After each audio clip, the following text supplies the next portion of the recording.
Hello, everyone. Good morning. Morning. My name is Jose. I'm with Georgia. Thanks. It's Good good. morning, guys. Welcome to the .NET Conf 2021. Hello, everyone. So welcome to the .NET Conf. You are back. For today, welcome for the day. Get your water, get your coffee. We are here in the amazing office of Seven Peaks. We are going to use today as the headquarters for the conference. Okay. We are going to start right now. This transmission, this screen is being sent on Facebook and also on YouTube at the same time. So depending on the platform that you are watching, welcome. During the transmission, you can leave the chat. You can message us in the chat. We are going to be able to see your message. And I believe we could start. I will bring up my presentation. So I prepared a presentation for you to welcome you and pass through the main message of the conference, right? I will be sharing my screen with you.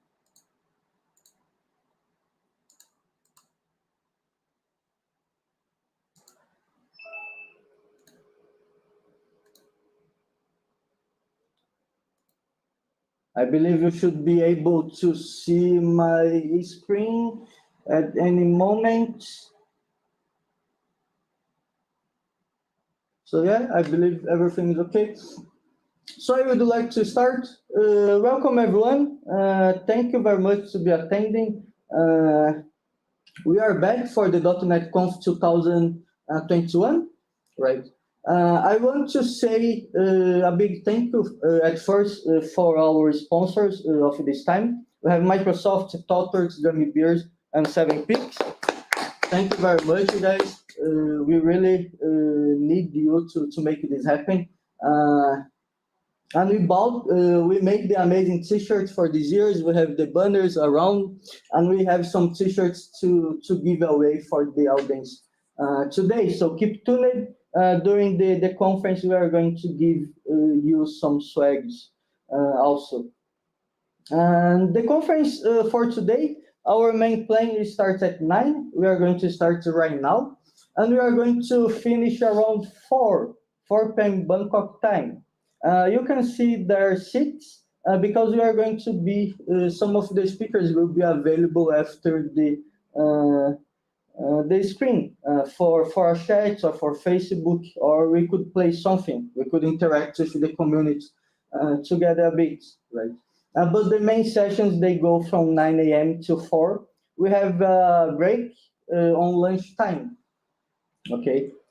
So moving forward to my presentation.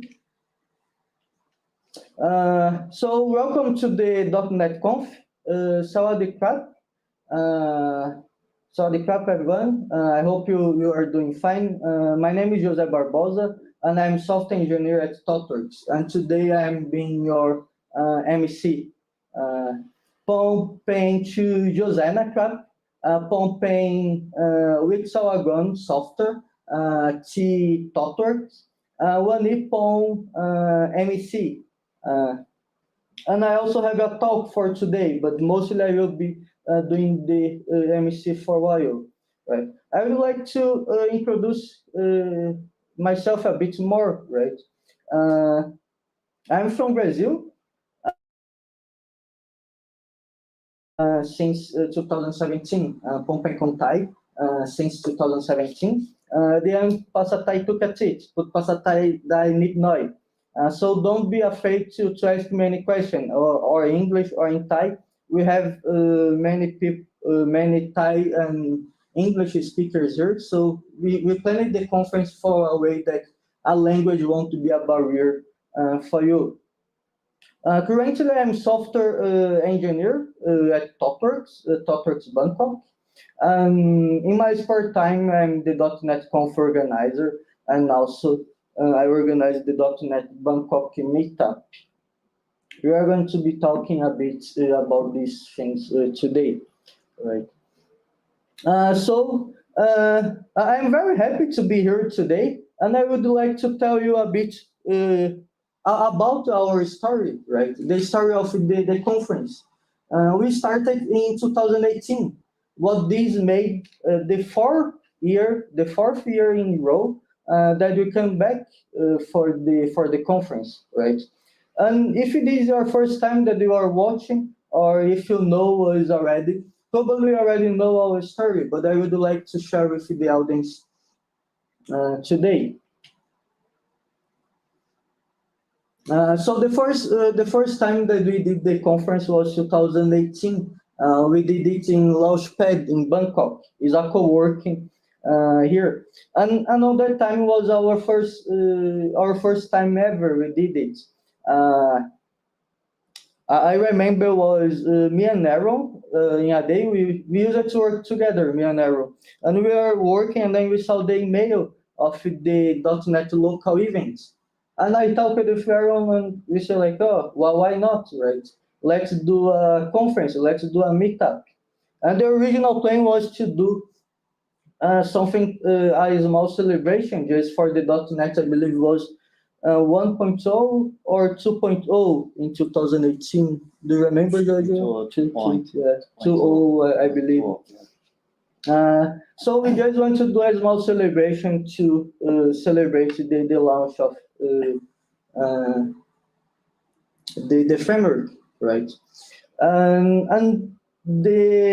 what was there that the .NET Conf Thailand started. We just want to do a small celebration. In the end, we even surprised ourselves when we discovered that we had sold 112 tickets for the events, right? And we was planning only for 20, and our place was for around 100 people, right? And I remember that this was pretty enjoyable moment, right? Was our first time. We did it here in Bangkok, in Launchpad co-working, right? And was when the main conference was realized, right? And after that, we come back in 2019, but this time we had some experience already, and I would like to say that this was an amazing conference, the best, one of the best conferences that we had so far. This one was the first time we did the Microsoft office in Bangkok, right? And was the time that we have the most proper setup with the office, with camera, with live streaming, right? And we got excited with the idea. The office was bigger, and this time we planned the conference for 300 people. I will show you some pictures around, but it's basically if you go to the website and if you see the pictures basically of the conference of that year, right? And I'm very happy for that an event that only started with the goal of 20 people achieved, right? So much, right? So again for 2019, this time at Microsoft Office, right? And then this is the picture that I'm so happy about. I believe it's the picture that Giorgio used as background. Profile, yes. Right, a Facebook profile picture. Yes. So yeah, this is basically our community, right? So if you are watching here, we are people like you, right? We are passionate by tech, right? And we decided to get together to organize this conference today, right?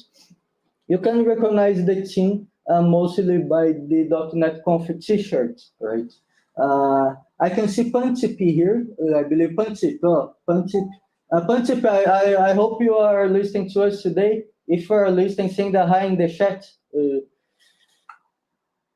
So we have Surasuk here, we have Giorgio, we have Joel. We have Joel. Oh, Joel, you are not here today, but I would say you a good hi. Thank you very much we are using the tools of Agoda to stream today, right? And Joel is from Agoda, and he offered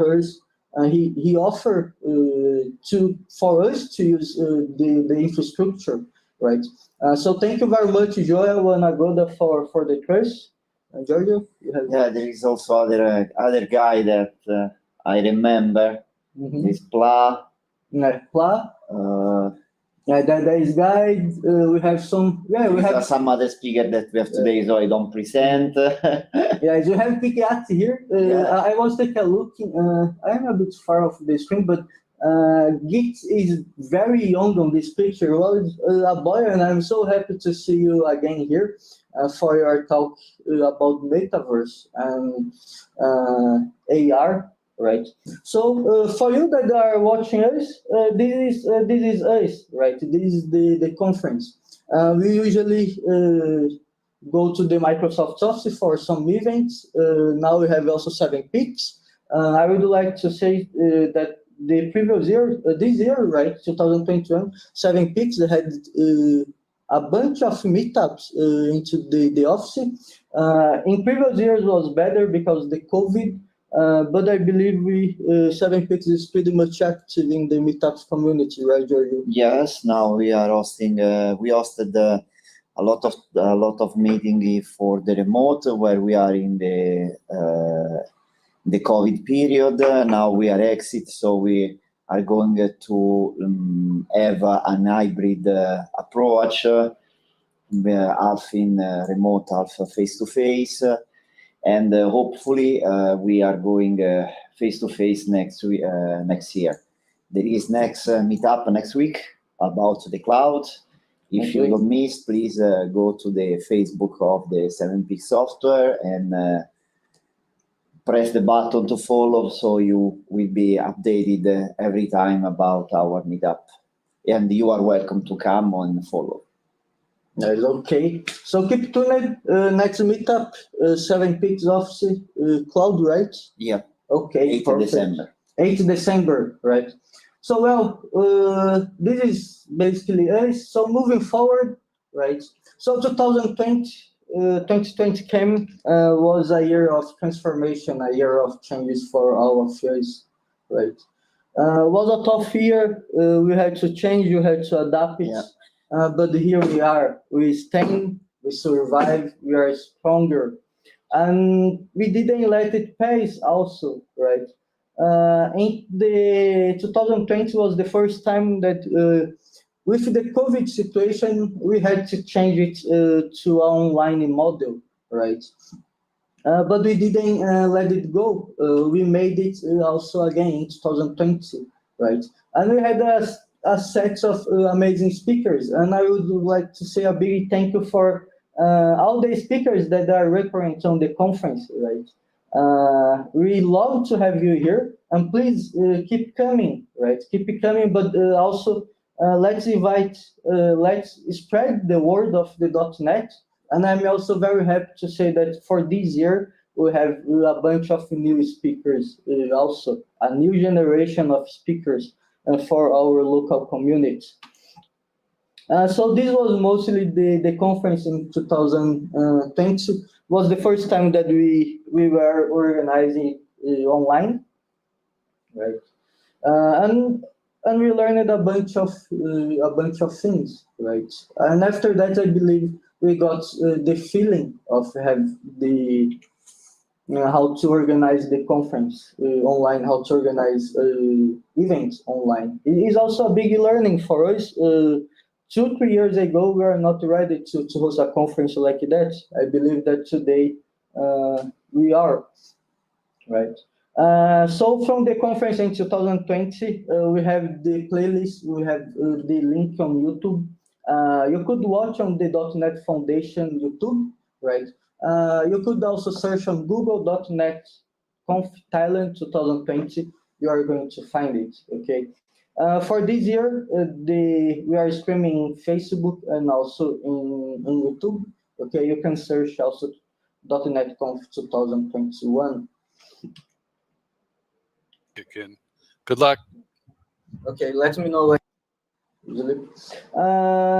And as you can see, yes, the video is there. And I don't know if you can read for me, but in this text, it starts with exactly for the third year in a row, right? And this was 2020. We start to be old to organize the .NET Conf, you know. We needed to try to teach someone else to continue our experience. Yeah. And then next year, Next is year, going to this be is in the your goal hands. for the next It's year, going yeah. to be in your hands. Yeah, this is also I invite invitation to everyone that would like to join the team. We are volunteers here. We don't get paid to be here at Saturday sharing with you, but we are passionate people that believe that doing this we are contributing to a better software community here in Bangkok, right? But the main question is, after 2018, after 2019, after 2020, we are back for the fourth year in a row, and I would like to say a big welcome for the .NET Conf 2021. Hey! Woo!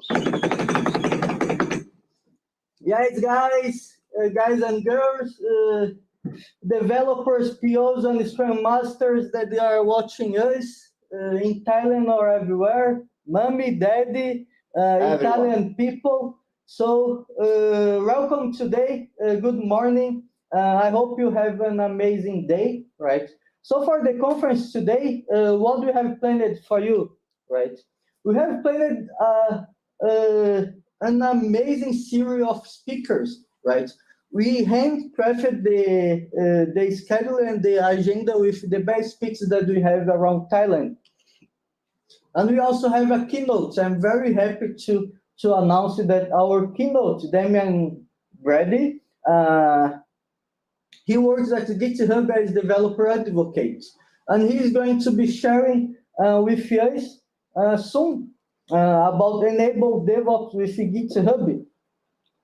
It's very, very interesting session, right? There's a lot of tools for GitHub, for DevOps. Jojo, you've been using Actions, GitHub Actions? Not now, not yet. Mm-hmm.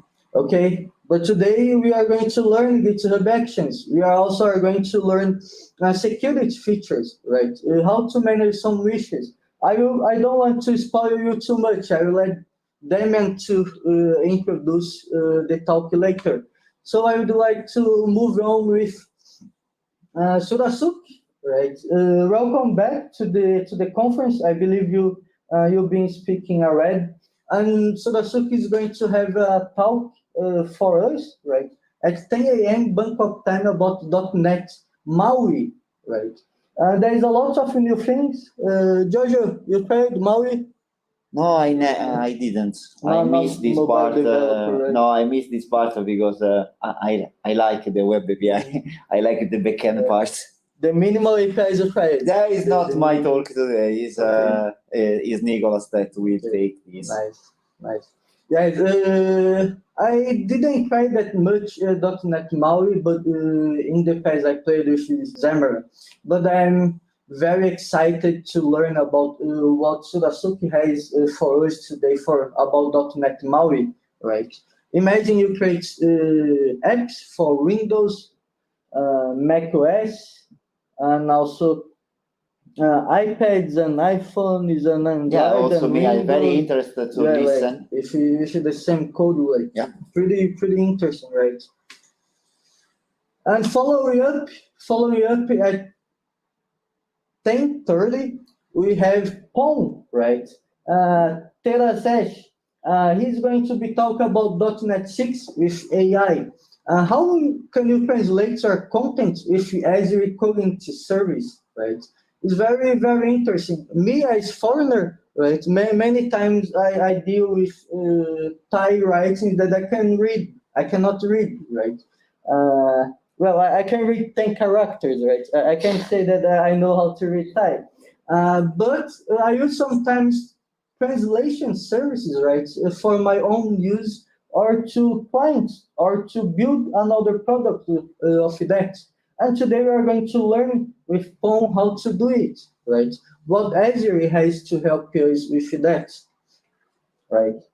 And then moving forward, we have Gittitat with augmented reality with Unit, right? We are going to take a look in the Metaverse. The Metaverse is coming. What is this? How I could create software for the Metaverse and with AR with C#, right? Unity is based in C#, right? I could use it to create games and amazing things. It's one of the best talks of the day, and don't lose it. You are going to surprise yourself. And following up, right? I'm very proud of this, not because I will be speaking, but because of the talk, right? What's new in C# 10? Usually, William, right? Will, if you are here listening to us, I'm sending you a hi and a big hug from you, right? Usually, this is the talk that Will shares with us every year. And since he's not here today, he's taking a break, take a leave. I will be sharing his session, right? And I'm very happy for that. Will, I hope I do a good job like you always do. And moving forward, at 12, we decided to put a lunch break. The team needs some time also to catch up into the middle of the event to see if everything is going well. So we are going to do a lunch break. Is your time you can go ging ahan, aroy, pong shop ging pakapau, pakapau guy, kaidao duai, mais soup, kaidao sombai. My favorite food of Thailand is amazing. If you never tried, if you are listening to me, and if you are, because this is transmitted on YouTube, you could be listening to me everywhere in the world, right? But if you are outside Thailand, and if you hear this, please come to Thailand, try the Thai food, know Thai, some of the most kind Thai people in the world. Learn the Thai culture on the table and during the time. That is the most amazing time of the day where you can share the knowledge about this. And also, you can eat very well. Yeah. Thailand is very famous about the beach, right? As you can see, but also on the beach, it seems strange, but also on the beach you can eat very well. So if you are wondering why we have this logo for the t-shirt, it's exactly because of that. So moving forward, after the lunch, we have Giorgio. I don't know this guy. Who is this guy? I also I never see him. He's new. Yeah, I will speak about some of my thoughts about the usage of the .NET 6. Honestly, this talk is tailored on what Jose will say, because I will blame him for every point. That's all. This is like the cat and the fox in Pinocchio. Yeah. He is the cat, I am the fox, or he is the fox, I am the cat. C#. C# will solve your problem. Okay, so we are going to learn. Giorgio is such a great team leader. He's going to talk his thoughts about .NET 6, right? Can I push the code? Yeah, it's okay. After I have this, that's more. Yeah. So move forward. We have today at 1:30 we have the managed AKS cluster with via Azure AD, right? This talk is going to be Guide. His nickname is Guide. His real name is Jiraphat. So I'm very happy to have you again, Guide.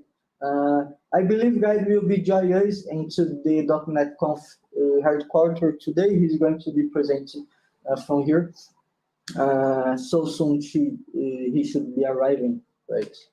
Guide works at Microsoft Thailand, so is your chance, right? Is our chance to ask to someone, right? Ask questions to someone that works and directs with the product that we use day to day, right? And after that, we have a new speaker.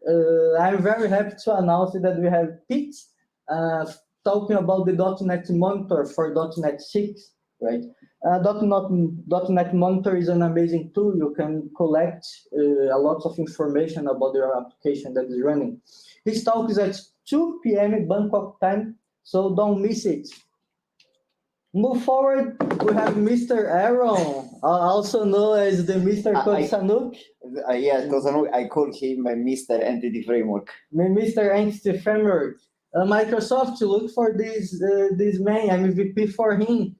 He's doing an amazing job about Entity Framework in Thailand. And today he's going to be talking about what's new into Entity Framework Core, right?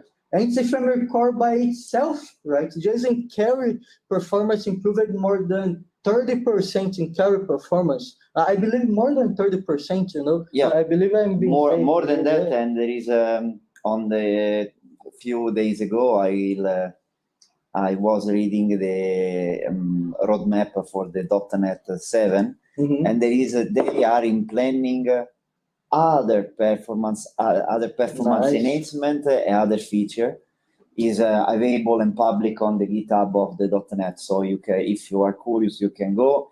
And I'm sure that today Aaron show us a lot of interest features of the Entity Framework Core 6, especially because I know him. He have a huge experience on the database administration, design, and usage of the Entity Framework. So Entity Framework Core.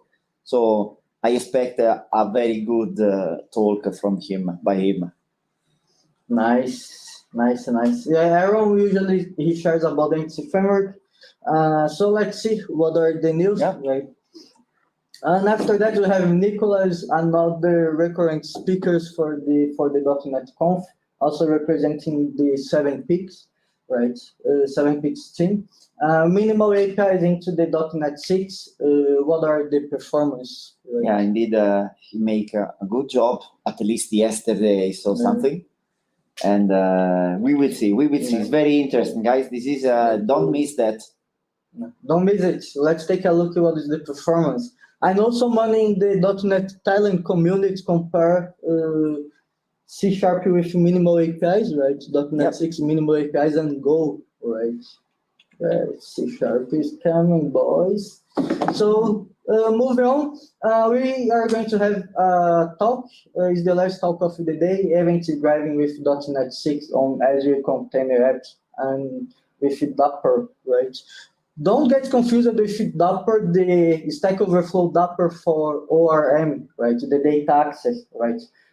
This Dapper is the distributed application, something that I really don't understand, because who is going to talk about this is going to be on Sirinat, right? He coming representing the KubeOps skills in Thailand. He'll be sharing a lot of things about cloud native software, and we are very happy to have you here again, right? And I would like to say a big shout out for the organization team, right? So this year organization team was mostly Jose and Giorgio, and we have another 2 friends, Chan and Bo.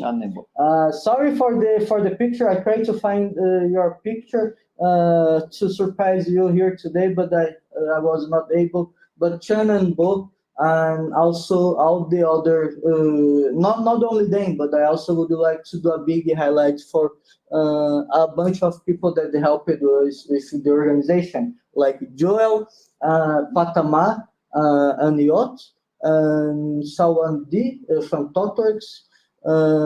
From 7 Peaks, we have Giorgio, Bo, we have Chan.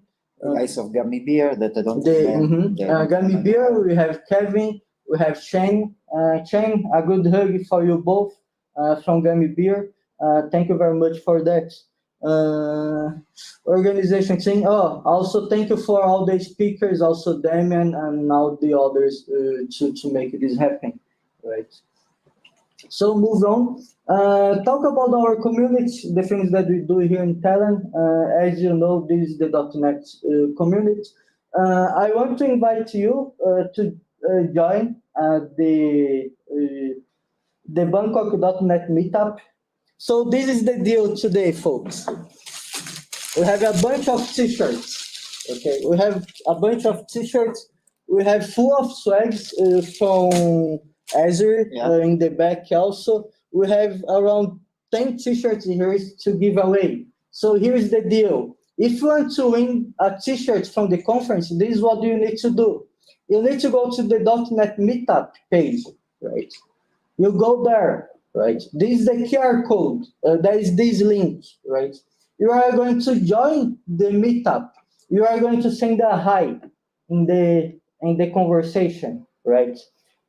Or you also can go and visit the .NET Conf Thailand, okay? We have the .NET Conf Thailand.com, right? Is where we put our tutorial and guides and how to and articles how you can use .NET, right? This is our contributors, right? Your other way to win the t-shirt, right? You have until the end of the day to show up in the contributors list, okay? Because in the end of the conference, we are going to random someone from the contributors list to give the t-shirts, okay? If you want to access the .NET Thailand, here's the QR code, okay? So have the .NET Meetup is one way to win the t-shirt. Go there and contribute to the .NET Thailand. All of this is open source, GitHub, right? And moving forward is the .NET Conf, right? The .NET Thailand page, right? Aaron is the admin of that, right? So what you are going to do? You are going to do an @Aaron. You are going to ping Aaron, and you are going to say, Aaron, I want a t-shirt, okay? We are going. If you do that, we are going to get one of that person, and we are going to give you a t-shirt, okay? We are going to do a lucky draw, and you can run on the t-shirt. We are going to say, Aaron, I want a t-shirt. I love you. You are the man, okay? Please go ahead. Don't be afraid. If you want to go for the page, this is the page, Facebook groups, .NET Thailand, okay? We are active there every day, right? So these are our three communities in Bangkok. Other than that, we have 7 Peaks, we have Talks, we have Agoda Tech Talks, we have Gummy Bears, we have Ruby Communities, okay? And going to the website, you find us. Don't worry. You are going to find us. I don't want to say that we are everywhere, but at least we are in the most important place. No, not yet. Not yet. Metaverse is coming. You are going to be everywhere. So I also want to say this is very special. A very, very big thank you from my heart to all these 4 companies. Because you made all this possible today. Microsoft, Talks, Gummy Bear, and 7 Peaks, right?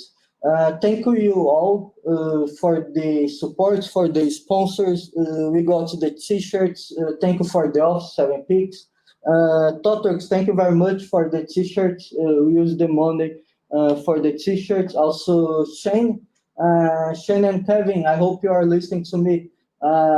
Thank you for contributing with us. We are very happy. We are glad a lot for that. And I hope this partnership could last for the next years also.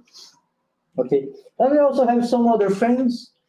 So I put here every year, every person that contributes with the .NET Thailand, I come here and I add one logo, right?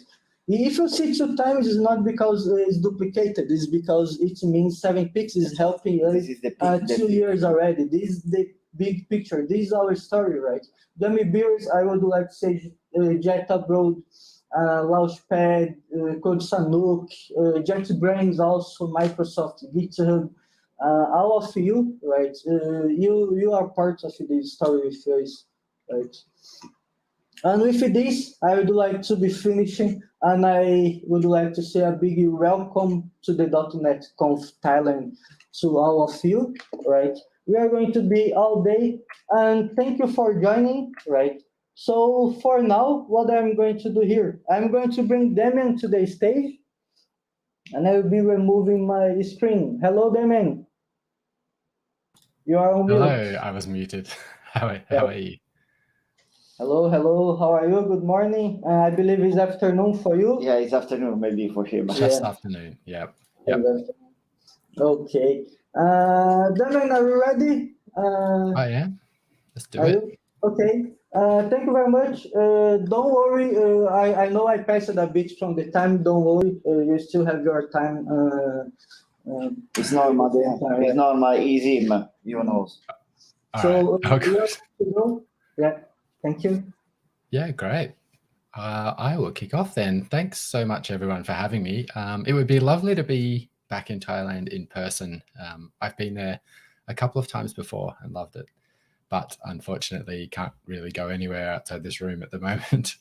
My name's Damian, and I work for GitHub as a developer advocate. And I used to work for Microsoft as a cloud advocate, and I used to talk about DevOps a lot. And I came across to GitHub because there's a lot of DevOps work happening at GitHub. And so that's what I want to talk to you about today.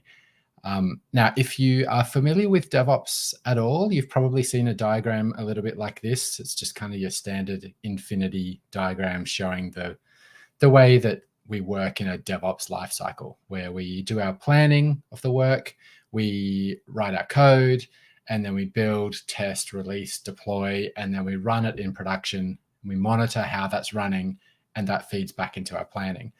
And the whole idea with DevOps is to do this as reliably as possible and as quickly as possible. Now, GitHub has a lot of different features and different tools that cover a lot of this lifecycle. Not all of it really, but the vast majority. So pretty much everything except the operation and monitoring. And there are aspects of GitHub that can tie into, operating and monitoring your applications. But really, GitHub is centered around the developer workflow, planning your work, writing the code, building it, and putting that out to production. So everything from idea all the way through to running in production. So what I thought I'd do today is show you what this lifecycle looks like using GitHub, using a number of features. Now, I realize I've only got about half an hour. I could spend a day just going through every single little piece of GitHub, but I want to focus on some of the more exciting things and some of the newer things. So we're going to look at planning. And to do that, we're going to look at GitHub issues. Now, GitHub issues, if you're familiar with it, is basically a feature that allows you to track your work. Now, some parts of GitHub issues have been rewritten from scratch. So there's a brand new set of planning and tracking tools that are under the heading of GitHub issues. So I'm going to show you how they work and how you can use them today. They're available as a public preview right now, so you can start using them straight away if you're using GitHub. I'm also going to look at code spaces, and this is one of those really exciting technologies that I think is actually a bit of a game changer. So we're going to plan some work using GitHub issues, and then we're going to use code spaces to actually do that work. And then we're going to look at GitHub Actions, and GitHub Actions covers the build, test, release, deployment stuff. GitHub Actions is hugely powerful. It's basically automation to let you do anything, but it's really good for the CI/CD, so continuous integration, continuous deployment part. And it's a lot more mature with the deployment stuff than a lot of people realize. So we'll look at some of the features there. So that's what we're going to talk about today. We're going to focus on those three products. There's going to be a couple of other things that I'll mention and use along the way that people are interested in. But with that done, let's just kick off into a demo. I don't want to do too much talking. I've already done 3 minutes of talking. That's plenty with slides. Right, so here is my application. This is my repository with my application. It's a really basic .NET application.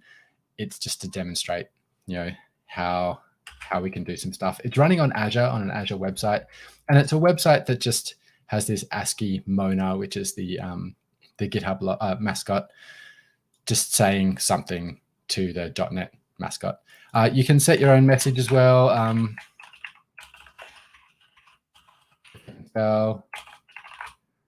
And it will put that in there as well. But by default, without giving it a message, what it should be doing is giving you one of 4 different phrases. Now, there's a couple of problems with this. We're going to look at some of the features that allow us to plan our work in GitHub. So you may be familiar with issues. So if I go to issues, the issues tab, you'll see I have a number of issues here that I've already got. One is to update the title. Maybe I want to change that to something else. You can see the little tooltip there says title should say Mona Says. That's fine. We want to change the background color to purple to match the .NET mascot. And we want to add some login functionality. Now, a few things that have come up in GitHub issues. You can think of an issue as just some work or something that needs to be done. It can be opened and closed, assigned to people. I'll zoom in one more. Assigned to people. You can manage this with labels. So out of the box, you get all of these labels, but you can customize them and make them look however you want. Somebody's come back to me though and just said, this needs to be the same purple as the .NET mascot, but what purple is that? So one of the other changes we've made recently is allowing you to just kind of paste images and videos and things like that. So just to clarify, let's just we'll go back to my slides, and I'm just going to do your standard Windows screenshot. I don't know how well that's going to come out. And I'm just going to paste that in, and it will upload. This is just from the browser. It will upload that image and add that to the description. So there you go, just to give somebody a bit more information. So that's cool. You can get some quite rich stuff in here. You set that up with projects, which we'll look at a little bit later. You can do milestones. It's linked to pull requests at the moment, so you can see I've done some work already. We'll get to that in a little bit. The other thing that's really useful with issues is breaking issues down. So in a real organization, when you're doing work, you might have this feature that is login functionality as this thing that you need to do. But when it comes to doing the work, doing that sprint, you might want to break that down a little bit more. So to do that, we've got task lists. So task lists are a great way of doing things like, new login page, database entries for auth. Let's just say those are the two things that we want to do. Now, if I save that, I've now got this task list with checkboxes. And up here, you can see there are 2 tasks that need to be completed. So if I wanted to say this database entry for auth is completed, I can tick that, and you can see we're 1 of 2 tasks done. So we're tracking that work as we go. The other thing that's really powerful with this is I can turn these checkboxes into issues themselves. So if I wanted to say there's a new issue page, this little icon over here, convert to issue, if I click on that, now that is issue number 5. This doesn't change. We've still got 2 tasks, but we can drill into that issue, and now that's a new issue we can see right here that's tracked in issue number 3. So we have this hierarchy of issues, and there's sub-issues. I could use labels to say, this is an epic, this is a task, or this is a product backlog item if I'm using sprints, and this is a task, or if I'm using Scrum. And so we can manage our work that way. So that's great, but this is very static. It's very 2-dimensional, right? We have just a list of tasks. If I want to manage these in a project, then I could use projects, which is the legacy, the existing way of doing this, which some of you may have used. It's pretty basic. It lets you just kind of drag your issues around. But what I want to do is I want to use the new projects or new project planning tools, which is at the organization level. Now, this is really powerful because it means you can pull in issues from multiple projects or multiple repositories. So you may have libraries that live in other projects that you want to pull in issues for those and do them and track them all together with all of the other projects you're doing. I've created a project called Mona Says, and you'll see the UI that I get straight away, or the default, is this table view. There's a saying that we had in the issues team, which was that every software application, its major competitor is a spreadsheet, because ultimately people do a lot of their work, especially in a business context, in spreadsheets. So that's kind of where we're sitting. We can have multiple tasks in here. I can add existing ones. So if I wanted to do a login one, I can pull that from our .NET Web repository and then say I want my login page, our login functionality, and maybe that update to purple pull request. So that's actually a pull request if I wanted to include that as well. I don't actually want to include that in this project, so I'll just delete that one. I can also, if I wanted to, just add items in here as draft items. So one thing that I noticed when I was clicking through this application is when I refresh, this doesn't ever change. This should be cycling between 5 different comments, and that's not working. So let's add a new one and say, look, there's a bug, which is saying needs to change or something like that. And so in my sprint meeting, I can just sit there and drop all of these ideas in. Now, this is what's called a draft issue. It doesn't actually exist in an issue at the moment, or as an issue at the moment. I can't assign anyone to it. I need to convert it to an issue first. So I can track all of these things. And then when I'm ready, say I want to convert this to an issue, put it in the .NET Web repository, and now that's an issue that I can track. A couple of other things I can do in here that are really powerful is I can, sort, filter. So let's say I want to set the status to,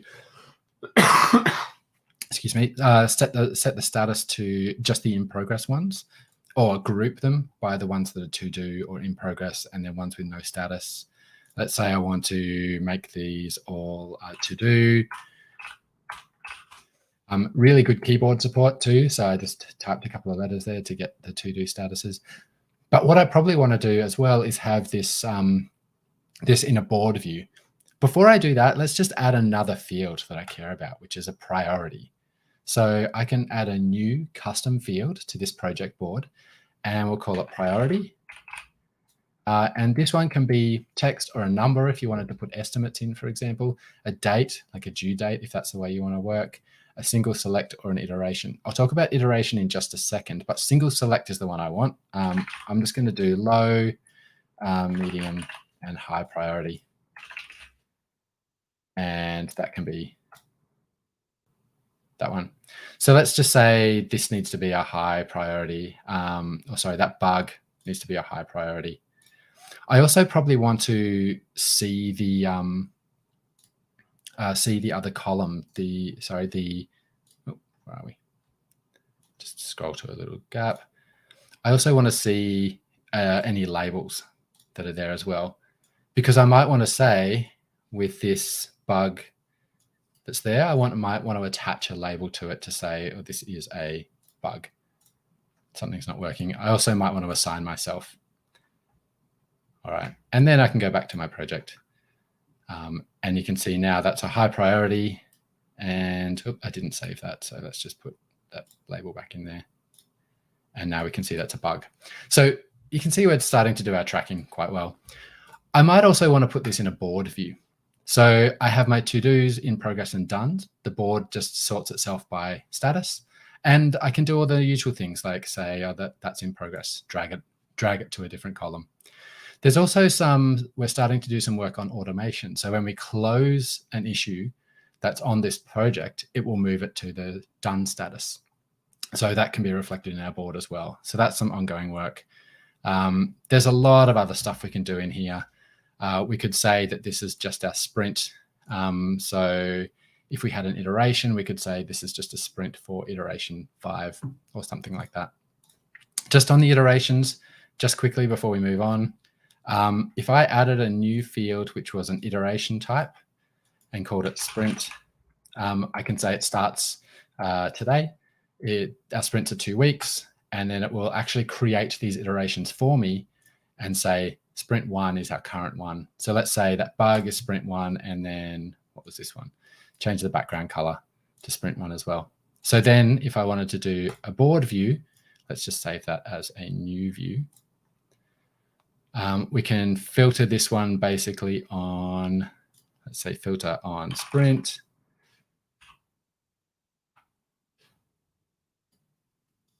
Iteration. I'm typing the wrong thing. Filter by sprint 1. So that was Control K for my little shortcut there. And I could say this is my sprint 1 board, for example. So that could be my board for sprint 1, and I can see the work that's going on and so on. So yeah, really powerful just to manage all the projects that I've got going on. Let's just take a step away from that and let's actually do some work. So let's go back to our project. And we will look for our repositories. My internet's been a little bit weird this morning, awkwardly. Let's go to repositories, and we'll go back to our .NET application. And we're going to do some of the work here. We're going to change the background color. Now, I've already actually done that work, and there's a pull request that exists for that piece of work. Hopefully this stream is still working as well. Some weird kind of internet issues going on. If this drops, somebody just shoot me a message or something and I will switch over to my mobile hotspot. All right. So we've got our code here. I would normally, clone that locally and then have to make sure that I have all my dependencies, .NET with the right versions installed, any other libraries or dependencies that I need. If I was doing something like Python, I'd need the right pip dependencies. I'd need the right versions of Python. I'd probably want a Condor environment to develop in. There's all of this stuff that you need to install and get ready on your machine to be able to be productive, especially if it's not the project you're normally working on. If you're doing little pieces of work, and this is something you can do today, you may have seen this in some demos before. If you go to any repository and just hit the dot key, full stop or dot or period, it will, excuse me, or it should. I'm having internet issues again.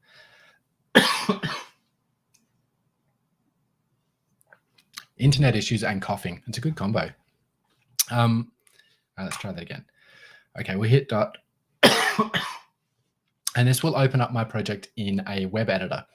Now, this might look familiar if you've used Visual Studio Code before, because that's exactly what it is. It's just Visual Studio Code, but it's running in the browser. Now, that comes with some limitations. So I don't have a server. I can't compile and I can't debug. Excuse me. But for small bits of work, so I wanted to change, what was in this index page. I can still change all of that stuff. I can still commit my changes. I can still do all of the work that I normally do, as long as I don't need to compile. Excuse me. So if I run and debug, that's not available in this web editor. There's also the GitHub extension that's here, which gives me the list of items that are assigned to me, and I can start working on them immediately. So I could create a new branch for this bug. Excuse me. Just bear with me for a sec. Create a new branch for this bug and start work on that, and then commit that, do a pull request and the rest of that. Now, I've already done the work to change that background color. So what I'm going to do is I'm going to go to that pull request that I've already launched. And you can see here, this is the updates to purple. I can look at the commits and the files changed and things like that in the browser, and I can see what's changed there. But I might want to actually look at this in the context of Visual Studio Code. So one of the great things about that dot command, that github.dev, is if you do it in the context, like on that page of the pull request, you get the same thing. You get this editor, but it opens it up in the context of that pull request that you're looking at, that you're viewing. So right now we can see here is the change. This is the change in that pull request. Here are the files that have changed. I still have all of the access to the files that are there. So that whole repository, I can see what's there. And I can see the change has gone to that color. Some of the cool tooling that's in Visual Studio Code has made that nice and easy to see. So this looks good. I'm happy to approve this. So let's just say, let's do looks good. We will make that comment, and maybe we will create a merge commit. We'll merge that pull request. Great. And now I can go back to the browser, to my repository, and do that work. You'll notice up here, the only change that's been made to the URL is instead of github.dev, it might be a bit small to see, it's become github.com. Sorry, but instead of github.com, it's github.dev. So if you want to, you can go to any URL that starts with github.com and change it to github.dev, and you'll be in that development environment. Really handy for small fixes, approving pull requests and things like that. So this pull request has been merged. That's great. Now, I want to attack this next issue, which is the bug. The saying needs to change.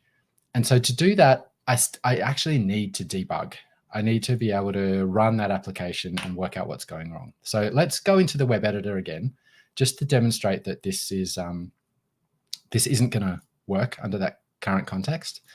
So I want to debug and I can't. It's not available in the web editor. There's no server behind the scenes. But what I can do is I can continue working on a local one. So if I clone locally, I could do that. Or I could create a new code space. Now, there's a few different ways to create code spaces, a few different paths, but I like this one. You're looking at the code and you're saying, okay, now I'm up to the stage where I need to create a code space or work on a code space. So let's create a code space. I'll just do the default one. And what this is going to do is spin up a brand new code space for me. I don't have one set up already. So what I'm going to get now is the default code space. This is the out-of-the-box one, what you get if you haven't configured it specifically. There's a lot you can do to configure it for your environment. Zoom in a bit. But this is what we kind of nicknamed the kitchen sink one. And you can see if you scroll up, welcome to code spaces, you're on our default image. And this has things for Python, for Node, for Docker, for .NET, for a whole lot of stuff, which can be really handy, but is also maybe a little bit heavy if you're going to do day-to-day work. I don't need Python for this application, for example, because it's an ASP.NET application. So right now I'm ready to go. I have a terminal here. So I am running on a virtual machine that's running in the cloud that's been set up so I can edit this. If I was working off an iPad, I would get the exact same experience just with the iPad screen. If this machine explodes and lights itself on fire, I can get any other machine and go straight to that code space. If I want to, I can open this in VS Code for my desktop. So if I prefer to work on my desktop, I can open it locally, but the server that I'm connected to is still in the cloud. Once you start using this, you realize the power of it. So github.com or GitHub, we call it, we are running on code spaces. So all of the development that goes into GitHub is done in a code space. We've optimized it, done some pre-builds, and got an environment that works specifically for us. We're not doing anything that you can't do yourself, and we can spin up a brand new code space ready to go in about 10 seconds. So from 0 to 10 seconds, everything installed that you need installed. Super powerful. Okay, let's do the next bit of work, which is this bug. Now, I could create a branch and do it in that, but I'm just going to do this all on my main branch just to make it a little bit easier. I wouldn't recommend doing that. Do it in a branch and do a pull request. What I want to do, though, is I want to debug and see what's happening. So I have this set up. It's just a straight launch configuration in VS Code, but I don't have the right extension to do the debugging in VS Code. So let's go to extensions and we'll look at C#, and we'll install the C# debugger for OmniSharp. Now this is installing it in a code space. I'm still in the browser here. I haven't installed anything locally. It's it's running now. It knows how that works. Let's try this again. We'll run it now, and hopefully that will work. And what it's going to do is it's going to, oh, I have the wrong version. This is 5.0. Don't hate me. I haven't changed it yet. Let's run that again and see if this works. Here we go. 5.0. It's opened that. It's debugging it, and it's running that on the code space in a virtual machine, and it's made that available. You can see that's merged the purple color that I've got before. So this is running now, but same deal. If I refresh, this doesn't change. The .NET, all the things doesn't change. And I want to find out why. So let's go to where I know this already lives, go to index.cs.html, and we can see here's our string array. Okay, that looks fine. We have a bunch of different messages being returned. Our index.html, though, is only returning that first message. So that's obviously our bug. We can verify that. We can put a breakpoint in and then refresh this. And we can see we hit a breakpoint here. And we can, look at what's in here, model messages. If we hover over, we can see there's our array. So we get all of the power that we would normally get with Visual Studio Code, but we're running in the browser in a code space. All right, we need to change this so it grabs a random one.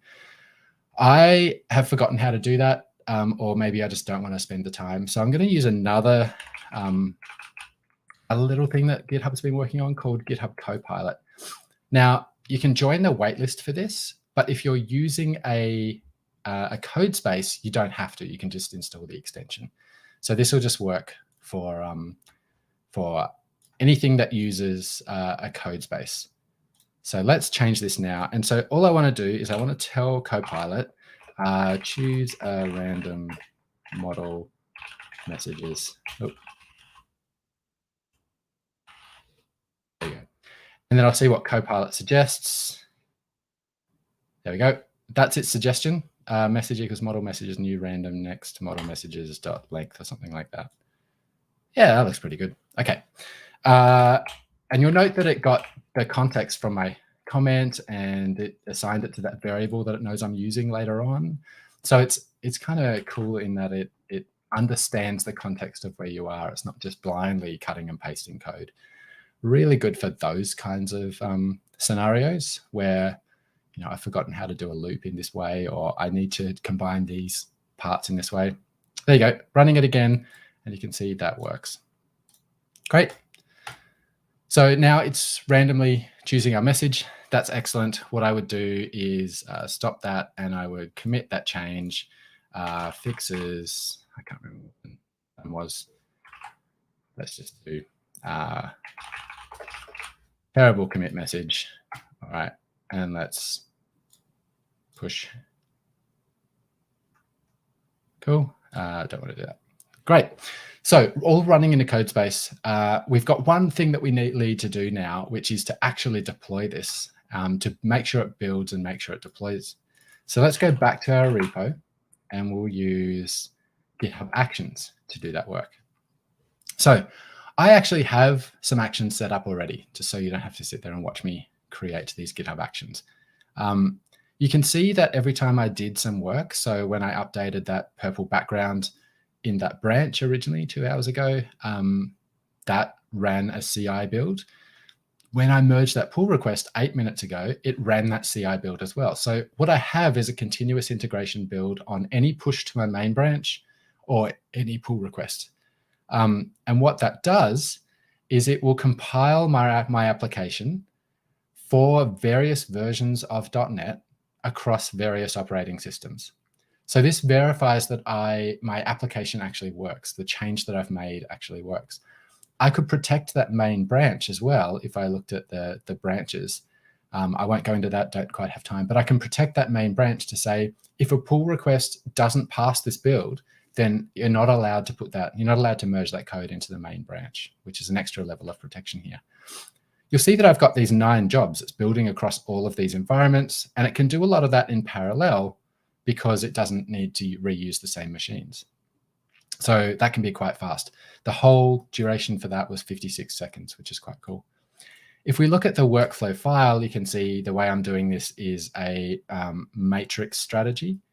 Don't know how well you can see that one, hopefully enough, where I'm mixing across these 3 operating systems and these 3 .NET versions just to make sure that it works. And so that'll all run in parallel.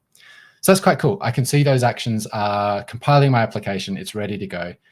I also have this CI build on that ready to go one. So that's running at the moment. It's done 8 of 9 of them. It's still just building on version 6 for the Mac, but that'll be finished in a minute. So I can get that building, that testing running okay. The other thing I want to do though is publish, is deploy. So I've done these deployments, and I'm going to kick this off first before I explain, because it's going to take a second. I'm going to run this workflow from the main branch. Ultimately, I want this to get to prod. So I've set up some inputs to say, is this just going to be a staging deployment, or do I ultimately want it to get to production? And I'm going to run that workflow. Now, what that's going to do is kick off a new workflow. So I can do that manually. But let's have a look at what it actually looks like. Let's choose this one, which ran a little while ago. And you can see we've got a deployment to staging, and then we've got a deployment to production. Now, it actually stopped between those two, and it waited for an approval, which I did 14 hours ago. So it deployed to staging, and then it waited until I deployed to production. And the way I did that was with environments and environment protection. So let's have a look at what that looks like. Let's go to our repository settings and scroll down to environments. And you can see I've got my staging environment and my production environment. Let's look at production. So this is basically just a named environment that I have, and I've set up some environment protection rules. So I'm saying that I am a required reviewer. When a workflow gets to the point where it's going to deploy to production, I have to review. It'll stop and wait for me. The other thing that I'm setting on each of these environments is a secret. So I have an Azure web app publishing profile, and that's different for staging and for production. So I've got the same variable name, or same secret name, and I've just got different values. So when I'm deploying to staging, it'll use the staging value. When I'm deploying to production, it'll use the production value. The great thing about secrets is that I can only update them. I can't read them here, and they won't show up in any of my logs during the workflow runs. You can also set this so that the developers who are ultimately doing the work or building those builds, they don't know the secrets at all. The secrets can be set by your production administrators, for example. So that as a developer, I know I can just use this variable, which is going to be the credentials that I need to log in. All right, let's just check out how that action went so I can show you what it is. There we go. The publish has run. You can see I've also added a link. And if I refresh .NET all the things, oops, there you go. Refresh. Would you like a cup of tea? Hello world. So there's a few different options. That's obviously working. I'm going to review that deployment and say, great. Deploy to production, approve and deploy, and then that will kick off and deploy to production. So I realize I've gone over time. There's so much stuff that I haven't mentioned on this. We did a bit of a whirlwind on this. If you want to look at more of these details, the issues, code spaces, and actions features are the main ones that I showed you there. We have a ton of videos on our YouTube channel. If you also want to watch some of the on-demand sessions from GitHub Universe, I would highly recommend doing that. We go into a lot of deep dive into a lot of these features as well. And the Keynote is super fun. So highly recommend going to GitHub Universe as well. All right, I have done more than half an hour of stuff. So thank you so much for your time. Hopefully that was a good indication of what stuff you can do with GitHub.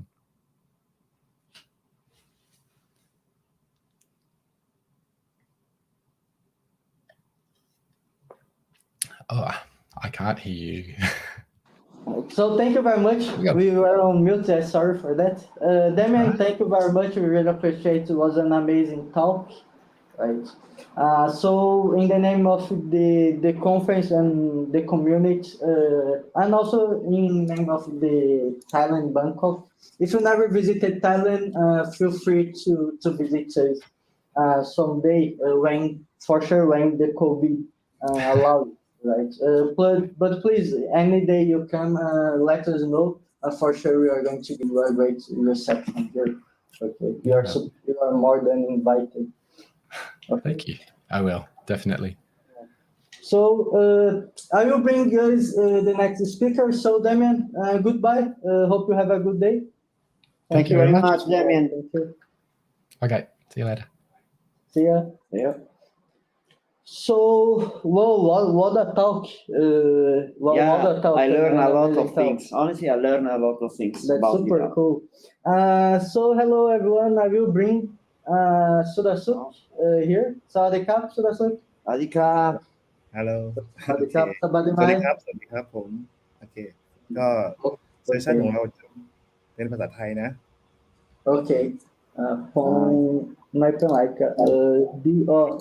ไม่ใช่นี่ใช่ไหม ใช่แล้ว สวยนะโอเคsaid well เริ่มได้ครับผม โอเคครับผม สวัสดีครับ ผมสุรศักดิ์อัครมนพงศ์นะครับ Technical Coach จาก Gittitat บายกรุงไทย ตอนนี้ผมเป็น Microsoft MVP ตั้งแต่ปี 2010 นะ ก็ วันนี้เซสชันของเราพูดเรื่องของ .NET MAUI นะฮะมันติแพลตฟอร์มแอป UI คือของใหม่เลยนะฮะก็เดี๋ยวเราเริ่มกันเลยมาโอเคส่วนของเราเนี่ยจะอยู่ในส่วนของที่เป็นนี้ครับก็เป็นโมบายนะฮะใครที่เคยรู้จักคำว่า Xamarin มาแล้วเนี่ยวันนี้เราจะมารู้จักคำว่า .NET MAUI กันต่อนะโอเคเป็นส่วนหนึ่งของ .NET 6ที่ซึ่งจะเพิ่งจะรีลีสไปเมื่อไม่นานมานี้เองนะฮะโอเคครับผมต่อไป Xamarin ฮะคือสิ่งที่เราได้เคยพัฒนากันมาแล้วเรารู้ว่าตัว .NET เนี่ยมีโมบายแพลตฟอร์มอยู่ตัวหนึ่งก็คือตัว Xamarin ที่เป็น cross platform นะฮะ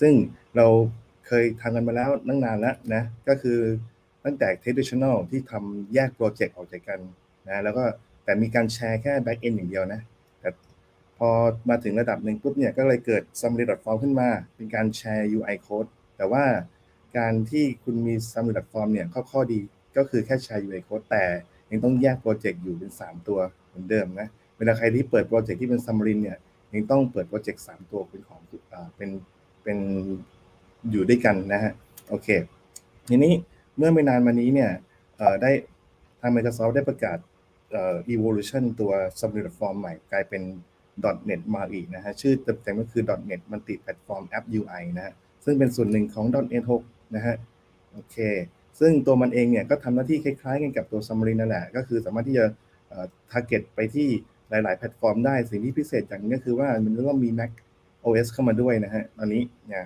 ว่าทำแอปพลิเคชันลงบน Mac ได้ด้วยนะครับโอเคหลักๆแล้วคีย์เวิร์ดของมันคืออะไรคีย์เวิร์ดก็คือ cross platform native UI ขั้นสำคัญอยู่ที่ native คือมันเป็น native อยู่แล้วนะตั้งแต่ Xamarin.form นะก็คราวนี้ยังเป็น native อยู่เหมือนเดิมแต่ว่าสิ่งที่พิเศษกว่า Xamarin.form ก็คือว่ามันเป็น single project นั่นเองครับ single project และ single code base ด้วย resource ต่างๆทั้งรูปทั้งฟอนต์ต่างๆเราจะอยู่ในที่เดียวกันนะไม่ต้องแยกโปรเจกต์อีกต่อไปแล้วนะฮะแล้วก็คีย์เวิร์ดอีกตัวนี้คือตัว deploy multiple device นะฮะก็คือสามารถที่มันติด target ได้นั่นเองนะโอเคก็คือจะออกประมาณปีหน้านะฮะต้นปีหน้าก็จะออกแล้วนะครับโอเค release แล้วก็สิ่งที่พิเศษอีกอย่างก็คือว่าเราไม่จำเป็นต้องมานั่งเขียนตัว XAML เหมือนเดิมนะเราสามารถที่จะใช้ตัว Blazor ที่เป็นเว็บแพลตฟอร์มของเราเนี่ยมาทำเป็นโมบาย native ได้ด้วยนะฮะซึ่งอันนี้เป็น native จริงๆนะแล้วใช้ Blazor ทั้งคุณสามารถที่จะ reuse UI component ที่คุณเคยทำอยู่บน Blazor เนี่ย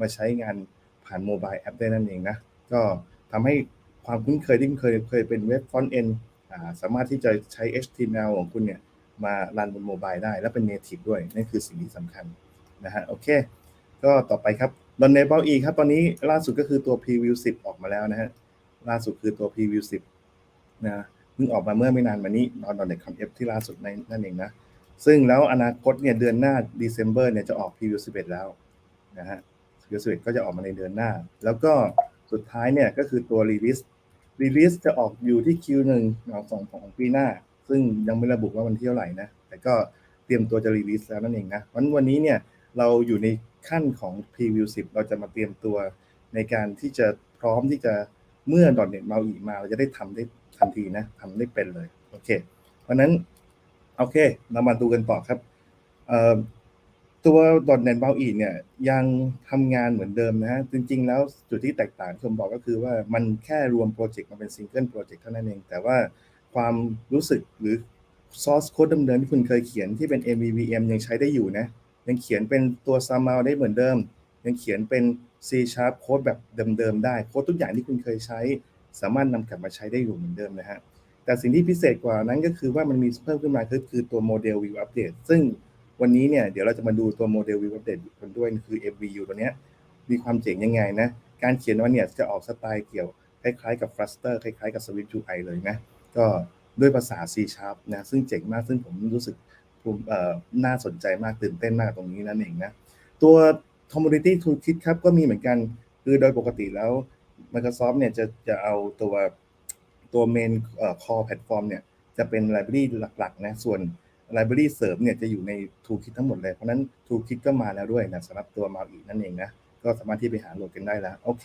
มาเรามาเข้าสู่เดโมกันเลยนะนี่คือสิ่งที่เราตั้งตารอคอยนะเพราะว่าเดโมน่าสนใจที่สุดเลยนะโอเคเดี๋ยวผมจะไปเปิด สร้างโปรเจกต์สักตัวหนึ่งขึ้นมาโดยปกติแล้วเนี่ยโทษทีผมมีตัว repository คุณหน่อยนะ repository ผมอยู่ที่นี่ครับก็คือตัวgithub.com/codebangkok/.net นะคุณเข้ามาที่นี่เสร็จแล้วเข้ามาใน .maui นะ/maui ที่ maui เนี่ยผมทำการเก็บ resource ต่างๆไว้คุณหมดแล้วนะตั้งแต่ตัวที่เป็น project source ของเขาอยู่ที่ maui ตรงนี้นะก็สามารถมาติดตาม follow กันตรงนี้ได้นะก็คือตัว .net MAUI อยู่ที่นี่นะครับแล้วก็มี .net MAUI check อันนี้จะเป็นตัวคล้ายๆกันกับFluster Docker เลยก็คือถ้าเกิดคุณไปติดตั้งตัว tool ตัวนี้แล้วเนี่ยนะติดตั้งตัว tool ตัวนี้นะตัว MAUI check นะวันนี้คุณสามารถใช้คำสั่ง MAUI --check ได้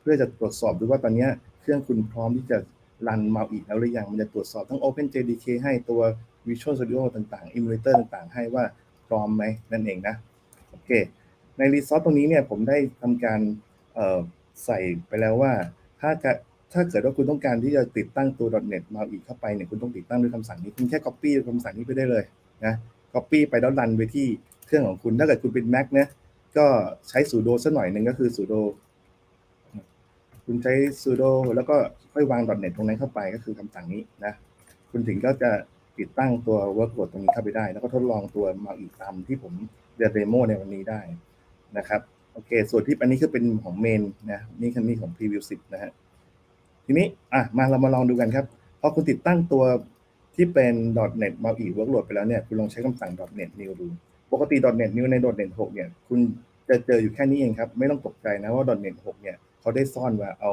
ตัว project template เอาไว้นะฮะคุณสามารถใช้คำสั่ง -l เพื่อที่จะให้มัน list ตัวproject template ทั้งหมดออกมาได้ซึ่งพอคุณติดตั้ง workload ไปแล้วเนี่ยคุณจะเห็นสิ่งที่เรียกว่า .net MAUI ก้อนนี้ขึ้นมานะฮะซึ่งเราจะรันโปรแกรมนี้กัน MAUI ตรงนี้นะฮะหรือถ้าเกิดใครสนใจเป็น Blazor คุณเคยทำ Blazor มาแล้วคุณอยากจะทดลองเอาไปรันบนโมบายก็ใช้ MAUI Blazor ตรงนี้ได้นะครับโอเคเรามาลองกันเลยดีกว่า .net new MAUI นะฮะผมจะตั้งชื่อโปรเจกต์ของผมว่า MAUI demo โอเคผมสร้างมาแล้วผมเข้าไปที่ MAUI demo ผมจะรัน VS Code ขึ้นมานะครับโอเคนี่คือโปรเจกต์เทมเพลตของตัว MAUI นะฮะก็คุณจะเห็นว่าความแตกต่างกว่าที่ถ้าเกิดใครเคยใช้ตัว Xamarin เนี่ยก็จะเห็นว่ามันเหลือแค่โปรเจกต์เดียวแล้วมันจะไม่มี3โปรเจกต์เหมือนเดิมแล้วนะฮะแล้วก็จะแยกแพลตฟอร์มออกตรงนี้นะครับอยู่ในโฟลเดอร์แพลตฟอร์มแต่ว่าการที่แยกโฟลเดอร์แพลตฟอร์มตัวนี้เป็นแค่การแยก configuration เท่านั้นเองแต่ว่าไอตัวที่เป็น resource เนี่ยจะอยู่ส่วนกลางครับก็คือ resource จะไม่แยกไปตามแพลตฟอร์มนะ resource ต่างๆพวกฟอนต์เนี่ยอยู่ที่นี่ image อยู่ที่นี่ครับคุณสามารถเอา image มาวางไว้ที่นี่ที่เดียวแล้วก็ deploy ไปที่ project iOS Android หรือ Mac OS ก็ได้นะฮะหรือ Windows ก็ได้ที่นี่ที่เดียวเลยโอเคจุดเริ่มต้นของมันเนี่ยมันอยู่ที่ตัว MAUI โปรแกรมMAUI โปรแกรมเนี่ยเขาไปเขียน start โปรแกรมไปที่นี่ครับก็คือ start เป็น MAUI app ไปที่นี่นะพอเขา start app ปุ๊บเนี่ยเขาจะไปเปิดตัว app.xamarin ซึ่งความคุ้นเคยของการเขียน xamarin.form เนี่ยก็จะเหมือนเดิมเพราะว่าคุณใช้ตัว app.xamarin กันนี้อยู่แล้วก็คือจุดเริ่มต้นตรงนี้ครับเขาไป start ตัว main page เห็นไหม start ตัว main page ซึ่ง main page เป็น xamarin ปกติเลยถ้าเกิดว่าคุณมีโปรเจกต์เดิมที่คุณเคยใช้เนี่ยคุณเอามาใช้ได้เลยครับเพราะว่ายังเป็น xamarin เหมือนเดิมไม่ได้แตกต่างอะไรเพียงแต่ว่า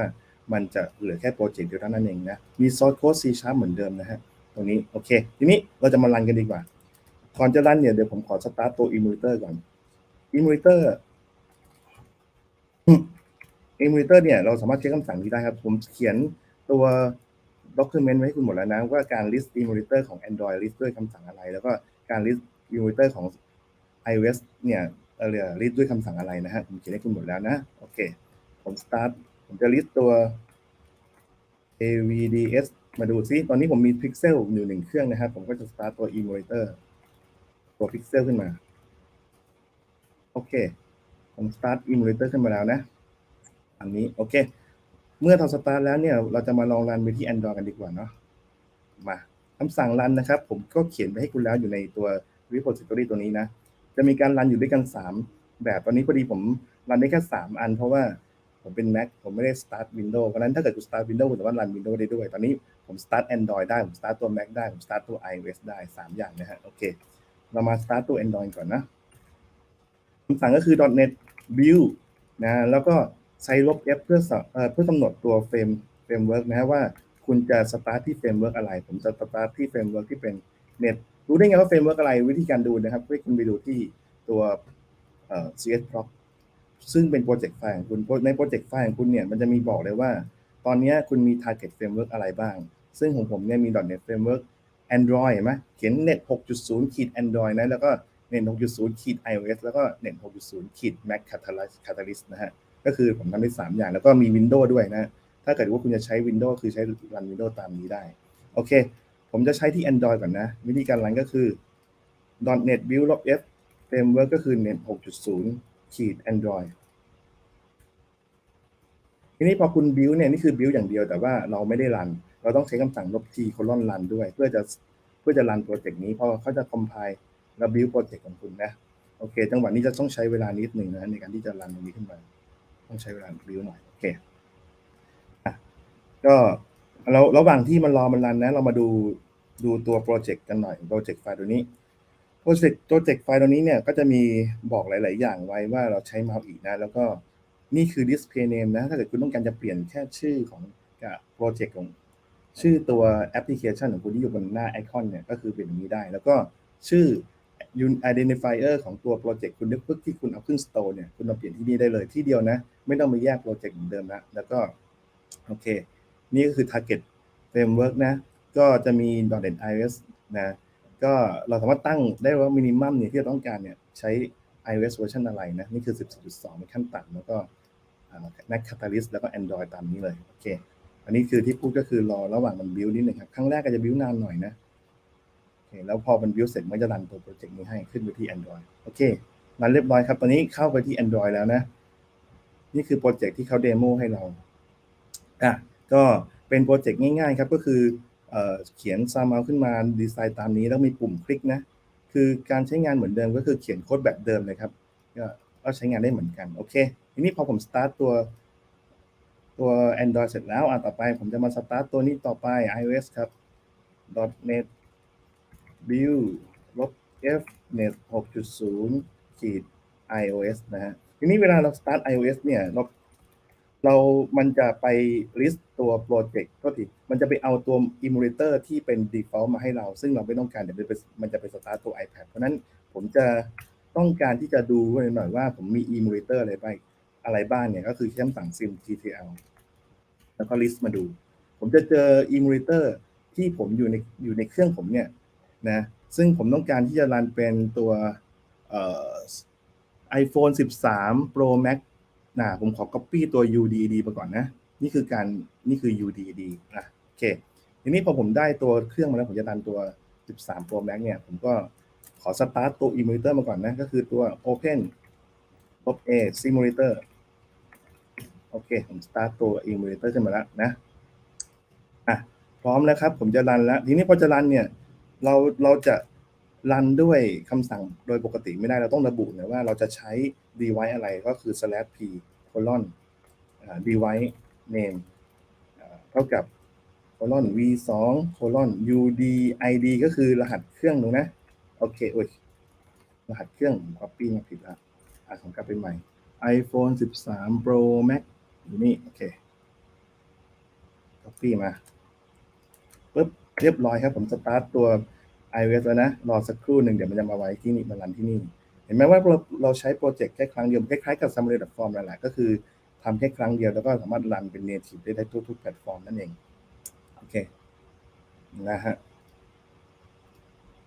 ระหว่างที่รอมันรันแล้วก็มาไล่ดูอะไรกันต่อเรื่อยๆนะผมมีตัว extension ตัวหนึ่งนะครับของตัว VS Code ที่จะมาช่วยคุณรันนะก่อนที่คุณรันแบบนี้มันดูยุ่งยากแต่มันต้องมานั่งรัน command line ซึ่งโดยปกติแล้วเราใช้ Visual Studio เนี่ยมันสามารถที่จะรันได้เลยใช่ไหมเพราะนั้น VS Code ที่ผมใช้เนี่ยมันก็เจ๋งอยู่อย่างก็คือว่ามันมี extension ครับ extension ที่คุณจะต้องติดตั้งเพิ่มก็คือชื่อว่า Comet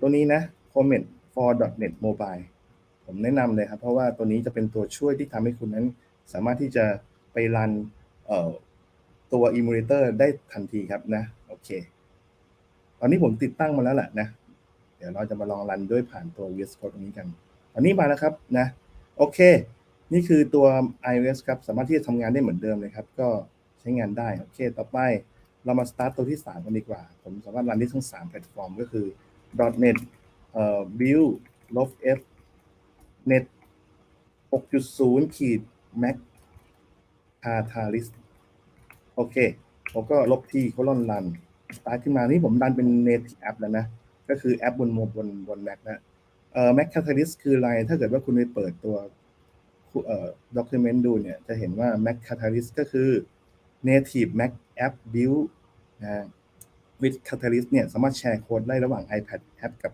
ตัวเครื่อง Mac นั่นเองนะก็คือตัวนี้ bring your iPad app to Mac นั่นเองนะนี่คือสามารถที่จะใช้ตัวนี้ได้หรือ Mac Catalyst โอเคซึ่งเราสามารถ build เป็น Mac Catalyst ได้ตอนนี้มาแล้วนะเดี๋ยวรอแป๊บนึงครับรอมัน build มันจะ start ตรงนี้มาให้ตรงนี้ไม่ต้องห่วงนะผมมีโค้ดให้คุณหมดแล้วว่า start ยังไงนะคุณได้เปลี่ยน device อันเองว่าจะเป็น UDAD อะไรนะโอเคต่อไปรอมันรันสักครู่นะฮะมาแล้วครับเด้งมาแล้วนะตรงนี้เด้งมาแล้วโอเคครับผมได้ตัวแอปพลิเคชันรันบน Mac เรียบร้อยเพราะเขียนแค่ source code เดียวสามารถรันได้หลายแพลตฟอร์มนะเป็น native หมดเลยนะโอเคดีมากเลยครับอันนี้ผมรันได้แล้วทีนี้พอผมรันได้แล้วเนี่ยผมบอกว่าผมอยากจะได้แบบง่ายๆไม่ต้องการรันผ่านคอมมานด์ไลน์เนี่ยก็สามารถทำได้ครับพอดีผมติดตั้งมาแล้วแหละแต่ว่าสังเกตนะมันกำลังหมุนอยู่เพราะว่าการที่คุณรันโปรเจกต์มาแล้วเนี่ยคุณต้องบิวก่อนพอคุณบิวเสร็จแล้วคุณได้ตัวบินมาแล้วเนี่ยคุณต้องปิดตัว VS Code สักหนึ่งทีแล้วคุณเปิดมาใหม่เพื่อให้มันโหลดรีโหลดอีกครั้งหนึ่งครับรีโหลดโปรเจกต์หน่อยนะ Open Project ตรงนี้คือเปิดครั้งแรกเนี่ยถ้าเกิดคุณไม่ได้บิวเนี่ยคุณจะไม่ได้ตัวแพลตฟอร์มทั้งหมดเนี่ยคุณจะตัวคอมเมนต์เนี่ยมันจะไม่รู้จักนะมันต้องรอโปรเจกต์บิวสักหนึ่งทีพอคุณบิวได้แล้วเนี่ยตัวคอมเมนต์จะเห็นรอสักครู่มานะครับตอนนี้มันเห็นแล้วนะตอนนี้มันไม่หมุนแล้วฮะโอเคคือคอมเมนต์มันเห็นแล้วว่ามันมีอะไรบ้างแล้วก็ลองกดดูครับกดทางซ้ายมือจะเห็นว่าเราเลือกได้เลยว่าเราจะเอาอะไรเราจะเอา Android หรือ iOS หรือ Mac Catalyst สมมติผมเอา iOS ผมเลือก iOS มาผมสามารถ select device ได้ว่าผมจะเอา device อะไรมันก็จะ list device ทั้งหมดนะมาให้เราเลือกเลยครับไม่ต้องมานั่งจำตัว UDD แล้วก็สามารถที่จะไปเลือกตรงนี้ได้ iPhone 13 Pro Max โอเคพอผมเลือกเสร็จแล้วเนี่ยผมสามารถรันได้ครับด้วยดีบักตรงนี้นะโดยการที่เวลาคุณไปสร้างตัวรัน.json เนี่ยคุณต้องเลือกเป็น .NET Comment Mobile นะฮะอย่าไปเลือกเป็น .NET 5 นะใช้เป็น .NET Comment Mobile เสร็จแล้วเนี่ยพอมันได้ตัว configuration ตรงนี้มาแล้วเนี่ยคุณเปลี่ยนจากตัวนี้ Comment Run นะเปลี่ยนเป็น Comment View สักทีหนึ่งพอแค่เปลี่ยนแค่นี้เสร็จแล้วเนี่ยคุณก็รันได้เลยครับรันปุ๊บโอเครอสักครู่ครับเดี๋ยวมันก็จะไปรันที่ตัว emulator ตรงนี้ให้นะแล้วดีบักได้ด้วยครับนะโอเคนี่ฮะเห็นไหมอยู่ในโหมดของดีบักด้วยแล้วสามารถเขียนโปรแกรมอย่างนี้ได้เลยก็ความรู้สึกตอนนี้ความพิเศษที่ผมชอบก็คือผมไม่ต้องลงตัว Visual Studio ตัวเต็มแล้วผมสามารถใช้ VS Code ในการดีบักหรือทำงานกับตัว MAUI ตรงนี้ได้นะนั่นเองนะโอเคทีนี้ผมอยากจะเพิ่มเติมอีกนิดนึงครับก็คือว่าสิ่งที่ผมภูมิใจกับการที่ผมจะมี MAUI ก็คือมันมีตัวที่เรียกว่า MVU ครับนะ MVU ตัวนี้ Model View Update ซึ่งเดี๋ยวผมจะเดโมตัว Model View Update ที่คุณดูนิดนึงซึ่งเวลามันอาจจะไม่มากเท่าไหร่นะแต่ว่าผมจะลองทำให้คุณดูนิดนึงครับซึ่งตัวนี้เนี่ยเราต้องอาศัยตัวลิบตัวหนึ่งครับของ.NET MAUI นะแล้วนึงนะโอเคเราไปที่ github.com/.net นะฮะ/comment เป็นโปรเจกต์หนึ่งของตัว .NET เลยนะซึ่งตัวนี้comment มันคืออะไรครับมันคือตัว MVU ครับ MVU นะ MVU pattern เพราะว่าอนาคตของการทำโมบายแอปเนี่ยผมว่าอยู่ที่ MVU นี่แหละเราต้องติดตั้ง library ตัวหนึ่งครับเซิร์ชเลยครับเรียกว่า comment นะเซิร์ช comment ไปแล้วคุณไปเจอตัวนี้Frenzy comment นะผมจะติดตั้งตัวนี้นิดนึงครับเพื่อให้ MAUI ของเราเนี่ย support ตัว MVU นะก็โอเค .NET Add Package แล้วก็พอดีเนื่องจากมันยังไม่รีลิสนะก็เลยกลายต้องใส่คำว่า pre release โอเคติดตั้งนิดนึงครับพอติดตั้งแล้วเนี่ยผมต้องไปใส่อะไรเพิ่มหน่อยก็คือตัวนี้เป็นการไปแฮกมาหน่อยครับว่าผมจะใช้ MBU นะซึ่งเดี๋ยวอนาคตเนี่ยมันคงไม่ต้องทำพอดีแล้วอันนี้เป็นแค่พรีวิวก็เลยต้องไปแฮกมันหน่อยก็ต้องไปใส่ที่ตัวCS prop นิดนึงครับเพิ่มเติมตรงนี้เข้าไปพอเพิ่มเติมเสร็จแล้วผมจะคลีนแล้วก็คลีนก็ได้ผมจะไปทำอะไรต่อนิดนึงครับที่เมนMAUIโปรแกรมเนี่ยปกติเราสตาร์ตตัวแอปที่เป็น SAML ถูกไหมเราจะเปลี่ยนใหม่ครับผมไปสร้างโทษทีผมขอไป using ก่อนนะ using comment เสร็จแล้วผมไปสร้างคลาสมา1คลาสก็เป็น public class ผมตั้งชื่อว่า my app แล้วกันนะเป็น comment app โอเคผมได้ comment app มาแล้วที่นี่ comment app เนี่ยมันต้องการ view เป็น main view มา1 view ซึ่งเดี๋ยวผมจะไปสร้างเป็นโฟลเดอร์ขึ้นมาชื่อว่า view แล้วผมไปสร้างเป็น view ชื่อว่า my view แล้วกันนะ my view.cs ง่ายๆเลยครับทีนี้เราก็ทำการไป using comment เลยมันจะใช้งานโอเคสร้าง class public class ชื่อว่าเอาเป็น my view เป็น extend มาจาก view โอเคเรียบร้อยที่ผมได้ view ของตัว comment มาแล้วซึ่งเป็น MVU นะซึ่งเดี๋ยวผมจะ start ตรงนี้ว่าผมจะบอกมันว่าbody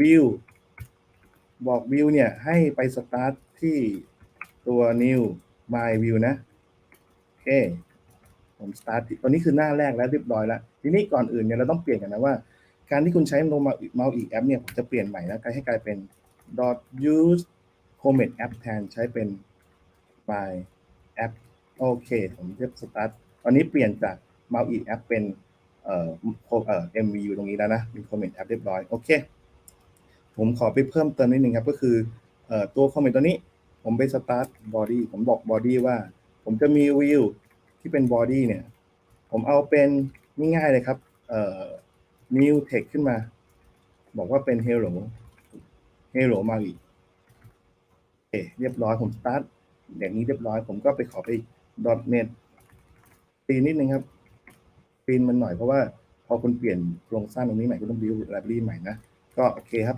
.net build นะ-f net 6.0 Android โอเค-t ลองรันผม start เป็น Android นะเรามา start ตัวนี้นิดนึงครับอันนี้โอ้ยนะมี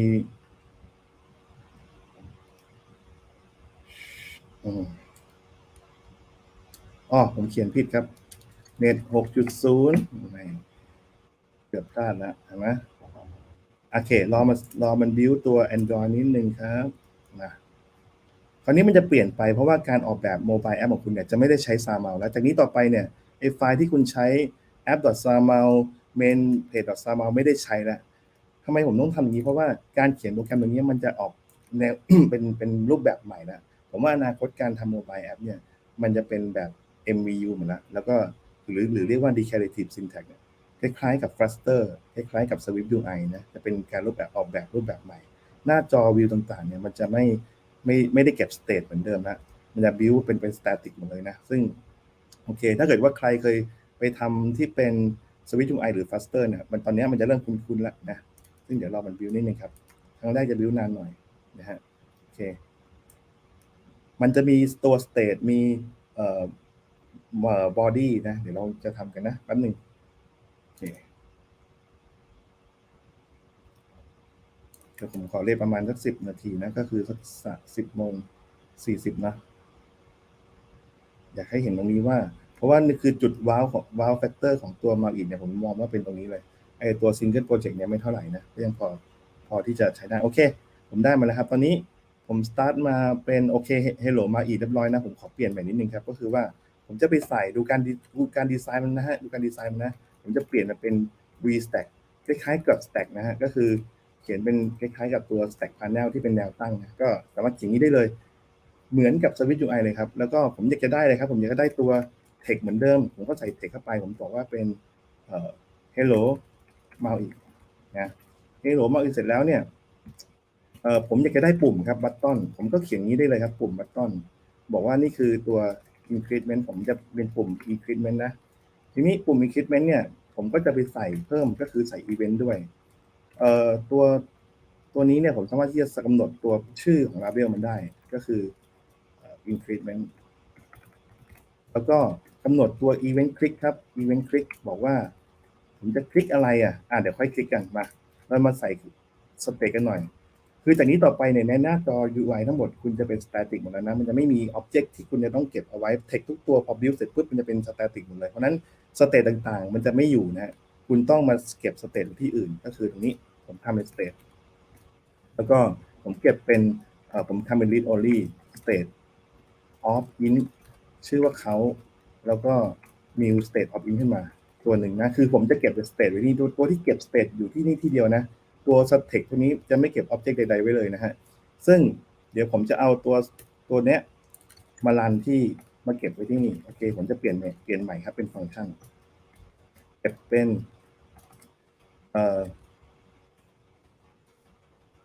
hello MAUI แล้วก็เก็บเป็นvalue ไปที่นี่แสดงผลที่นี่ผมจะรันว่าพอกดปุ่มแล้วเนี่ยจะให้มันเขาอัพไปเรื่อยๆผมก็ใส่คลิกใส่ event click เข้าไป event click เข้าไปแล้วก็บอกว่าใส่ฟังก์ชันเข้าไปเป็น lambda บอกว่าให้เขานะ value เนี่ยบวกนะก็คือบวกค่าของไอ้นี้เข้าไปทีนี้ผมจะตกแต่งเทคนิดนึงครับผมจะให้มันมีfont size ใหญ่ๆหน่อยครับสามารถใส่ฟอนต์ไซส์นี้ได้เลยนะแล้วก็อยากให้ฟอนต์เวทเป็นฟอนต์เวทต้อง using เพิ่มเติมนิดนึงครับก็คือตัว using microsoft.maui แล้วก็ using microsoft.maui.graphic โอเคผมเพิ่มเติม using นิดนึงครับfont weight ครับ font weight bold font weight bold โอเคผมว่าใส่ตรงนี้ได้เลยแล้วก็ปุ่มโอเคเรียบร้อยผมลอง start ดูครับวันนี้ผม start สามารถคลิกปุ่มได้แล้วนะ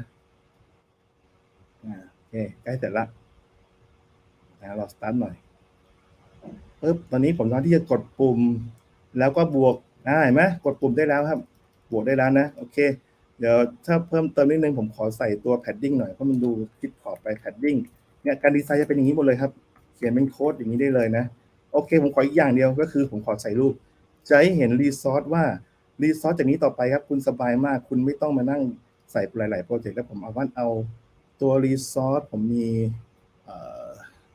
ผมขอไปเอารีซอสผมหน่อยนะเอารูปมา1รูปผมรูปสิงโตแล้วกันรูปสิงโตมาใส่ได้เลยครับที่โปรเจกต์นี้โปรเจกต์เดียวใส่ได้เลยพอใส่ไปแล้วปั๊บผมสามารถที่จะใส่ image ได้ผมจะไปใส่ image เพิ่มตรงนี้นิดนึงนะโอเคบอกว่าผมขอ new image ครับ image ชื่อ lion โอเค lion ตรงนี้ผมจะให้มีเฟรมสักประมาณ100 คูณ 100โอเคไหมเรียบร้อยครับผมก็จะรันแล้ว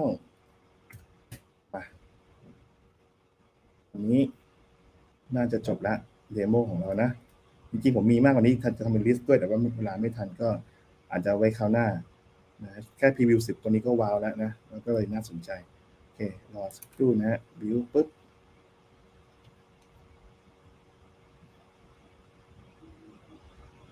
พอใส่รูปเข้าไปมันจะบิวนานนิดนึงเพราะว่าต้องบิวรูปด้วยนะต้องเอารูปไปบิวไว้ในโปรเจกต์ของ Android iOS ด้วยซึ่งมันจะทำให้เราอัตโนมัติเลยแล้วไม่ต้องไปนั่งสร้างรูปเองในแต่ละโปรเจกต์แล้วนะครับโอเคบิวนานหน่อยนิดนึงซึบมาแล้วโอเค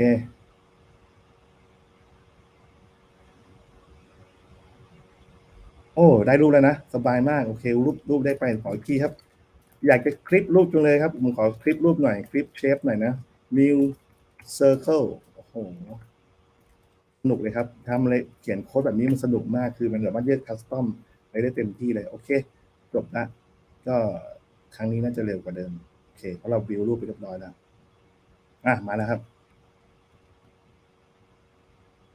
ได้สิงโตวงกลมโอเคเรียบร้อยครับตอนนี้เราเสร็จของเราแล้วนะเซสชั่นผมก็อย่างรวดเร็วครับประมาณเท่านี้งั้นใครสนใจก็มา follow ผมได้นะครับที่ ที่นี่ครับก็เพจกลุ่มบล็อก YouTube GitHub นะโอเคครับผมขอบคุณมากครับ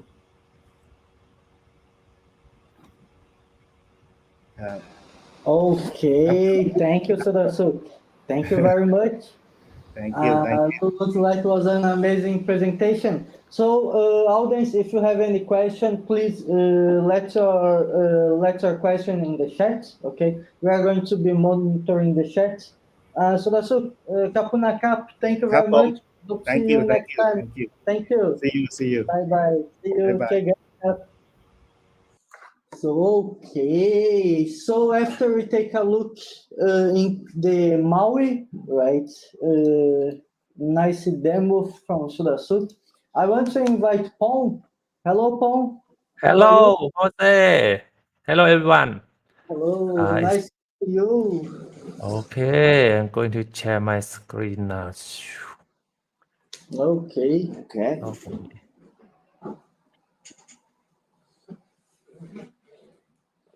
Okay, so my session, I am going to talk about the AI. Okay, so it's like we shift from the UI to the AI service. Okay, let's see. Can I I start am now? sharing my screen. Your screen. Yes. Can you click in the button, the blue button that say your screen is the hide to hide the yes, perfect. Yes, I can see your screen, but I don't think it's the right one. Okay. Oh, I see. Go next. Please. Yeah, now I show you. Now I see your terminal.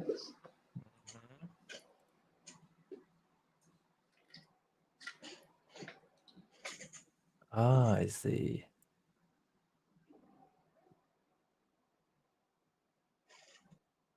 No worries. Take your time. While you take our time, I'll take my coffee. Yeah, the coffee would be nice.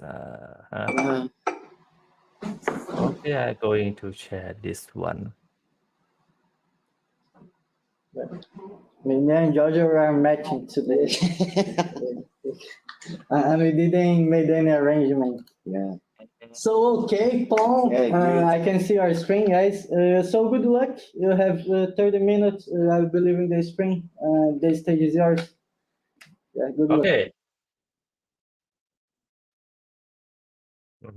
Okay. So in my session, I am going to talk about the .NET and the AI.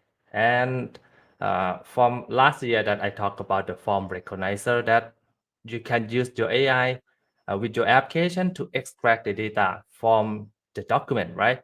So this year, I'm going to talk about another powerful AI that we talk about the translation. Okay. So my name is Pon, and I'm going to start with my overview in the 3 parts about the AI feature that we are going to talk today and how to implement it into our .NET application. The first one is we are going to understand the term of the AI-powered app. The second, I will show you one of the AI feature that ready to be used in your application. And the final part is I'm going to show you how to integrate it into your .NET 6 application. Okay. So we will start with the AI Power App. So how can we tell that an app has the AI power, right? Because when we talk about the AI, we often think about some kind of the fantastic things that always happen in the sci-fi movie. For example, him, right? The AI term always be used to represent the super intelligent things like robot, which seem unable to be done with the normal people like us. Whenever you start to learn about how to use AI in your application, you will find out that there are many knowledge you may have to learn or be expert on it. But in using AI in our application, I will tell you that you don't need to be an expert on the machine learning or even become a data scientist. For example, one of the problems for our humanity is the communication. Today, the information and knowledge that need to be transferred from one language to another language require time and resource to spend on the translation. This problem can be solved with the AI. And I am going to tell you that you can integrate this feature into your application with one of our Azure Cognitive Service. So I'm going to introduce you the translator. The translator is one of the most powerful AI from the Azure Cognitive Service. It can help you reduce your cost and time on the translation, and it is ready to be used right away. So what is the translator actually? I will tell you about it. In the situation that you have an information that need to be translated to another language, translator come to rescue. There is a lot of this kind of situation happening around us, right? For example, in studying, in the travel, in the business, in the document, in the video, in the book, and etc. So the translator make it easier to translate your information into apps. Translator come in the form of the web API. So if you are already familiar with the web API, you can submit the content from your app to the API. The API translate and send you back the translated content. The content can be a simple text or the whole document. It's up to you. And if you are worried about your data privacy, because when we are going to talk about the translation service, you will send your data into other computer, right?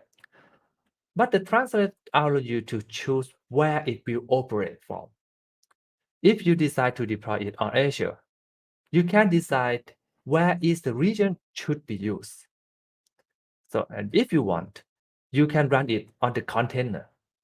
So your data never leave its place. And every translated text will not be locked. And your custom model can be deleted anytime.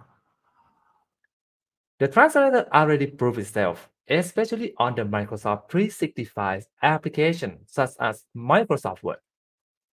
Or you may already see it on your Microsoft Teams in the live caption feature. So you can trust the same feature that you're going to use it on your application with the translator. Okay, so now we are at the final part of this session. I think it's quite very quick now for my session. So if you want to start using the translator, how can you do it? So I'm going to show you here. Not the project right now. Okay. So from this point, the translator is an Azure resource, like I'm going to show you here. So what you're using here is an Azure resource, but it's just a translator service. If you are going to use it for yourself, you just search it, translator, and here it is. I'm going to show you that you can start to decide that which region the translator will work on. I'm going to create the new translator service. And here, this is the region. This is the region that you can choose that, okay, the translator will running on this region only. So the data will never move from your region, okay? This is very useful. For example, if you are working for the European Union, like this. The other thing is very similar to the Azure resource. For example, the resource group and the pricing tier.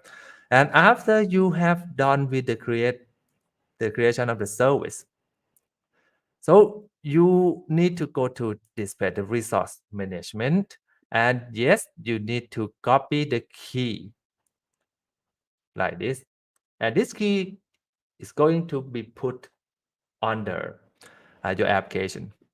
And you're going to see here that I have select the region in Southeast Asia. So like you see the option on the creating the service, I decide to place it on the Southeast Asia region. And you are going to see here that there is two kind of information here. Is the web API. If you use to deploy it on the Azure service, you are going to use this endpoint. For example, the text translation, the text need to be sent to this endpoint.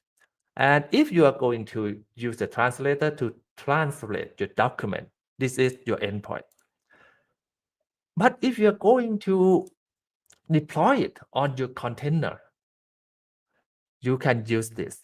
The text translation is available on the container, but not for the document right now. Okay, is for the container endpoint. Okay, so this information will be going to be used in our project. So I'm going to copy this key, and here is my simple console project, right? So I think if you already use the .NET 6 to create your console project, you will know this very clean and very simple code. So you can focus on what you want to build better. Okay, I'm going to hide this sidebar, and I am going to set my secret first. So it's oh, I'm going to switch to this first. Start and check out.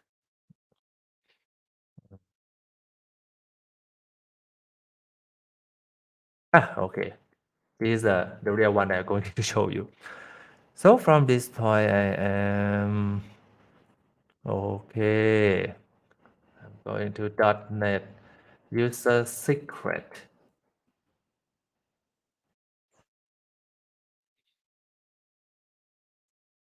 Okay, click on that.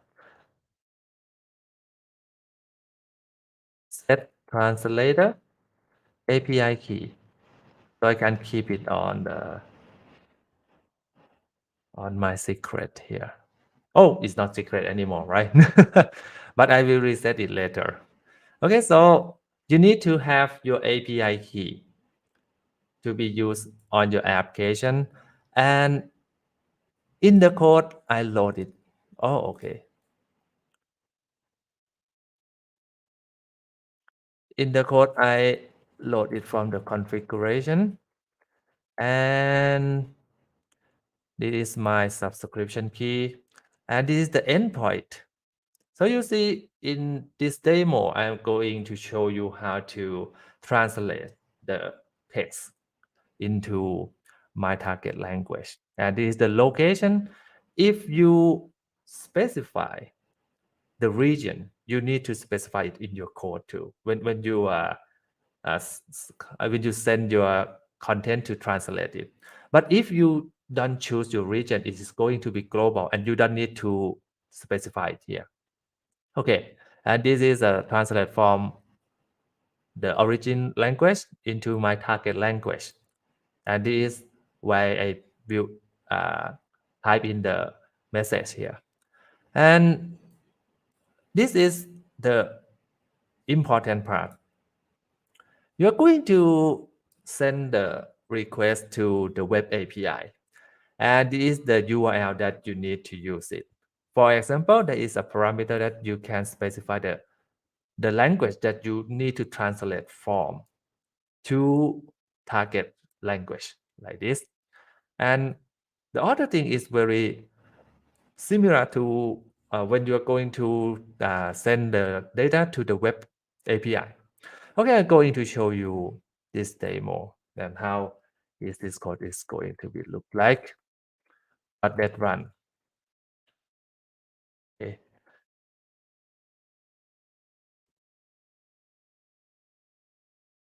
Oh, okay. Let me see this.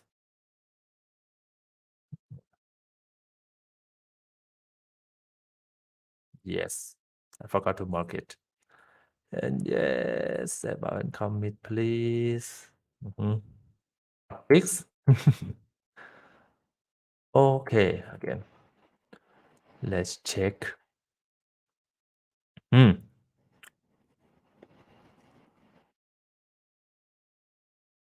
it run.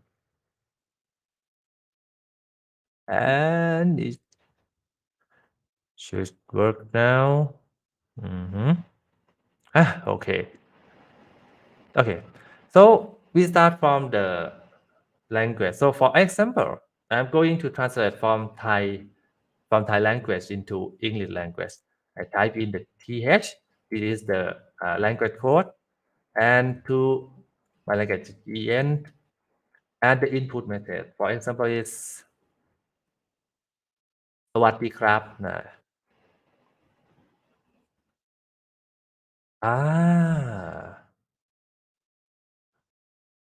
is authorized by okay.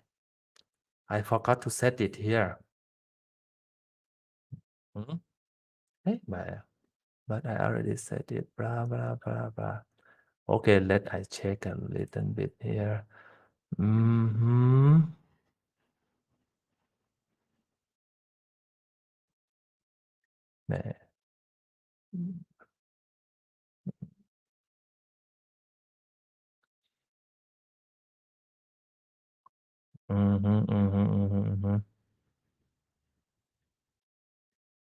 Yes.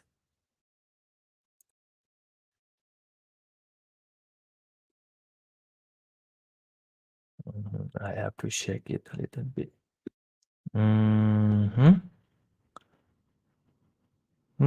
Okay, still active. It's free, and I think I have got a little problem with my credential. And okay, let's see.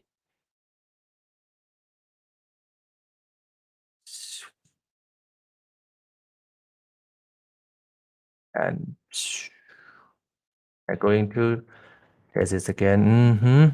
I step to the secret store and the translator API again, and going to use it, blah blah blah blah. Okay, it should be the problem now. .NET run.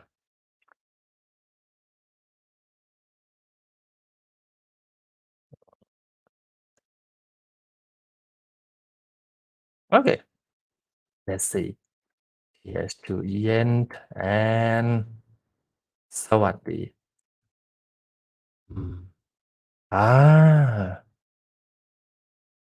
there is some problem here.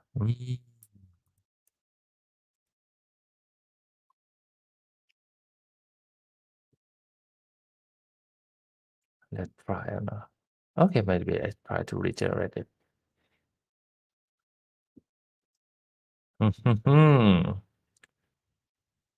Oops. Let's see. Okay, I'm missing. I'm missing the translation. Translate from, translate to the object body. Subscription. And is my subscription key. Where is it? Actually, let me see.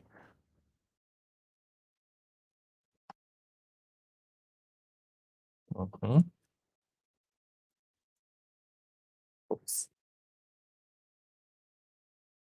And it's better moment.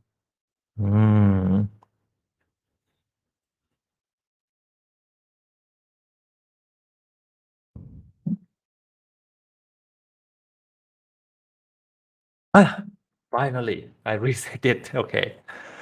So this is going to be very interesting because when we send the input message and the target language from TH to EN, so the translator translate it and send back.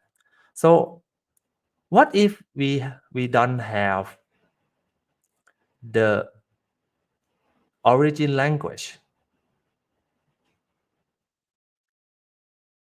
Can it auto detect? Because from the URL parameter, you are going to see that this is the way we can set the origin language. But what if you don't set it? So the translator has the feature that they can auto detect the language. So let me try it. Okay. So the from language that I don't specify it, but two languages I want to specify is Yen and Sawadee. Like this. So you see here this, there is another information returned from the translator.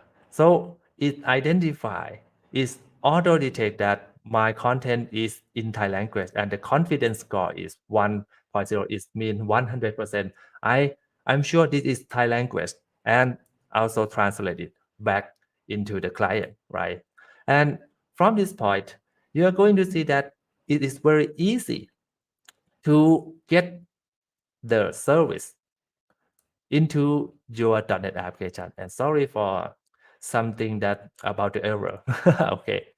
So if you're going to use the out of the translator feature, you can read from the document, and it has the auto detect feature. It has the multi-language feature. So I'm going to show you here.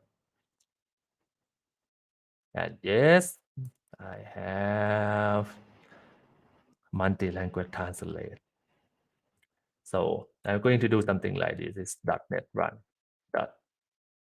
.run, and translate from language is Thai. And here I'm going to translate it into English, into Japanese, and yes, for Chinese. Is test like this. Enter. And Sawadee. So you're going to see here that when it got the multi-language request, it translated and sent back in the JSON. For example, it is for English, it is for Japanese, and it is for Chinese. Okay, so I will end the demo here, so you now realize that how easy to integrate this translator into your application. So it's open a lot of opportunity to implement this feature that into your business. So from this point, let me sum up. So the translator is an Azure Cognitive Service. It supports more than 100 languages now, and also include the Klingon if you are the Star Trek fan, right? And it can support to translate the text or the whole documents. The text is locked during translation. If you use your custom translation model, it can be deleted by you. And you can choose to run it on the cloud or in the container in your data center. So if you are interested in the translator resource, I put it here. It's already available on the Cognitive Service website like this. Okay, I think that's all for the translator for today. Back to you, Jose.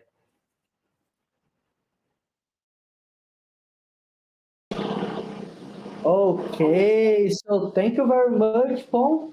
It was a nice presentation. For a second, I thought the god of the demos was playing against you, but finally the demo worked and sounded pretty cool. Yeah. So thank you very much for the presentation. George, any Thank comment? you. No, it's pretty cool. I trust him that this is that very interesting task about the cloud services and the integration with that. I'm curious about the Klingon language, but it's okay.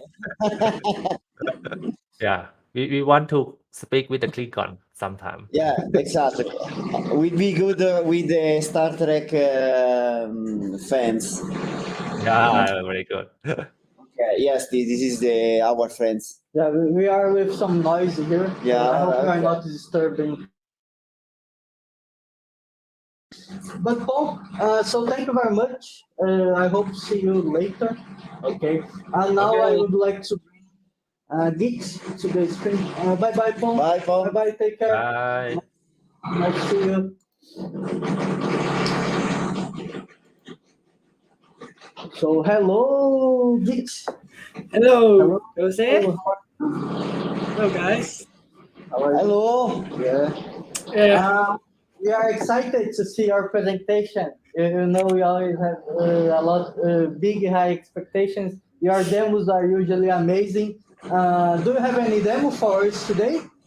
Yeah, but too bad it's just a video that I have recorded because we gonna build the AI application, right? So I just pre-built that for show us in the video instead of I just build it and try it in my room or something like that because it should be a lot of space, right? If we're talking about the metaverse. So yeah. Okay. I should we understand you. No worries. But thank you for the video that you will make ahead. Yeah. Georgia? No, I'm curious, so I let him the stage. I'm adding you. Could you please hide? Okay, amazing. So thank you very much. We are ready to go. Bye bye. Okay, guys. So, welcome to my session, everyone. Today, I'm gonna talking about augmented reality with Unity.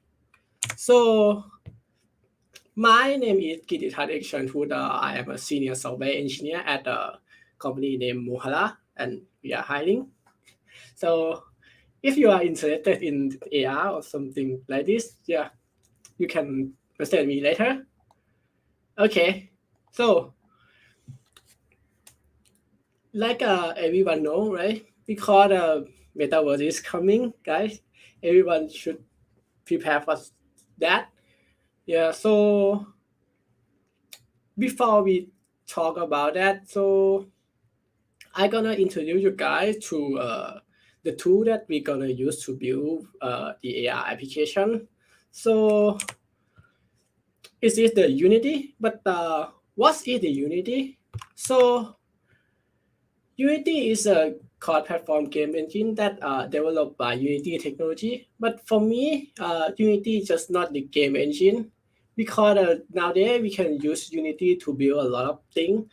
For example, in this session, we will use Unity to build the AR application, right, for mobile platform. But another thing is there were some people that have used Unity in the kind of short film work, something like that. Yeah, they can doing a post-process before going into the film. Yeah, so this is something like what is Unity for you guys. Indicator you didn't know about that. Yeah, so we will going into the next topic. What is the augmented reality? Right, this is the important because I'm sure not everyone know about this. So I will just explain a little bit of the augmented reality or the AR. AR is an interactive experience of real-world environment where the object that reside in the real world enhanced by computer that generate procedural information for us. So, but the short for the AR is AR can be defined as a system that incorporate with a three basic component. The first one is a combination of the real world and virtual world. The second one was the real-time interaction and accurate 3D registration. And the last one is the real object and the virtual world should be related to each other. But the AR is not just have the only one type because there was a lot of AR which is we can categorize it into the two types of AR. So the first one is the marker-based AR, which is I think everyone have seen that before. For example, if you are pointing your camera at the barcode and it have something display in your screen, right? But that's what quite old nowadays, because today I'm gonna present you guys the markerless AR, and the markerless AR is can be categorized into 4 different of that. So we're gonna looking into the first one, the location-based AR. If you guys didn't know about it, so I will explain a little bit about it. For example, the Pokemon Go is the location-based AR. So it's use the smartphone or your device, GPS or digital compass data to projection the AR regarding of surface or your nearby, because it's just use the location of the latitude and longitude and project the AR into that place. So you did not worry about the you have a light or not, because it should be displayed into the surface, and after that, with the lat and longitude. The next one was the projection-based AR. I think this one is very cool, because normally the AR application you need the camera or your phone, right? But the projection-based AR is different, because you don't need to have a mobile to display the content, because they use something like a light projector instead of the camera, because they will be project the light into the surface and display it like in the picture. So they can create the interactive experience with this, which is really cool for me. And the third one is the superimposition AR, which is we're gonna do it today. So it's used either for partial or full replacement of the original view of an object with an update in the augmented view. So the superimposition AR will provide a multiple view of the object, like in this image, right? So you can rotate it to see what the chair gonna be look like. And you can walk around them, something like this. So this is the thing that we're gonna do today, guys. So the last thing, I think this one is look weird, but it's very useful, because it's what the outlining AR, which is think about when you are driving a car and the sun is set, so it will be dark, right? And our eye, I mean human eye, cannot be looking at the same point for a long time, or we cannot looking into the dark for a long time, because we're not gonna see that, right? So the outlining AR is decided for solve that problem, because this technology was used in the car driving after the sunset. It will be project the line of the road for us. That this should be useful for us. Okay, so I think you guys know about the markerless AR, right? So let's talk about the tool that we're gonna use. So there was a big major tool for the our mobile today, right? First is the iOS. The second one is the Android, something like that. So in the term of the tool to build the AR application, on Android we have the AR Core, which is developed by Google. So, and on the iOS side, we have the AR Kit that developed by Apple. But this is the C# .NET conference, right? So we're not gonna talk about the Swift or Kotlin. So we use the Unity instead of that because we use .NET, right, guys? So I presented you guys the AR Foundation, which is developed by Unity. So actually, the AR Foundation is the SDK that developed by Unity technology. AR Foundation was implement a multi-platform AR SDK onto one SDK. That means no matter which platform that you want to create your application, you just using the AR Foundation, and yeah, after that you can just write your code in the same way, regardless which AR core, AR kit, or if you want to build it into the Oculus or HoloLens or something like that. So you can just use the AR Foundation. So which is very cool for me, and it will save us a lot of time.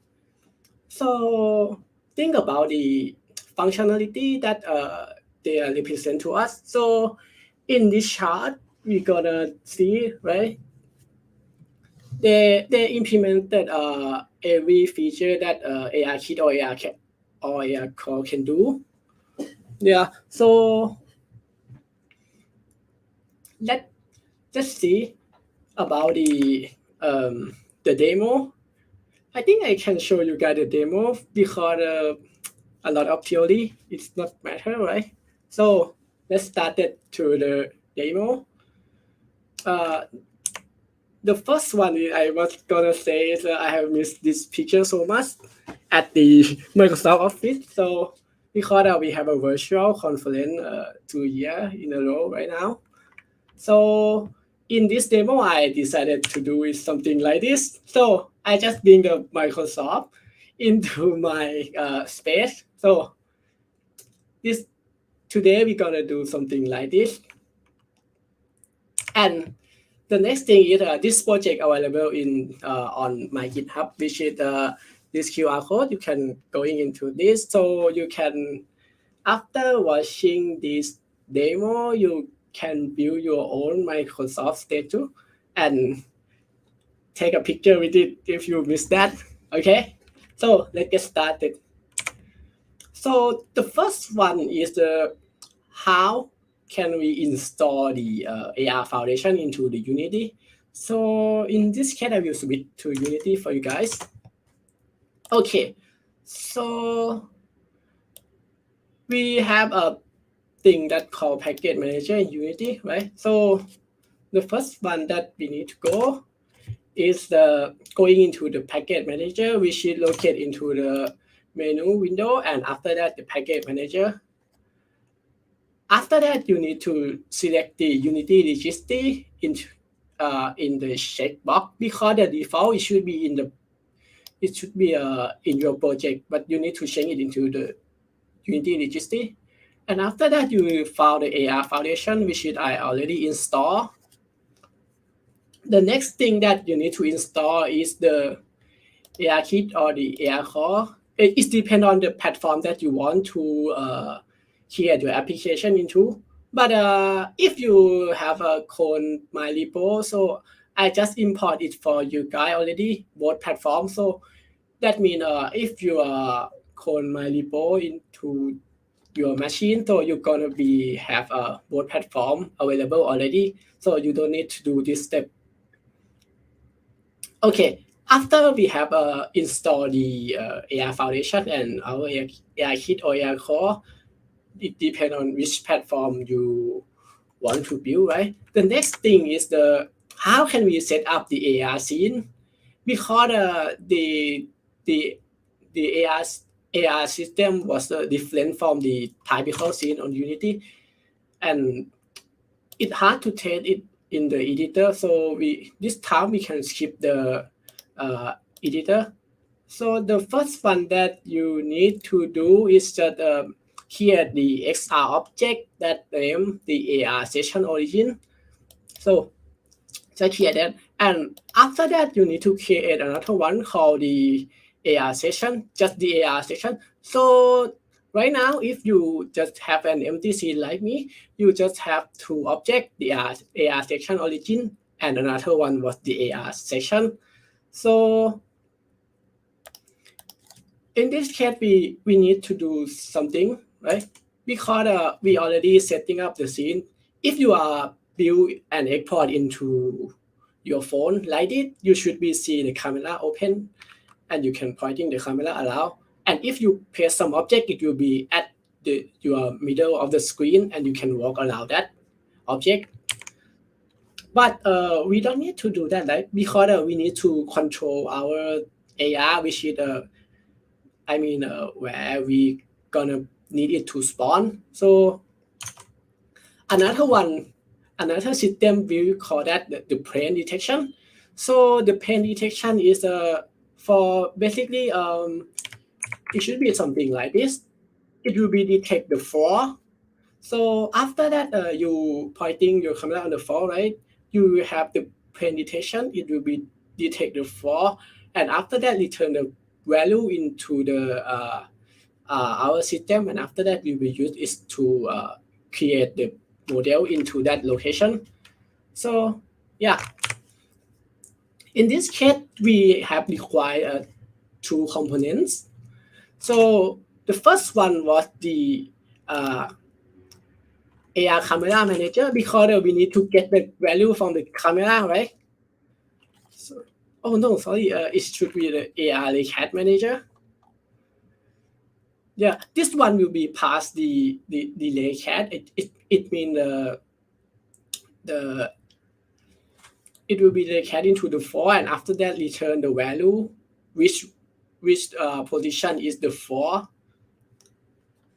And another one was the plane manager. It should be the name as the AR plane manager.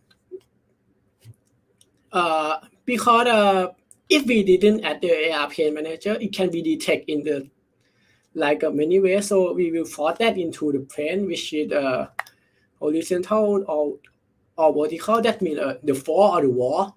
Okay, so and after that we already everything was already set up. So the next thing that we need to do is this marker on the floor, right? So let's start with this. The first one that we need to do is create the locator for the reference for the position that should be 4 or not. So we will call that the indicator.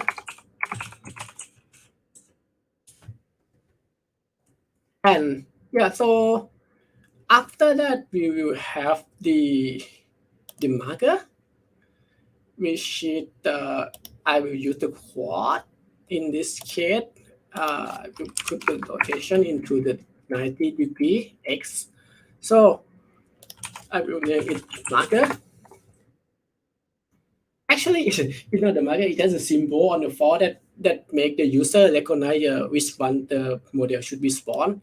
So I will tag it inside the indicator, because I need to control the size of the marker by myself. Because if I didn't put this into the indicator and I use the marker as the indicator, it will be something like a scale and scale up and scale down. It depends on your floor is far or near you.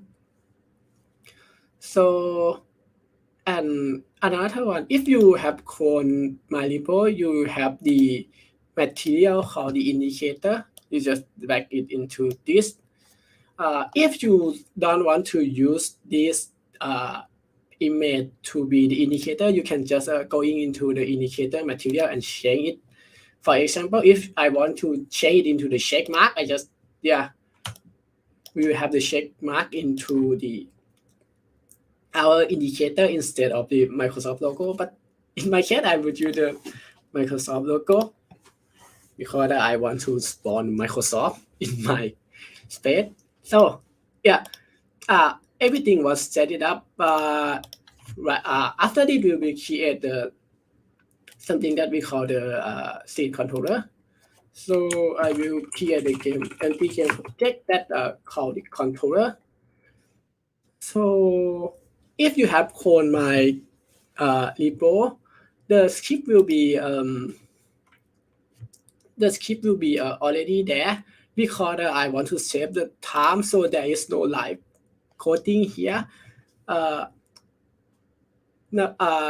You can locate into the script folder, and after that you can add the component, the AR tap to paste object into our controller game object. So the first field was the object to paste. That means the object that you need to placing into the scene after you paste your model. So in this case, I already have it located in the prefab folder. But if you have your own model, for example, the plane or the car or something like that, you can just use your own. So in my case, I will use this one. I can show you guys. Oh, this will be this, right? So I will use it. I just stack this one.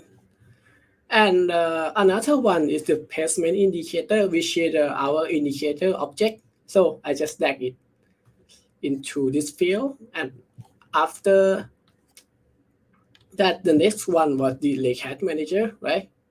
Okay, the layout manager that we attach it into the AR section origin. So in this case, we just drag the AR section origin game object into this field. And another one was the AR section origin. So it should be the same game object. Oh, another thing, if you have created the scene and it have the camera, make sure you delete that because we're not gonna use the main camera of the Unity because in the AR section origin, it already contain the AR camera, which is it will be project the camera for you. Okay, so this is everything should be done in this case. So if you are already done of this step, or if you build this, so just build and run it on your device.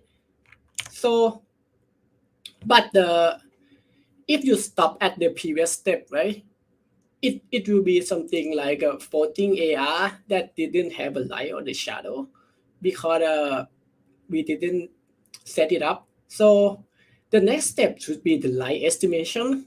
This is very important because if we didn't using the light estimation from the AR SDK, our AR will be look like the floating AR because the light in the real and the virtual world is not related to each other.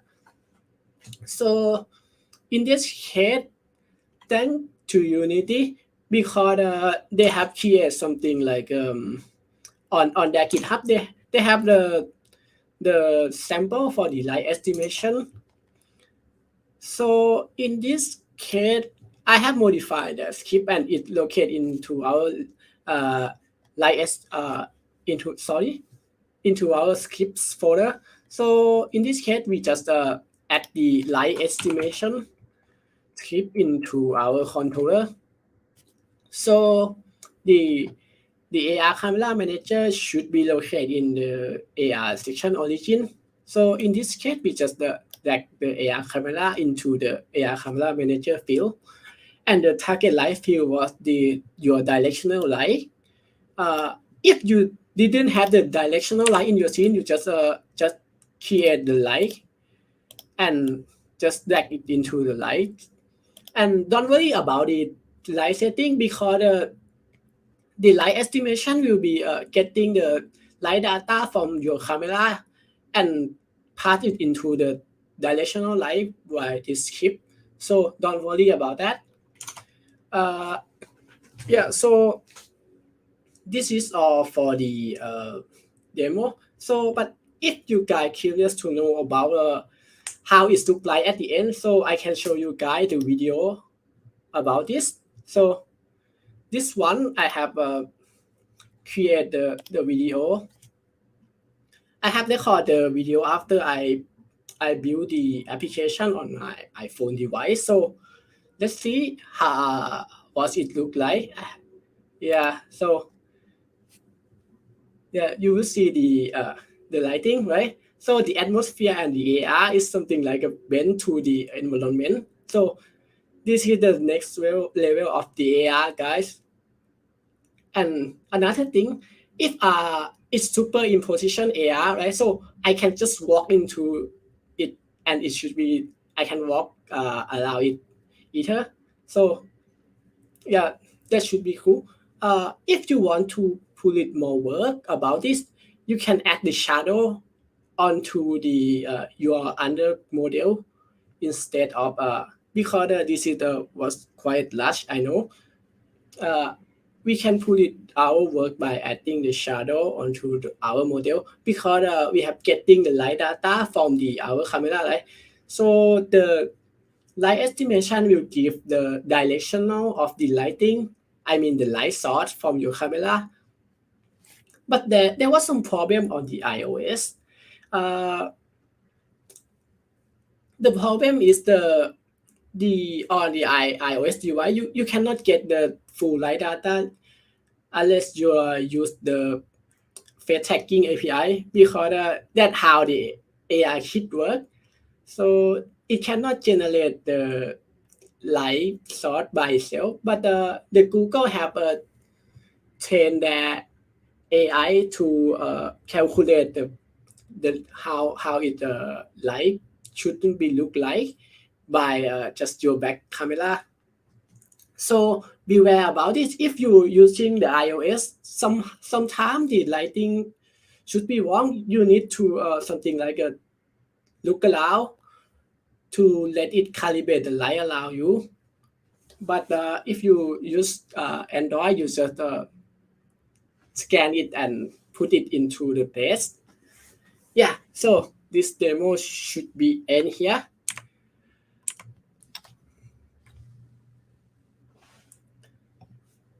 Okay, so this is when I have tested that. So I just try it in indoor instead of you guys can see if it didn't have enough of the light data, so it can be something like a little darker.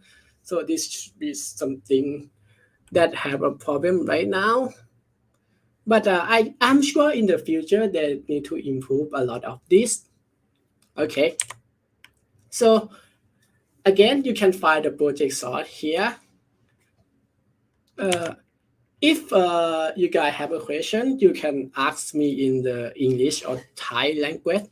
I can answer your question. Okay.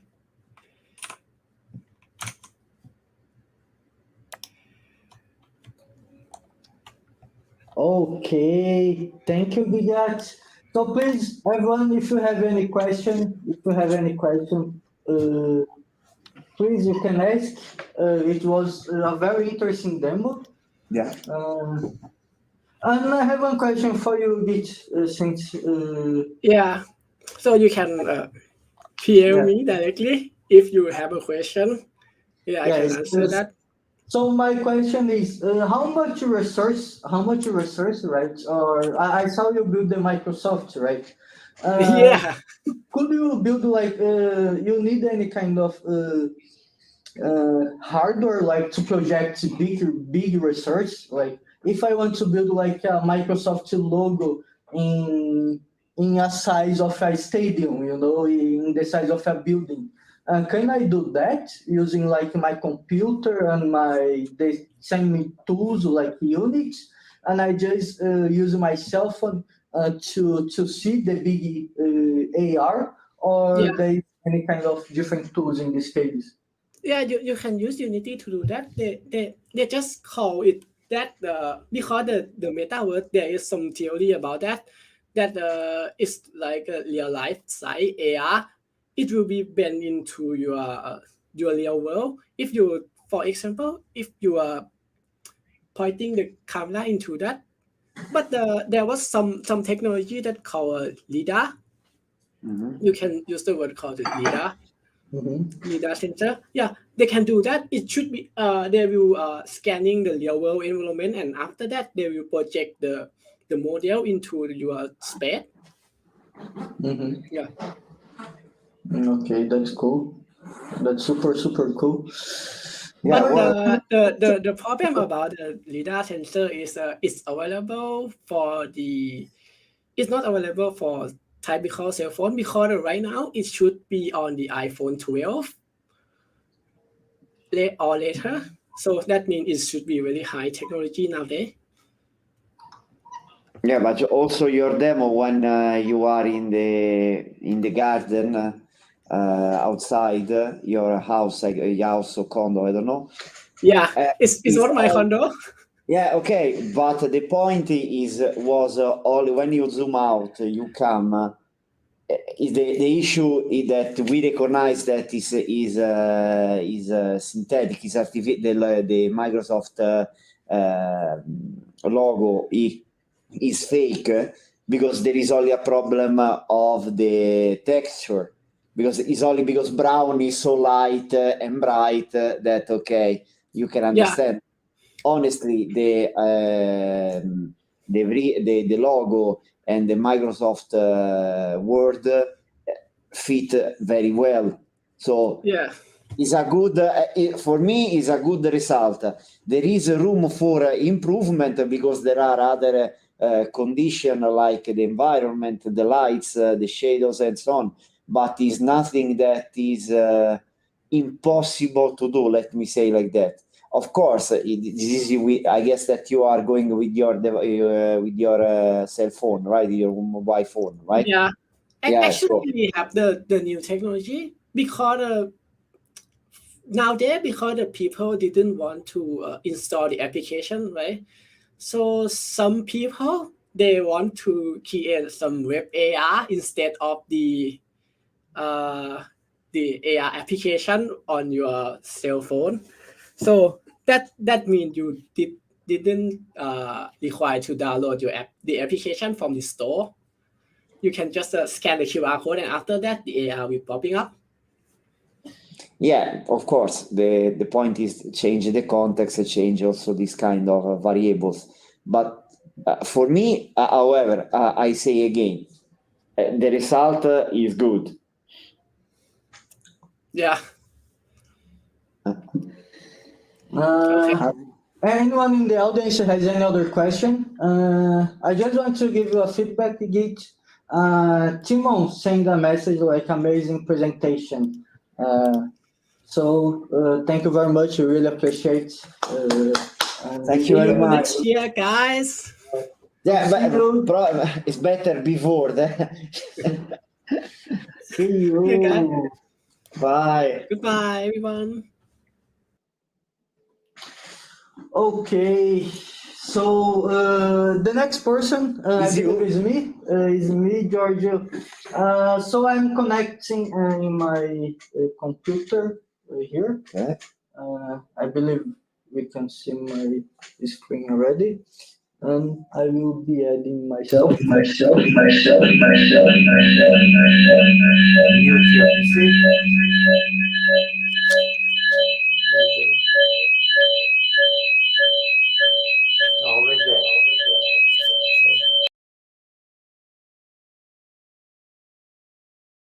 Yeah, 1 second, folks.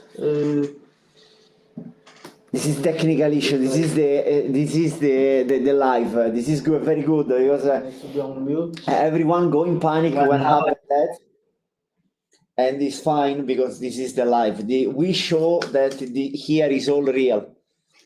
Cast that real. before. I should be. Hello?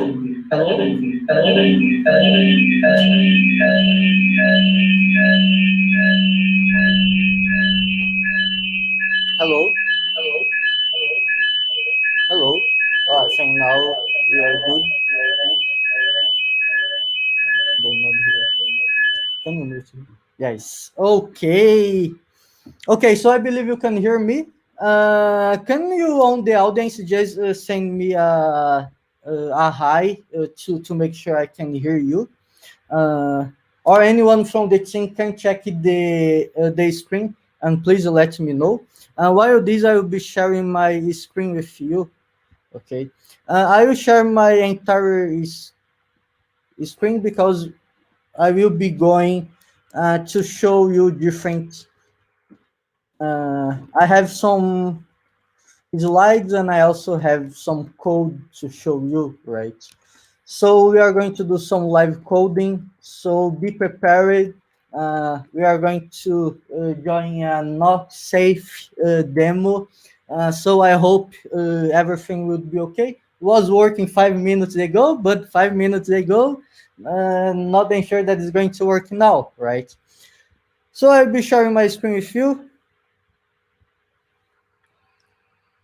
And this is me. So I believe you can see it, right? No, so welcome everyone, the .NET Conf. My name is José Barbosa. I will be talking today in what's new on C#10. Okay. Main parts of the I didn't found it. I don't know why, but I didn't found it the slides of C#10. What's new in C#10 in the collection of the slides. But if you are not aware, there is the collection from Microsoft after Microsoft saying after the .NET Conf from 9 to 11 November. We have all the slides posted. You can check in .NETconf.net. Okay, I don't know why I didn't found the C#10, right? So I built something for us here, but I got the same idea from the video, right? The video basically there is no slide; we just basically go through the code. But I got the same idea to try to show you what's new in C#10. My name is José Barbosa. I'm software developer at ThoughtWorks. I mainly work with C# in my day-to-day, right? It's my favorite language, and I'm so happy because one of the language that is one of the most innovative languages in the last few years, right? And also in Stack Overflow is one of the most loved language. I'm very happy to organize the .NET Conf Thailand with Georgia and some other friends, and also the .NET Bangkok meetup, right? There are some of the things that was not said yet that is not only for C#, but I would like to make sure the message is passed, right? I have 15 minutes, so I hope I will make on this time, right? But the main message I would like to pass for you is .NET 6 was released around 2 weeks ago, right? With this, we have a new set of library and infrastructure to build any kind of app, right? .NET is the perfect choice for you if you want to build for cloud, web. You can pick ASP.NET or Blazor. You also have desktop with .NET MAUI, WPF, and WinForms, right? Mobile .NET MAUI, we just saw a talk by Surasuk about .NET MAUI. Games with Unit, right? IoT and AI. So I believe we cover most of these on this conference today. I believe we are missing something about IoT. But it's pretty hard to find speakers that are doing IoT with .NET here in Thailand. But we are always looking.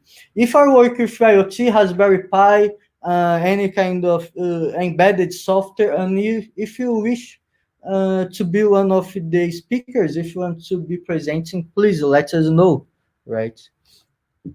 Talk about the momentum of the .NET. 5.4 million developers, right? In the Visual Studio family, this counts Visual Studio for Mac, and Visual Studio Code. The most loved framework 2019, 20, and 21, right? 3 years in a row. That's super cool. And also the .NET Core and now .NET 5 and 6, right? One of the most famous. I believe Aaron just arrived by his message. I saw Aaron message. Hello, Aaron. And one of the top 30 high velocity projects on GitHub, right? If you go github.net, right? Few years ago, I wished all these happening, and I never imagined was going to happen so early. The .NET 6 is heavily based on the open source contributors, people like me, Giorgio, and you, right? So open a PR if you see if you want a new feature or if you want to get involved, go to GitHub and get to the PR. And in the total, we have 21,000 community contributors. Okay, this is very interesting. That is basically all these people, and I would like to say a big thank you for you all. Right. I believe we have also some talks about performance. I will not talk too much about that, but I remember the time that when Node was faster than .NET, and now I'm so happy to say that .NET is faster than Node, like by 10 times, right? So the .NET 6 is released. The .NET 6 was released. I will be showing you mostly about the new C# 10 features. Okay, is a LTS support, long-term support release. It means it's going to be supported, I believe, for the next 4 to 8 months, 2 years. 2024. 24, yeah. 3 years, LTS 3 years. And I believe the end of the previous LTS, the 2.1, is going to finish to this year, something like that, because we get a new LTS, the other will expire. The 5 expire May of next year, and the 3.1 expire December of next year. Yeah, the same. Okay, that's cool. We also have Visual Studio 2022. We don't have anyone specific to talk about 2022 only, but since C# is our one, it is mostly, I believe, everyone that will be involved with .NET knows C#, not that everyone will be using, because we have a huge F# community there, but probably will be using Visual Studio 2022. Was launched one day before the conference. I'm using already in prod, and I really recommend. Giorgio is fast. My friend, mi amigo, mamma mia, is rápido. To help to upgrade the project, right? Microsoft created the .NET Upgrade Assistance. Is a CLI tool that you just run, and is going to help you to upgrade the project, right? If you are coming from .NET 3, I just ported an app a few months ago, not me, but my team, from .NET 3.1, I believe 2.1 to 5. Was like a week work, was not that painful, but the .NET Upgrade Assistance doesn't work with the 2.1. But if you are 3 and above, should work. If you are adding 5 to migrate to 6, would be very, very easy. Okay, and now let's talk about C# 10, right? C# 10 was released, right? And one of the main focus of the language is to simplify the code, right? The code written with C# 10. We have a bunch of new features here. We have, I'm going to pass through the demo in a bunch of them, right? But I would like to do some of highlights here, right? There's one also, I believe these parts of the slides come from the keynote that was presented into the .NET Conf, so I would like to give the proper attribution for that. I believe it was Scott and Ted, parts of the slides. The slide, this piece of code is also the public official documentation. Yeah. In Microsoft. Nice. Thank you. So global usings, right? Now we can use using for all the projects, right? You just put the global. Let's see how it's going to turn on. Is a new feature. Use system, right? Implicit usings, right? Now, depending on the project that you are, the compiler will do some imports for you already. Namespace, right? Now you can. They removed the bracket of the namespace, right?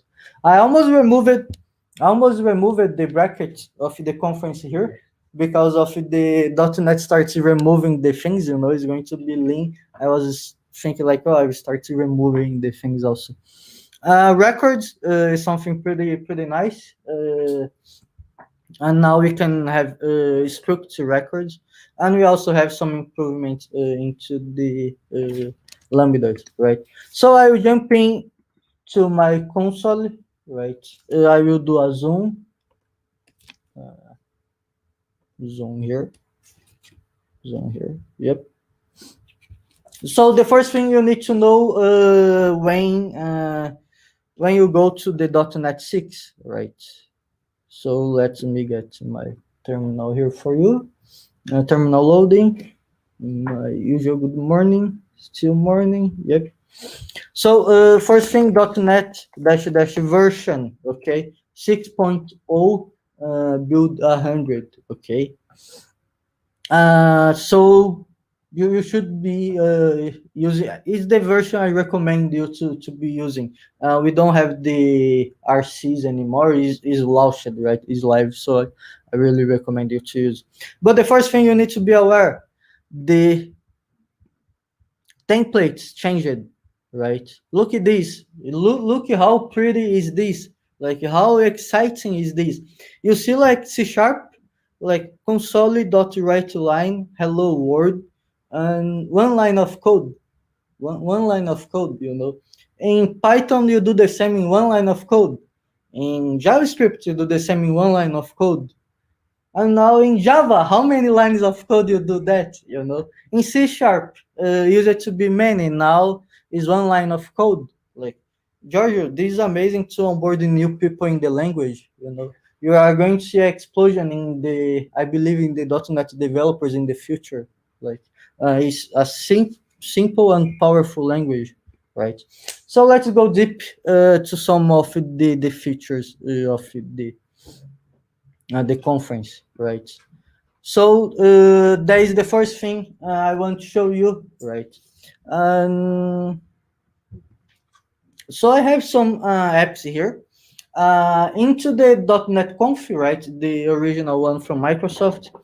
They have a small app that been driving the design of the language in the last past years, right? They basically use two people, Scott Hunter and Scott Hanson, to compare with each other using records and lambdas, right? I tried to do something different. I created two stocks here, right? So the first one I created Microsoft for the price 100, and I created Apple with another price of 100. And after that, right, what I did here was basically I used a with expression. I tried to use a with expression, right? And this with expression allow me to copy this structure, right? Allow me to copy the record structure and create a new object. And after that, what we have here, I basically do some consoles, right? I basically print some of those into the screen, right? So move on. I'm looking for a better place because the noise here, but I believe I found one. I believe this is the best I could do. Sorry for the noise in the building. There is some stuff is going on, but I would like to share with you. I believe I'm still online.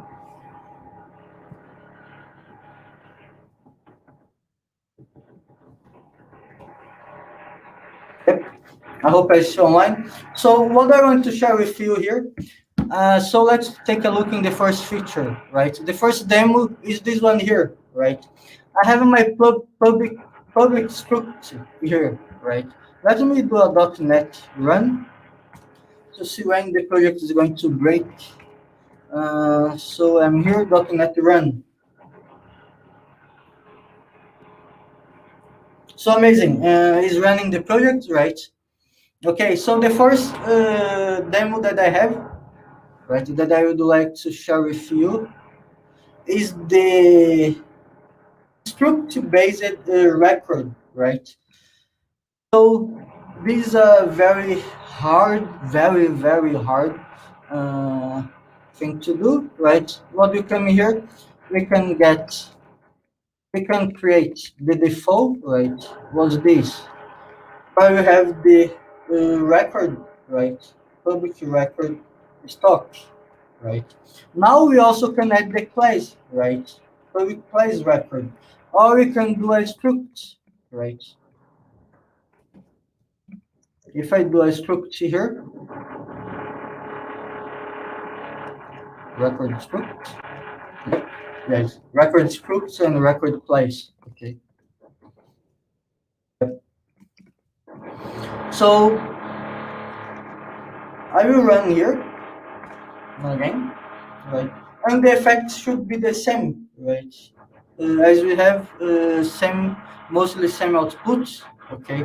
I'll have some difference into the outputs because now I'm using a script, right? It's actually because of I believe this one here, okay. We are going to is value based, right? Because scripts are value based, is going to print me the value of the script, right? If I change for class, is going to, if I change for class here, right, is a record, it's still a record, right? So the equals is based on the values, right?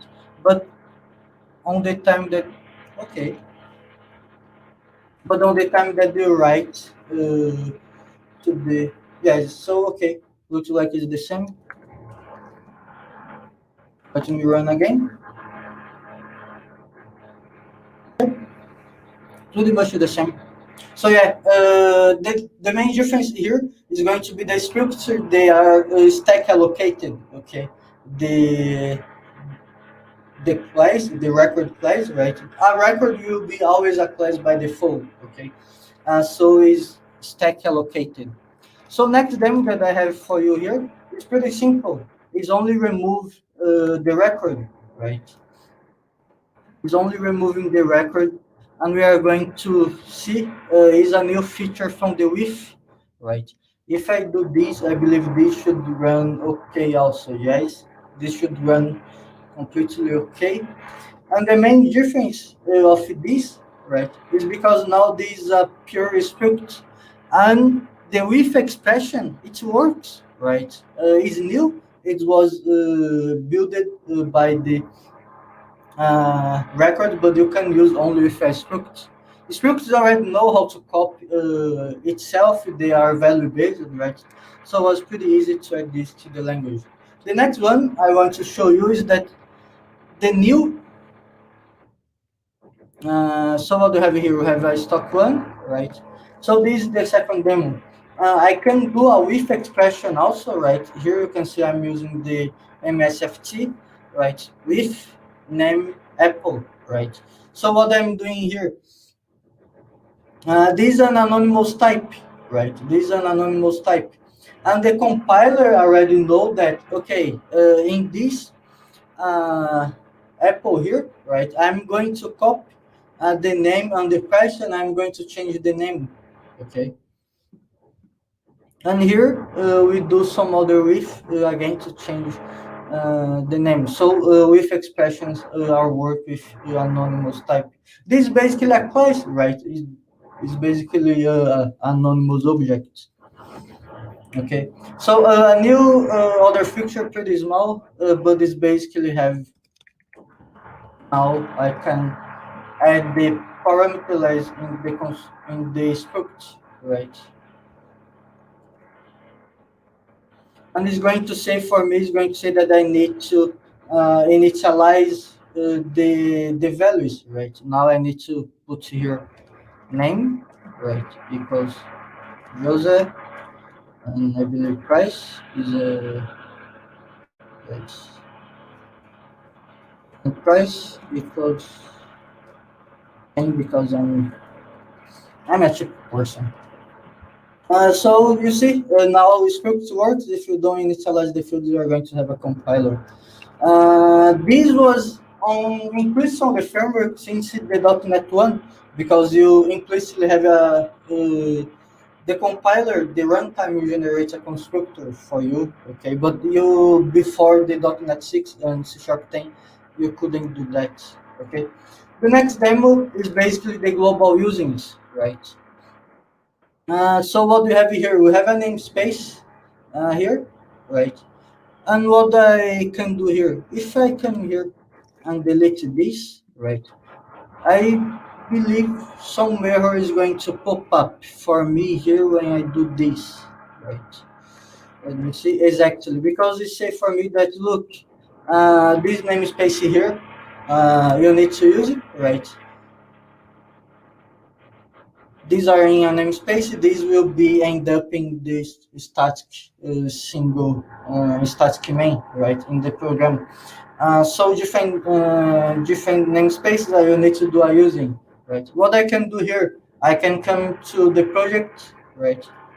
I can do a global using, right? What changes is actually this global here. Okay. The next demo I have to you is the implicit usings, right? You don't see, like for example, I using system, right? Mostly all the programs will rely on the system, right? You need to do a use system. And how this working? How is working now, right? There's a new feature called implicit usings, right? Depending from the project that you are creating, we already know what sets of usings you are going to need, right? This is very common in the templates. When you're creating Visual Studio with the templates based on the kind of application, Visual Studio will already create new files with specific usings, right? Now you could use implicit usings, okay? Let me see, I have is known already, but I believe in more 2 or 3 minutes I finish. So the next feature, right, is a new Lambda syntax, right? I will show you. This is pretty interesting, right? Till C# 6, right? All the lambdas that you have to write, you need to write it this way, right? You have to put the type. You can't use vars, right? You couldn't use vars recently, right? So now you can, right? Now it's pretty interesting. You can do this. There is a lambda expression type, right? That you could use for that, right? You also could do this, okay? The compiler is smart enough now to understand that this is a funky, right? That receive a string and is going to return an int, okay? One more you can do. Oh, this is super cool. This one I really like it. Okay. So one other thing, this case here is this example is basically I have a func, right? That is basically action, right? It means a method with parameters no return. Func, it means the first one is the parameter and the second one is the return, right? So here is a func that is receiving boolean, right? My boolean bool here, and I check if it's true, I return C#. If it's false, I return 1. So here I'm returning a string or an integer, right? The only common root type between these two is object, right? I cannot, the compiler is not smart enough. I can't put var here because the compiler is not smart enough to know if I'm going to return a C# or an integer, okay? So the solution for that, right, this is how you can do, but there is also a new feature that allows me to write the same thing in a different way. That is this one here, right? Instead, put the return type here. I put it here, right? So it's true. It's true. It's going to return an object. It's going to receive a bool, right, as parameter, and this is the execution. It's very interesting. It's pretty similar with methods, right? It looks like a method here, but if I put public, right, object is true, right? Is a method basically. And in the end, lambdas are methods, right? Talk about methods. Now we also have one cool thing here, right? So a bit down here, right? What I can do now, before I need to specify the function, right? When I'm assigning, when I'm basically create a delegate, right? Here I'm create a variable point to a method, right? And I can execute this method like that, read, right? And now I can do something like that. I can put var. The compiler is smart enough to understand this, right? And this is all what I have for today. C# 10 is mostly focused on simplify the language, right? And you can get started today. You can download .NET into get in the URL you get .NET 6, right? You can download Visual Studio and you can use the upgrade assistant, give a try. I didn't try yet, so please try, let us know. And I believe for today, this is all what I have. And I will come back here and I will add this. So, Giorgio, are you there? Can you unmute? I believe. Yeah, it's No, perfect. I don't know if you Thank can you. listen me So clear. I believe we are on the lunch time now. We are going to have a lunch. We are going to return 1 p.m. Okay. So keep tuned. We are going to return soon. So see you there. See you there. Bye bye.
Hello.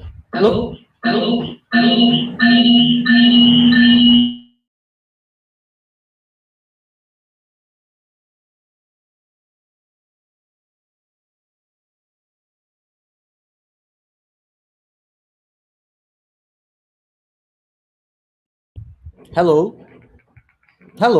Yes, I believe now is working. Thank you, Nicholas, to let me know. I believe now we are okay. Yes, I can hear you. Okay. Yes. Thank you. Okay, so I will repeat again. I'm talking with you that was not listening me. Now you are, right? So everything that I told, you have a chance to win the T-shirt, right? The conference T-shirt, right? Look at this, what amazing T-shirt to celebrate the .NET Conf Thailand 2021, right? And what do you need to do for that, right? You have three options. You can go to .NET Bangkok Meetup, meetup.com.netbkk, okay? Sign up into the Meetup, leave a message there, okay? We are going to pick someone from there to win the T-shirt. Second option, go to the .NET Facebook page, right? .NET Thailand Facebook page. Send a message for Aaron. Tag Aaron @Aaron, okay? And saying him like, man, I want a T-shirt. We are going to random someone from there. Why Aaron? Because we love Aaron, right? So we picked him. The third choice, we have the .netthailand.com, okay? .netthailand.com is our user guide, is our page where we put tutorials for you, right? And there we have contributors page, right? To show up on the contributors, you need to open a pull request, and that pull request needs to be merged, okay? So if you never did it, you have till the end of the conference today. It means more 3 hours for you to go there, open a pull request, right? Your name is going to show up there. And to the end of the conference, we are going to pick someone from there, okay? And I believe pretty much on that. I have Giorgio here, so I'm adding Giorgio into the screen. Hello, Giorgio. How are you? You change? I cannot hear you. I also can't hear you. Or can you speak again? Okay, now I hear you. Now I hear you. Yes. Good. Okay. So Giorgio, thank you very much. I believe you are ready. As soon you are ready, let me know. I see your screen here. Okay. Yes. Okay. As I introduce myself this morning, I will be the presenter of this kind of special .NET 6 introduction or slide set. Okay. First of all, let me introduce myself. I am Giorgio Desideri. You can find, I work here in 7px. You can find my contact in my website, or otherwise you can use my company email to contact me, giorgio@7px.com. 7px software. Here I show you the main website where you can find any links about the social media where we are active and the most valuable information about our company. I post only the Facebook link because all the other links is reported very well into the company website. Okay, I have a short agenda. I give you an introduction for this special slide set. After, I take a bit of the C# feature that was well introduced by Jose, and good, nice demo, Jose. I like it. After, we are going to speak about something for the minimal API, and after I will enter for the ASP.NET 6. Okay, this is the part of the introduction. It is something that you know before that I start. What I'm going to present you, this slide set that I prepared for the .NET conference, I'm going to share you my experience and my thoughts about develop with .NET technology, especially now with the .NET 6. I try to give you my suggestion about the approach for development. I am aiming to give you an inspiration, give a point of reflection that you can use to improve yourself when you are going to use the C# 10, the minimal API, or the ASP.NET 6. And hopefully you will enjoy with my presentation. How we need to read this presentation, especially after this event. I will present the topic that I'm going to speak. I will share you by my thoughts and my idea based on my experience. This, of course, this is my thoughts and my experience. So these thoughts can be true or not. According my nickname, Cassandra, this will be true at 99%. Cassandra, I refer to Cassandra to the fortune teller in the Troy myth. Cassandra was the girl, the Apollo priest, that see that this horse put on the beach of Troy from the Greek people is not a good thing. And she, when she say to the other Troy people, and the king Priamus, don't let this horse enter the main wall of the city. no one listener, and we already knows what is the fate and the story of the Trojan horse. Okay, start with the C#10 feature. We start immediately with the main dishes. Bye. Okay, using keyword.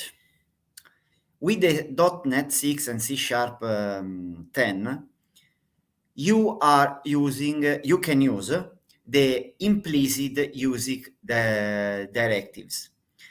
These we saw Jose, or if you didn't see his presentation, shame on you. When you create a simple console application, is an example, you have only one line. The template is console write line hello world. There is no using, there is nothing, because this subset of library is already included into your file CS or into your console application in this case. So you never type this, never and anymore type this dependency in your files. Second option with the .NET 6 is the global using directive that I will explain just that Jose show, and I give you later my thoughts about that. Or the third point is that you can use the old program style. For example, you have the .NET 5 application, you upgrade your SDK to 6. This is a simple configuration into your CS project file. You include that, and the old code that you have in 5 can work easily. For the migration from .NET Core 3.0, 3.1, is suggestible use the upgrade assistant, as Jose showed and mentioned in his slide. I didn't repeat that, so I skip this part. Okay, Cassandra says, someone will come to me, and I am his team leader. Keep the old program style for compatibility, because maybe we have a legacy library or something like that. What will happen? That you never migrate this project or product until the end of support comes. This is one of my thoughts, because a lot of people can be lazy or have a context where they are forced driven in this direction and make this choice. Probably they will cry later, because when the end of support comes, will be some issue to rewrite the code and rewrite and keep your application or your code stable, or at least functional. Here is a sort of the second thought, is someone that will never use .NET 6 as .NET 6. This is before was a legacy context. Here was the laziness of the developer or the technical people that no, it's easy, that can report. Yes, .NET 6 has some benefit. We don't need to change anything, just to adopt the old style configuration. Everything works. Easy, done. Why I have to change? I can copy from the Microsoft website, so it works. This is two aspects that bring to you to never upgrade to the .NET 6 in the real way. It's just an adaptation. Fortunately, the Microsoft have the upgrade assistant that, as Jose say, is not so painful. if you don't have an old technology. Global directive. I expect global using my commons, global using my domains. I try to put from the clean architecture. Global using, I expect this list of global using in the program CS or in the main file of your application. Guys, global is around all the project. You need to scope down, because of course that I don't think that all your application we will use all the interface project or all the domains project or the domains dependency. Okay, there is someone that make that start to don't receive the benefit of the .NET 6 and all the features that we are going to explain. Why? Because all your package, all your library is included as global. Now in Visual Studio Code, in Visual Studio 2022, but also the other version, is the same practice that you have when you add the reference to the project. This is exactly equal, this approach. So please, in every layer, you add every dependency. Please think when you start to use global. And as extrema ratio, as extreme boundary, I will expect global using Word or global using org.nuget.star. Include all the repository, because I don't have time to refine the library. The SDK will do this for you, so you include everything. This is something that I will expect. And please don't do that. I hope that you smile on this slide. If you smile on this slide, you think I understand that you understood. That's the point. Otherwise, what is the effect? One effect is that your application is 1 terabyte. .NET publish -o, you specify the directory, and when you click on the property of these directories, more or less is 1 terabyte, because you include everything. The second feature that I will analyze with the C#10 is the record that is showed by Jose. Immutable.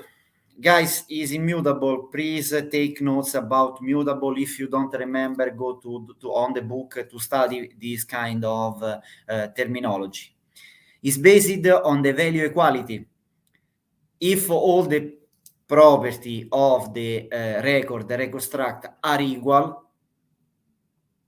these two objects are equal. This is the strong condition. Two records are equal if only if all the value of their property are equal.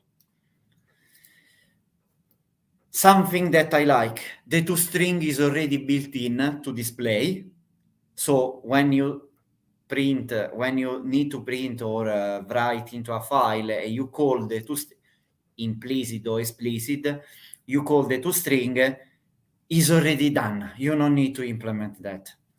And also the record can have their own hierarchy. So you can have the father and the different child or siblings. This is very good for the data-driven application, because for the people that now are working with the ML or big data, for sure they benefit about this feature, and I hope that they are going to use now. Other people that benefit about the record is someone that need to fight every day with the thread safe and the concurrency execution, like the OLAP, the online analysis processing, because the records are immutable. If you already entrust the thread safe of your execution, done, guys. This is the best feature to use with the C#10 and also C#9. because I don't remember if record entering from 8. Okay, I'm sorry guys for my short memory, but I want to highlight that the people that are working with data and need that their computation are thread safe and concurrent, please start to use record, because a lot of issue will be solved automatically. Thread safe. This honestly I had this morning, because a lot of people don't know, or better, don't have the idea about what is thread safe. I never had that. Immutable. But immutable is easy. I take my class, I remove the set from my property. No, guys, doesn't work in this way. The concept is completely different. Need to restudy back. The people that fall in the last sentence are the bad guy, as I like to define, in joke way, in kidding way. Minimal API. This is now we got to go serious. What is a minimal API, or better, what is a minimal API application? Minimal API means that your application is minimal. This means that do only few things. Cannot have, for example, in the case of the API, cannot have 10 endpoints, because if you have 10 endpoints, start to be another application that is not minimal. So please, guys, I understand that is new, understand that there is a lot of tutorial, but start to think about the word minimal, not API. This is a short example that I take from the Microsoft documentation. In this example, it showed the minimal, not that you need to call from the program CS the database. Okay, it's something different, because here missing, in this example, everyone can tell you here is missing the business layer. This is a short example to pull the data from a database, but it's not that the minimal doesn't mean that you need to do that.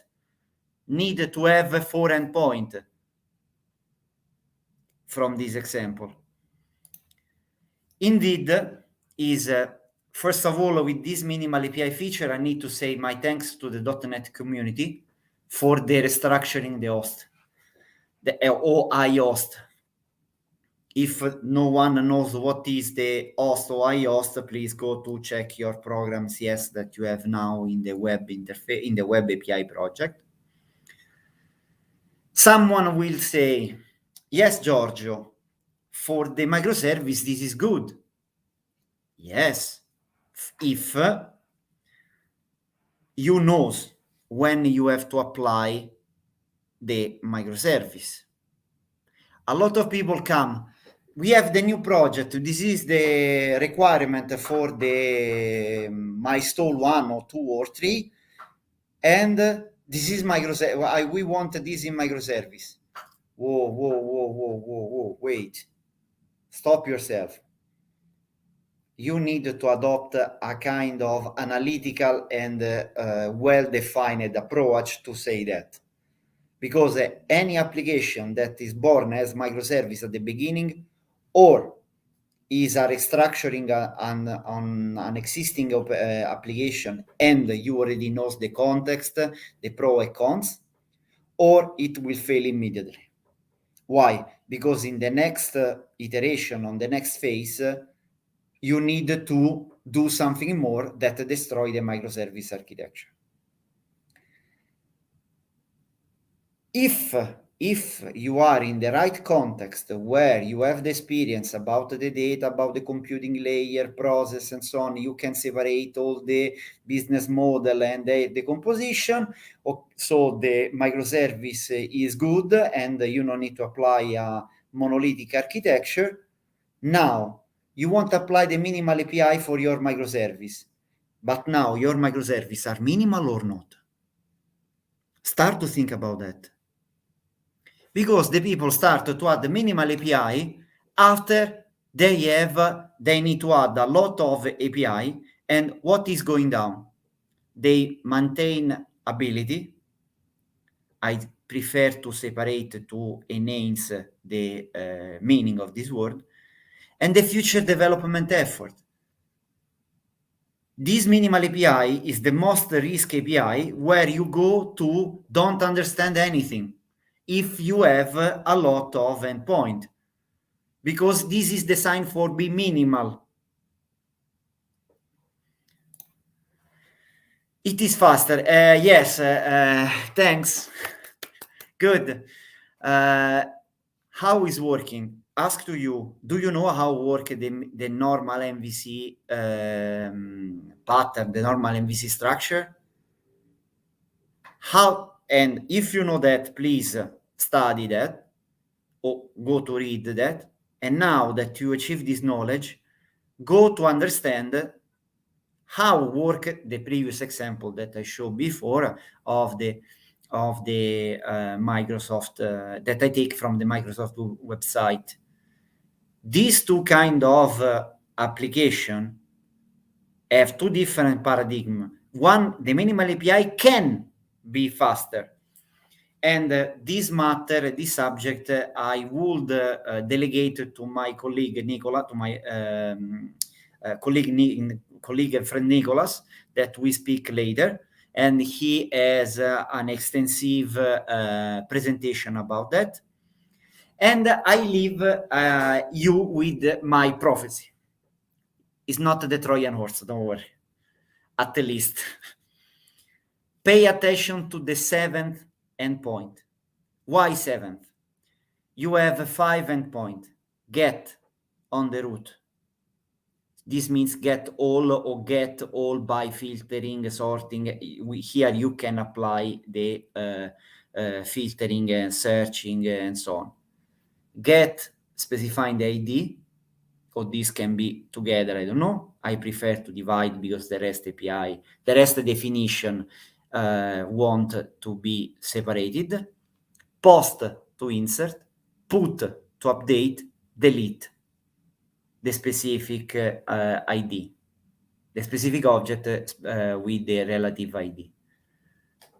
If you start to add the 6, you immediately start to think about the controller. When you reach the 7, it's time that you restore the controller. Avoid because when you reach the 6 or 7, you start to think, but I can use the HTTP patch method to do this, to control that, and so on. Avoid that, because after the effort to develop the mapping of between the what is in the request in the body in the request is huge compared to to write a normal controller with all these methods, where it's easy to manage because you can go into the Visual Studio or Visual Studio Code and see method, and you can navigate the controller by this method. Hopefully you don't call method 1, method 2, method 3, method 4, method 5. And please use .NET 6 as .NET 6 as not .NET 5. The huge improvement will be if you are using .NET 6 as 6 is designed. I can understand there is a few tutorial, few example, but it's not impossible to use that. Okay, come back to normal. ASP.NET 6. In ASP.NET, this is just a bunch of the feature that is introduced in ASP.NET 6. I don't want to enumerate all because otherwise we don't have time, and a lot of, maybe someone of you or a lot of you didn't use this technology, so here we are babbling about nonsense. There is 3 feature, 3 framework, 3 library, call as you want, that have a lot of enhancement and improvement. Blazor. There is still the .NET community point a lot on Blazor. Check in detail the benefit of the Blazor usage. The Razor controller, if you are using the normal Razor templating, and the Signalar to manage the WebSocket or something other else. Now Signalar receive a lot of enhancement that now with the .NET 5 you need to create a workaround to have this benefit. After, there is a lot of other benefit on the infrastructure and the component that ASP.NET 6 is using. One of them is Kestrel, that we are going to include the draft of HTTP3. If you don't know the HTTP2 and HTTP3, please go to the website to check what they are mean, and what is the benefit that you are using, that you have when you are using this kind of protocol. And for the other that honestly I keep 3: logging, the logging enhancement that they did, the HTTP logging, okay, the code analysis, and the hot reload. And more or less, I go to focus on these 3. Okay. 1, you have now ASP.NET 5 or before, fine. Don't upgrade anything in one single commit. Otherwise, you mess everything in one single commit. And you can say me, yes, George, it's easy now to restore because I need only to restore. Git reset minus hard, I need to go back only on one commit hash. If you are going to use .NET 6 as .NET 6, startup CS disappear. There is the unification into the program CS, as any tutorial of the minimal API show you. So it's possible because it's not because they created the minimal API, because they restructured the host, OI host object with a provider, a configuration management, and so on. So we have only program CS. I won't give you this. For your test, what you are going to do? Run program test CS? Or you have into the program CS if else, basing on the ASP.NET Core environment variable or another custom variable? If is production, run that. If is development, run that. If is UAT or pre-production, run that. If is my local environment, run this piece of code. Think about that. Into the .NET 6, in the component that is explained in the minimal API, in the AI host, in the configuration management, all the provider, you can find easily the solution. Configuration management, you can add and remove the source. Okay. Logging. Yeah. Thanks to the .NET, because now it's easy to have the HTTP logging and simplify the configuration. Thanks a lot. This is mine. If you are smiling and have another kind of reaction, please go and check this. Code analysis. The last point is the code analysis. The code analysis, I'll give you the link. Now is included into the SDK the warning that you can transform in error, warning information about the quality of your code. If you have a missing of the configuration, there is a lot of diagnostic warning that if you see, it's not a long list, guys. go check, very easy. You will understand if you knows what you are going to do and you don't copy and paste by Stack Overflow or the Microsoft website, you will understand very clearly what are the benefits to include them. Don't suppress, use them, check. I am this warning. Oh, this warning is a code analysis warning. Let me understand. Let's go in deep, because your code quality will be enhanced without writing a lot of code. Your code, magically, you resolve this warning, you see your code that became less without using Lambda syntax or something other else. Auto reload.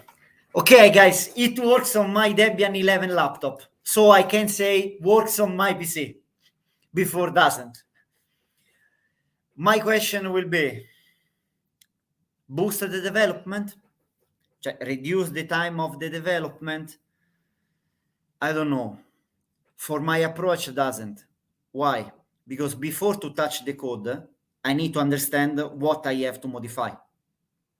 And, or you go in the old way with the debugging activity. So you are wasting time to understand what your code is doing. And you have the not replicability. So you are not able to replicate an error or a mistake that will happen, for example, in production. And for my point of view, the logging helps me more. Because I am old, I put the logging, I read what is going on by the logging with the variable, the value of the variable that I am using, and I know immediately what you need to modify. But before, I want to stop, I want to read, I want to re-understand by my log, my code, what is going on. Maybe is my approach, but I give you this point of reflection, because maybe I am too old, you are too young, and you say, no, Giorgio, I can do exactly what you is doing without stop the execution of my IIS Express, IIS, or my runtime in this case. Jose, I'm going to end. So if I have some question, I am here, or we can discuss later. Otherwise, guys, thank you very much. Thank you for the timing. Thank you for this big opportunity. Thank you very much, Giorgio. I don't have a question really, but I would like to do one thing for the HTTP login. Okay. Yeah, exactly. Exactly. HTTP login, oh my God, like took five versions, but I arrived it, and it's pretty good. You can configure, like, it's cool. Very, very cool. Very cool. I'm with Guide here. Also, Guide, do you have any comments before we start your presentation? No, let's do it. Awesome stuff. Okay. So, Giorgio, thank you. Thank you very much. Thank you to you. Thank you. I will come. Thank you. I will be removing Giorgio. Giorgio, have a good time. See you, my friend. So, welcome everyone back. We have Guide here, our next speaker. Right. I will put him into the screen. Right. But when I add him, I have to remove myself. If you know, we are going to have some noise here. So I will say a goodbye for you first, and then I will be adding Guide.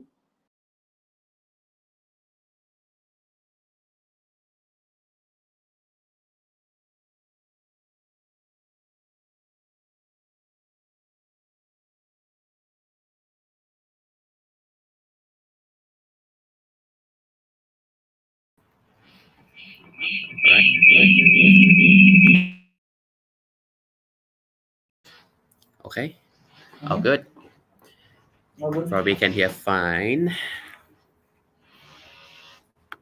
Alrighty. Let me share my slide really quick.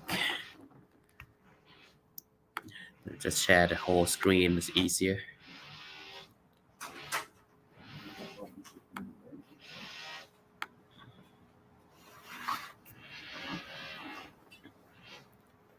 Okay, my screen should be up very soon, but let me put on the PowerPoint and stuff. All right, change of pace, people, change of pace. Since Microsoft is sponsoring this event, so this is unavoidable. It's inevitable. So we're gonna have Azure in the topic, but don't worry about that too much. I won't be hard selling Azure stuff for this event. So stay tuned.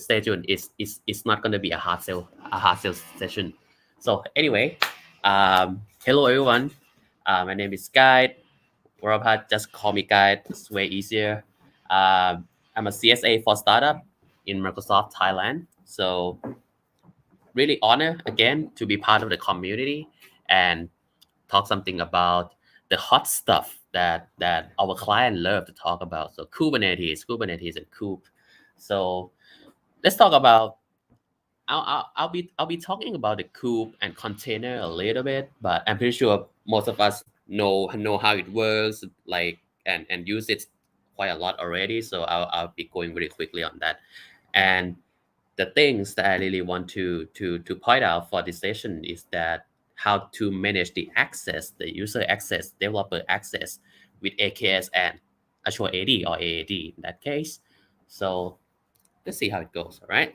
So for those who don't know what a container is yet, you should be by now. It's 2021 already. So anyhow, it's basically a package of your application with the whole things, right, that can be run on any environment at all. And if you use it correctly, you have a potential to reduce the cost of your infrastructure because you're going to use less hardware, but you're running everything on container now and stuff. But that's another story. So in short, if it works on your machine, then we're just going to ship your machine. That's it. That's how container works. It's pretty simple. This is the concept, right? So thank you. So this image is gonna be on every single presentation from my presentation from now on. It's a perfect capture of what the container is. So yeah.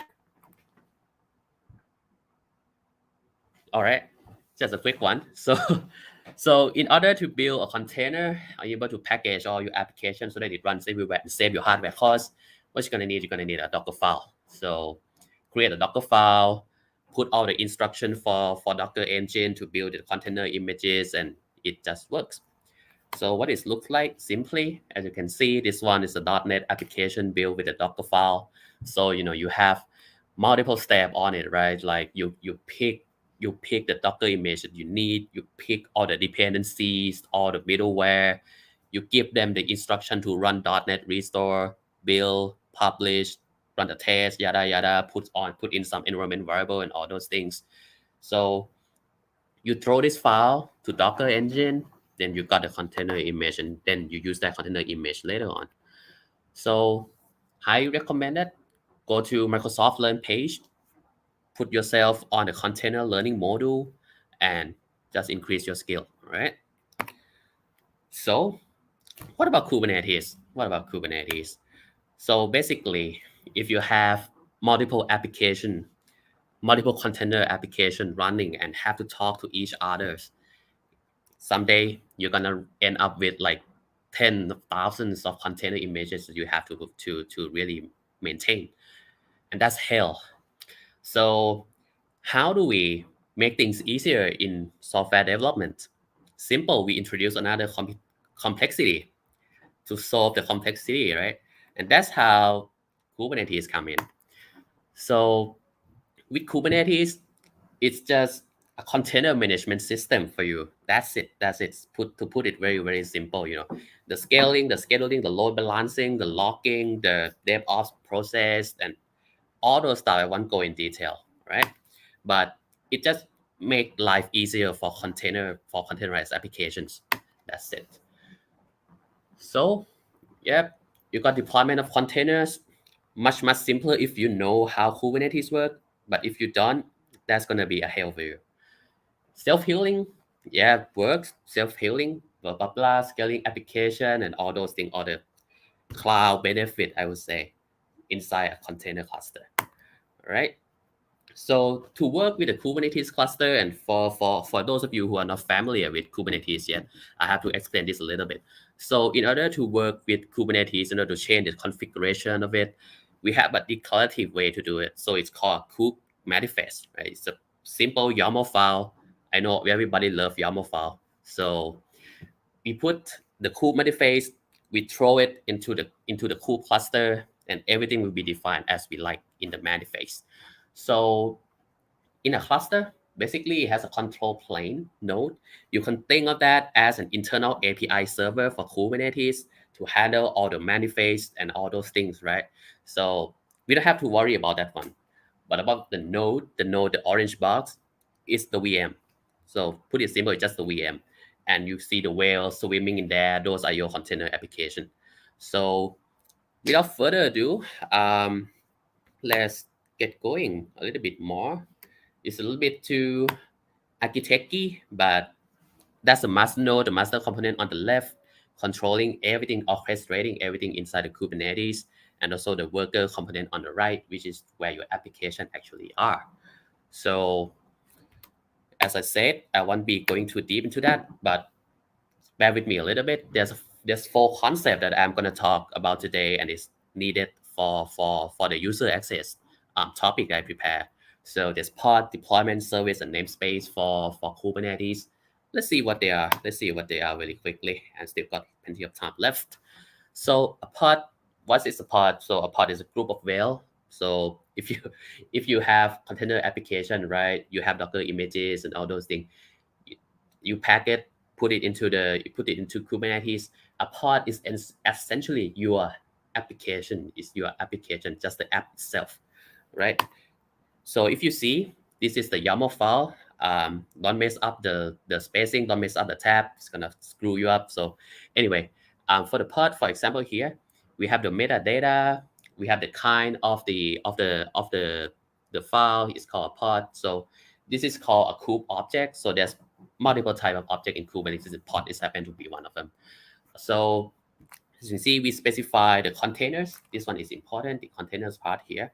So we pick the Docker image that we built that I mentioned earlier and select them to be deployed by Kubernetes.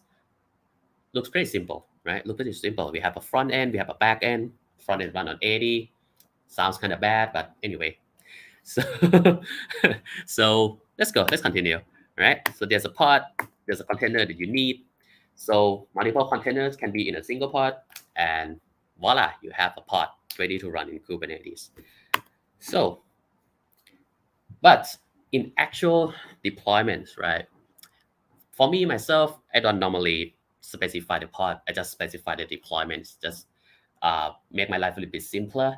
So deployments actually just kind of like the pod, but we have the concept of replica set. We have the concept of scaling and all those things added on to the pod. So as you can see, the manifest file for deployment is not too different compared to pod. You have deployment type. Now you have the replica, right? So when you have the replica, this is telling the Kubernetes cluster that, hey, for this group of containers app, I really need a lot of instance for it. And this is how you scale out without creating another VM like we normally do before the kube world, right?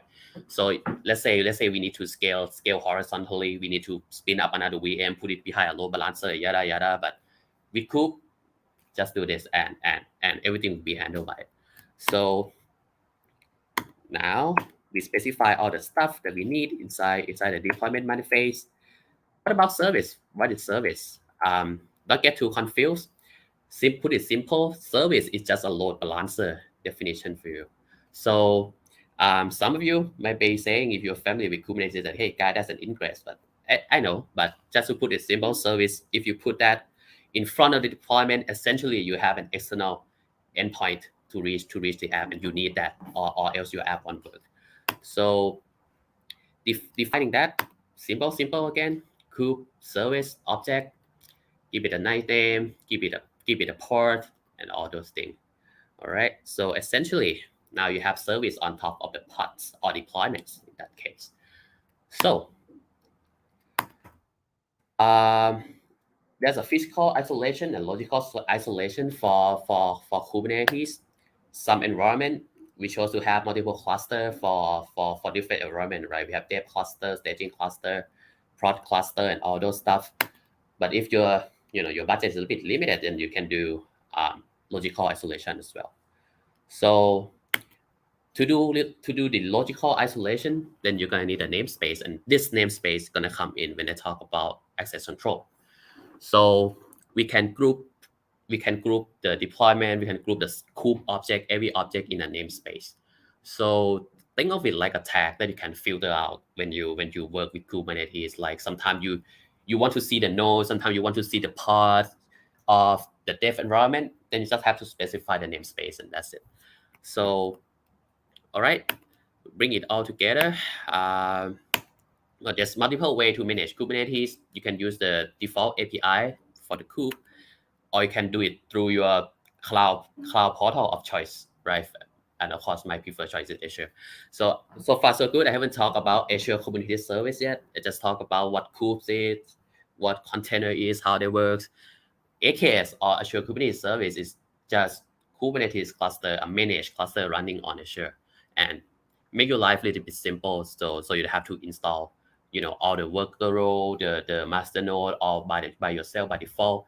So just use cloud, make your life way easier. All right. What about access control? Now we are talking, right? So going back to the logical isolation that I mentioned earlier, right? We have multiple environment for our apps. We have dev, we have staging, we have prod. Now we are not working alone in an organization. We have teams, right? We have junior, we have seniors, we have system admin, we have network people, we have business people who probably not gonna join our cluster. But anyway, so how do we make sure that when a guy in your team, maybe a very new one who just recently joined, don't screw up your kube configuration on production, on dev, on staging? You're gonna need some kind of authentication and authorization, right? So if you are familiar with Azure already, right, we have the concept of role-based access control, or RBAC. RBAC also kube, by native, kube also have RBAC, but it's kind of a little bit different compared to Azure RBAC. So for Azure RBAC, that's how you contain the resource on Azure portal, making sure that there's no junior kids deleting resource group, production resource group, and all those things. And I have that happened before. So same thing with Kubernetes, right? We need to make sure that you're gonna get the right access, the right permission to do stuff. So Azure AD to the rescue, right? So luckily, if you're using AKS and you're using Azure AD, then you can use them together to authenticate. And if your big organization happens to have conditional access with Azure AD and requiring MFA, requiring location login and all those stuff, that is gonna apply the whole way. So, another concept that you might be familiar with is single sign-on, right? So if you have single sign-on configured, yada yada with Azure AD, then it's gonna apply to AKS as well. So let me just show you how it's gonna be very quickly. So before I go deep into the AD itself, let's look at the deployment that I have right now for my cluster. All right. So I have a very simple deployment, a front end, right, and a back end using a Redis image that I didn't build myself, just pull it from someone else. We all do that all the time. Don't worry, you should do that. So simple, just 2 services, put in a cluster. Now I have a microservice. Yay. Very worth my time. So anyhow, we have a pod 80 for the front end, a simple service object, simple deployment object, blah, what it's gonna look like. Let's see. There you go. I have my deployment inside the AKS cluster here. So if I want to know how to access this application, right, on the left, there's a very, very useful menu, right, for managing Kubernetes in Azure portal. So you can just go to service and ingress, and I'm going to be blocked. Probably. Let's see. Yes, it's forbidden. Why? holy hell, I'm an admin in this subscription, but I'm forbidden to access this kube cluster even. So if I really want to show you how the RBAC works in here, but it's an internal subscription. I want to have my head cut off, so I'm not going to show you guys that. So anyway, so what's happening? What's happening? Let's see. If I go to the cluster configuration, you can see here that I have the AKS managed Azure AD enabled on. So even though I can access the Azure portal, I just put a block of, I just enable this thing, and I cannot access the cluster unless I have the sufficient permission. So what to do? What can we do here, right? So actually we have the Azure, the admin group that can be the admin of this cluster. So now we have two separated identity authentication logic here. We have one part from Azure portal. We have another part for just the AKS itself. So this admin group is just for this AKS itself, all right?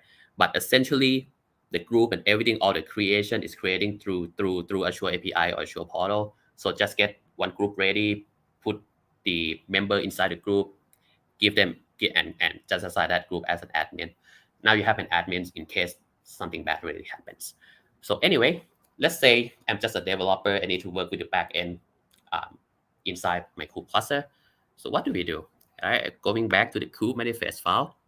So essentially, in kube, we also have two more objects that I have to talk about, right? We talk about pod service deployment and all those stuff. Now the role. This is where the access control come in. So if I go into one of that, let's go to the role first. So as you can see, it's just another kube object, right? Kind role. It's a role. So put the metadata in, give it a nice name, and then add the rules. Just give all the permission just for the demo purpose, of course.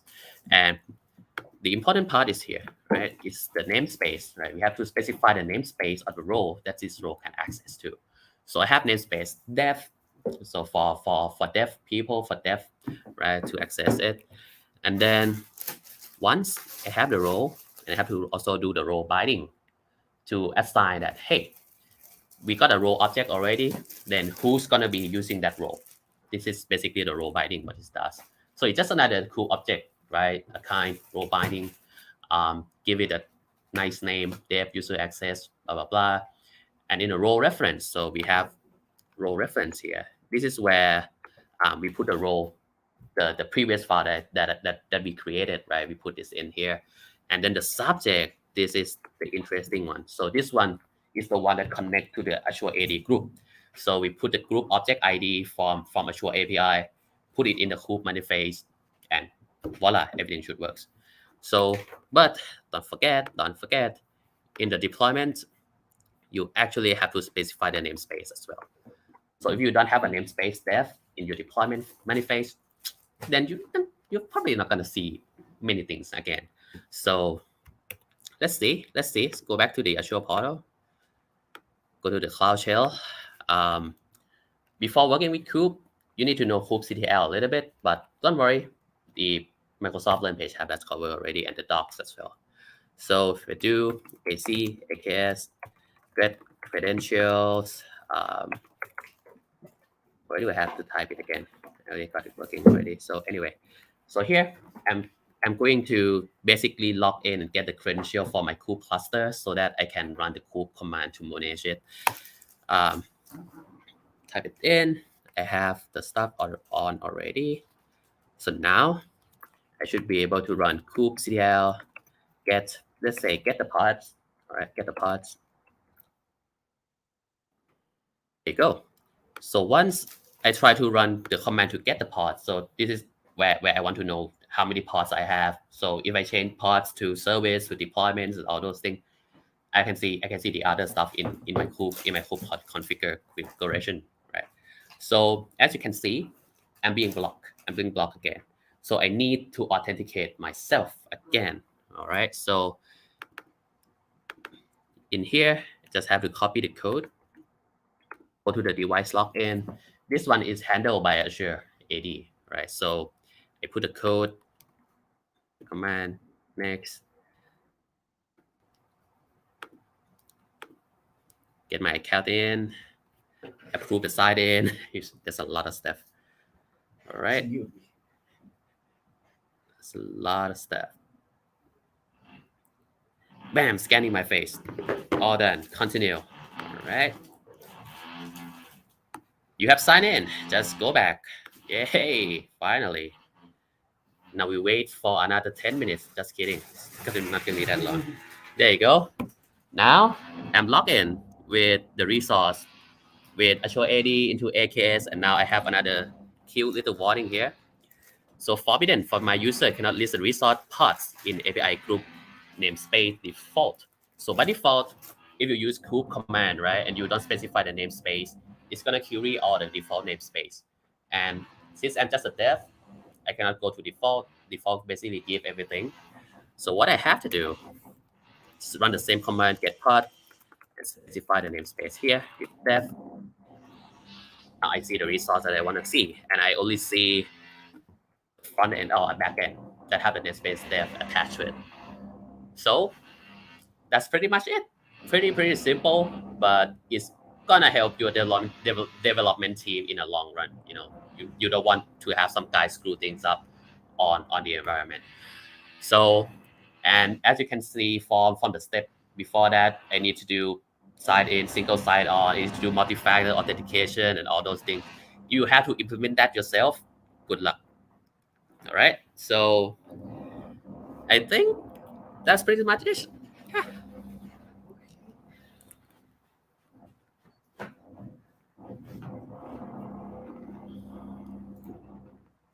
Okay, thank you very much. It's very interesting and show how much is Azure can reduce the complexity of the operation, especially for the security. Yeah. We the dev, we always like neglected the user access and all those things, right? We just like, hey, just go for it. So can be scary. Please. So anyway. Hello. Okay. All right. I give you this. I give you the control of the headquarters. You can stay. So yeah, guys, an amazing presentation. Thank you. I hope people listening this. I believe people are listening this. Come back. Muted. And I believe yes, I believe you are listening this again. Yes, pretty much.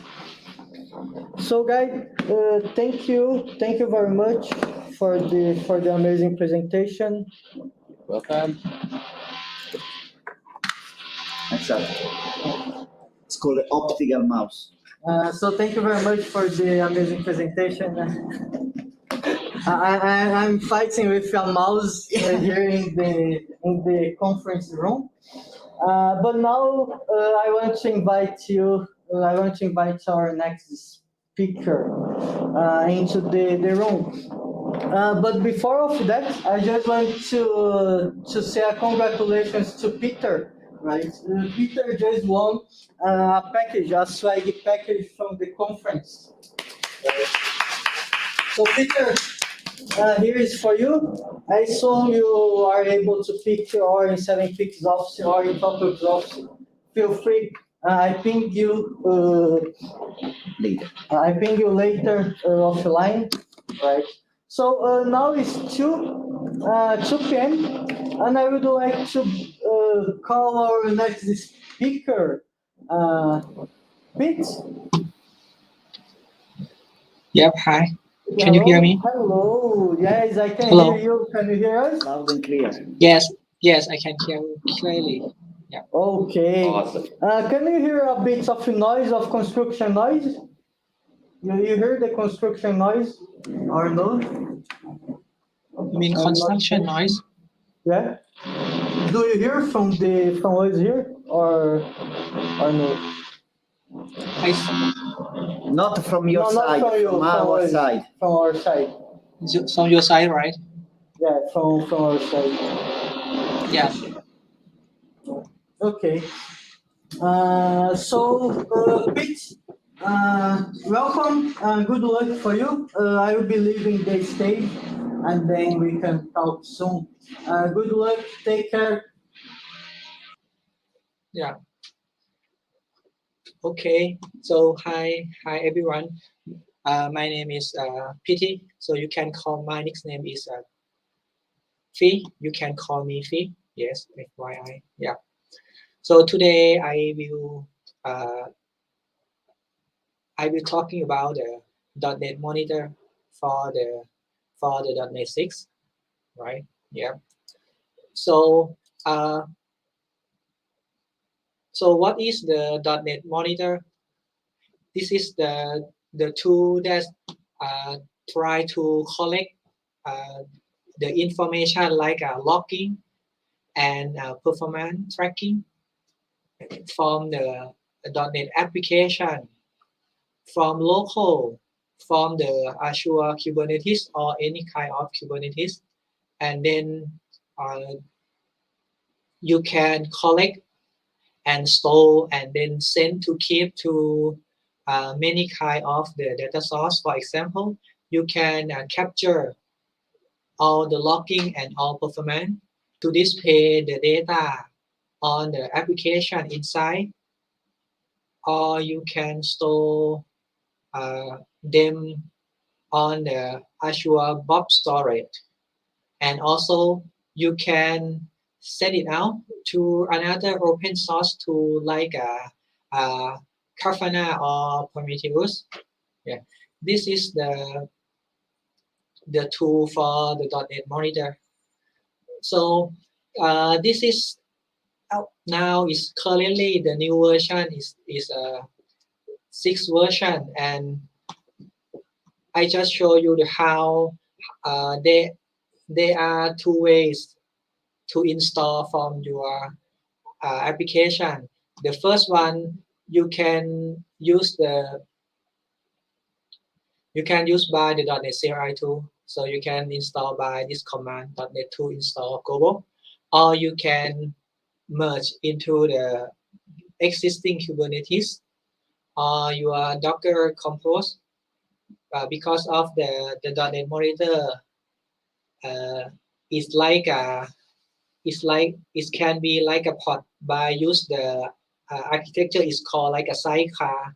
So you can have more than one pod or service in Kubernetes, and you can share the file by volume mount, and then the .NET Monitor can collect all the logging information from streaming or from the file into the monitor agent, and then you can you can send it to another component like application inside or Grafana to display. So this is the way how to start it, right? Yeah. And inside the .NET Monitor tools, there are 2 mechanisms. The first one is called HTTP API.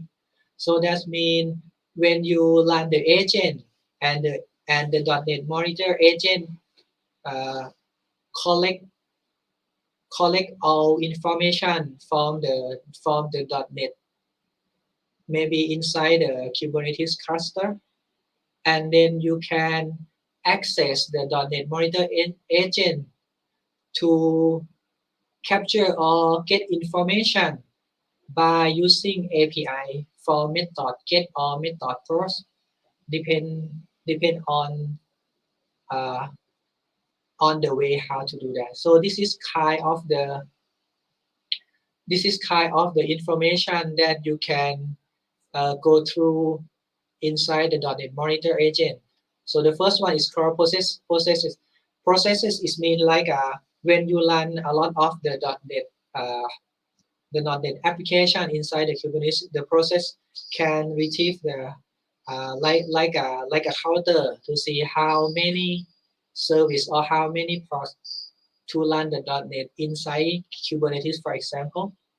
And also you can dump all the information from the debugger into the one file, and you can use like a view dumping viewer can see information detail, and another thing like a tracing like a .NET Trace to try to get from the profiler, and metric is like information about the metric information, but the metric is like a main format that when you would like to send the logging information, you need to make sure that the metric is like the same kind of the process. But this is the format like a Prometheus format. So is it easy to send all the log information, go to Prometheus, and then pass it to Grafana to see the dashboard.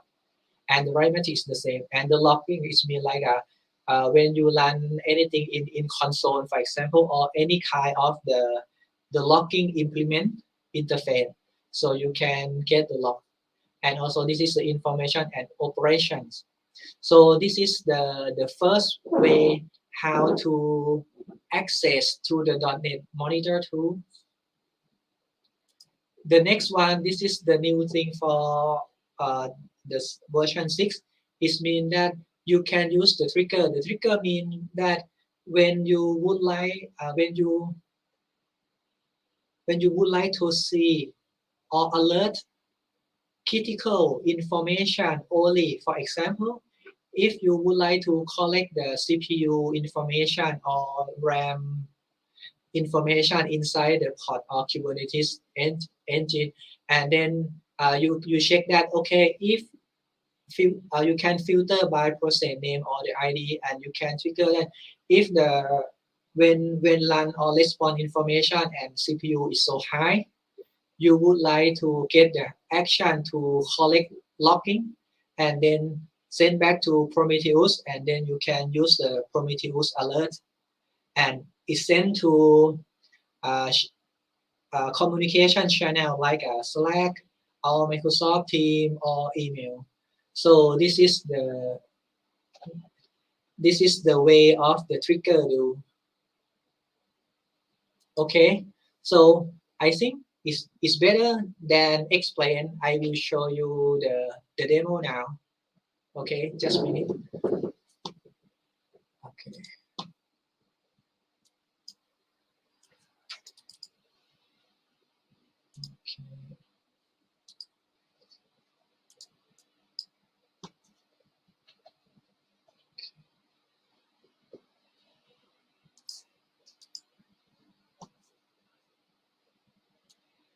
Okay, I hope you guys can see my screen. So I prepared the command already. So I just type in here like the first one. I would like to show you a little bit about how to capture the logging. So just a minute, please. Okay.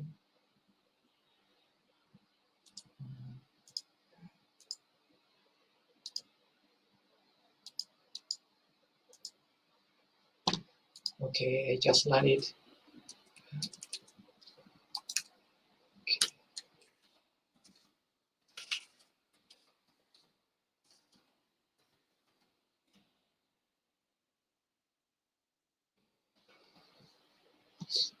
Okay, and then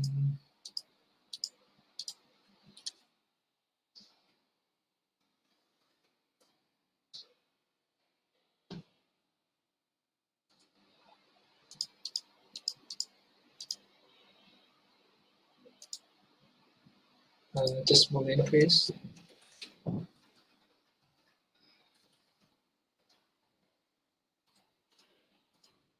Okay, so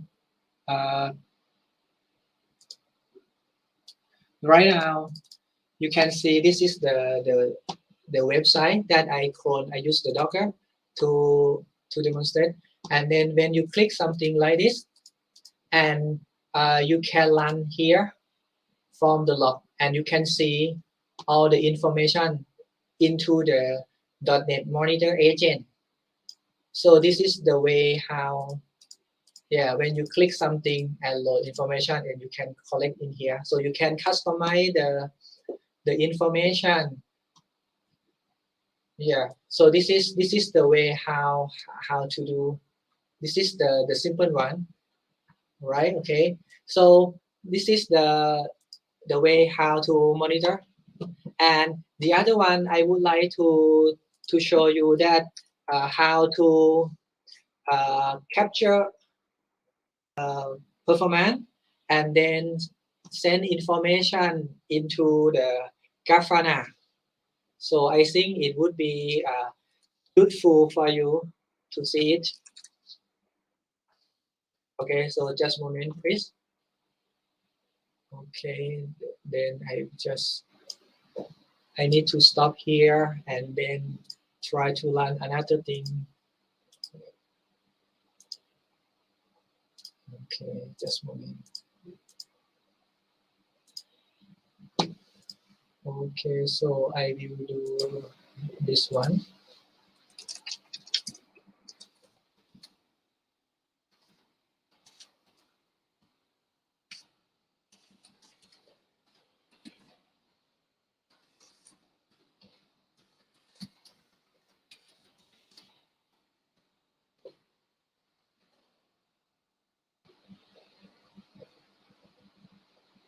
Oh, just a moment, please.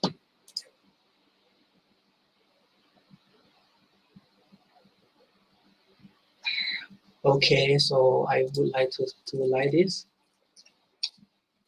You know, sometimes when I test many times, and when I try to demonstrate all of you, they would have something wrong.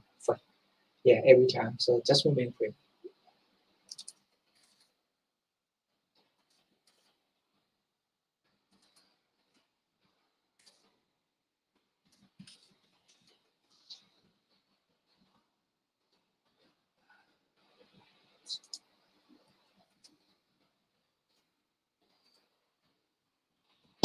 Okay, just a moment, please.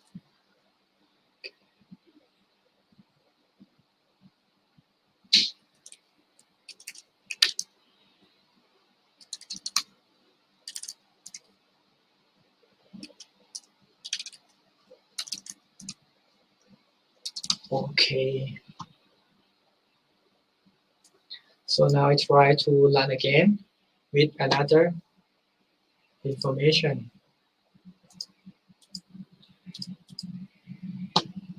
And then, okay, I will go to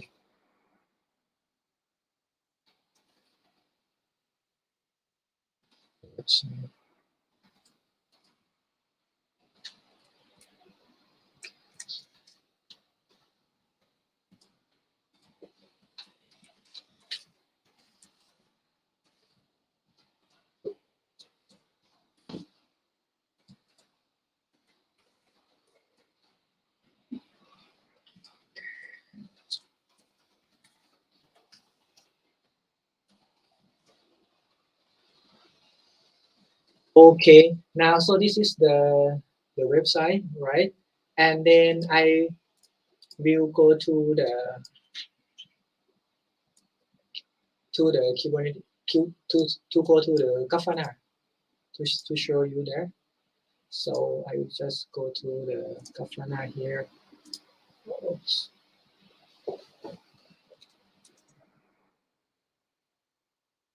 Yeah, and then I can admin.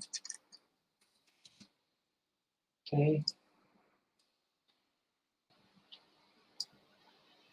Okay, and now when we go to Grafana, I will just import the simple dashboard.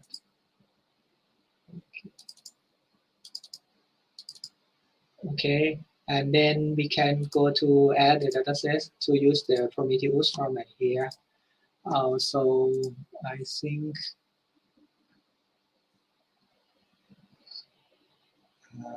just a moment, please.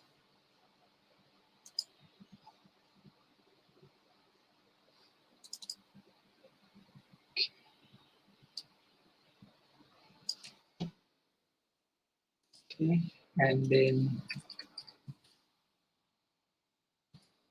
Okay.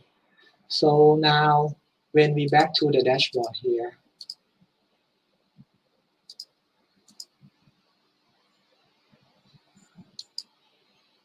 I would like to import the dashboard.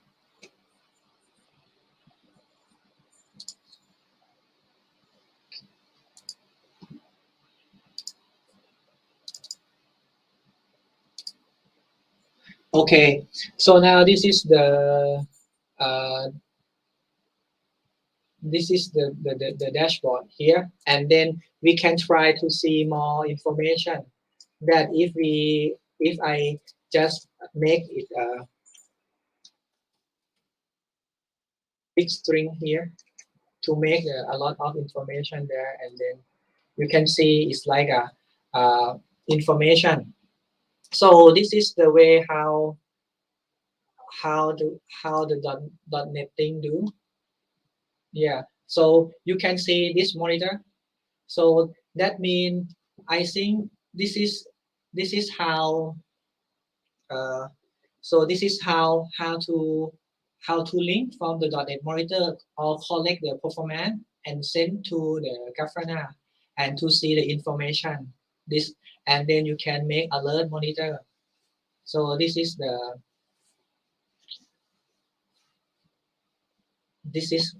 way. Yeah. Okay, so I think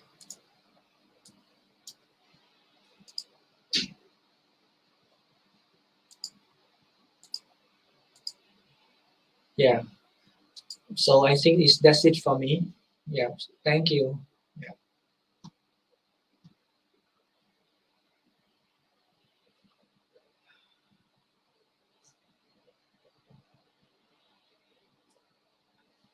Yeah. So any question? Yeah. So please feel free to comment. Yeah.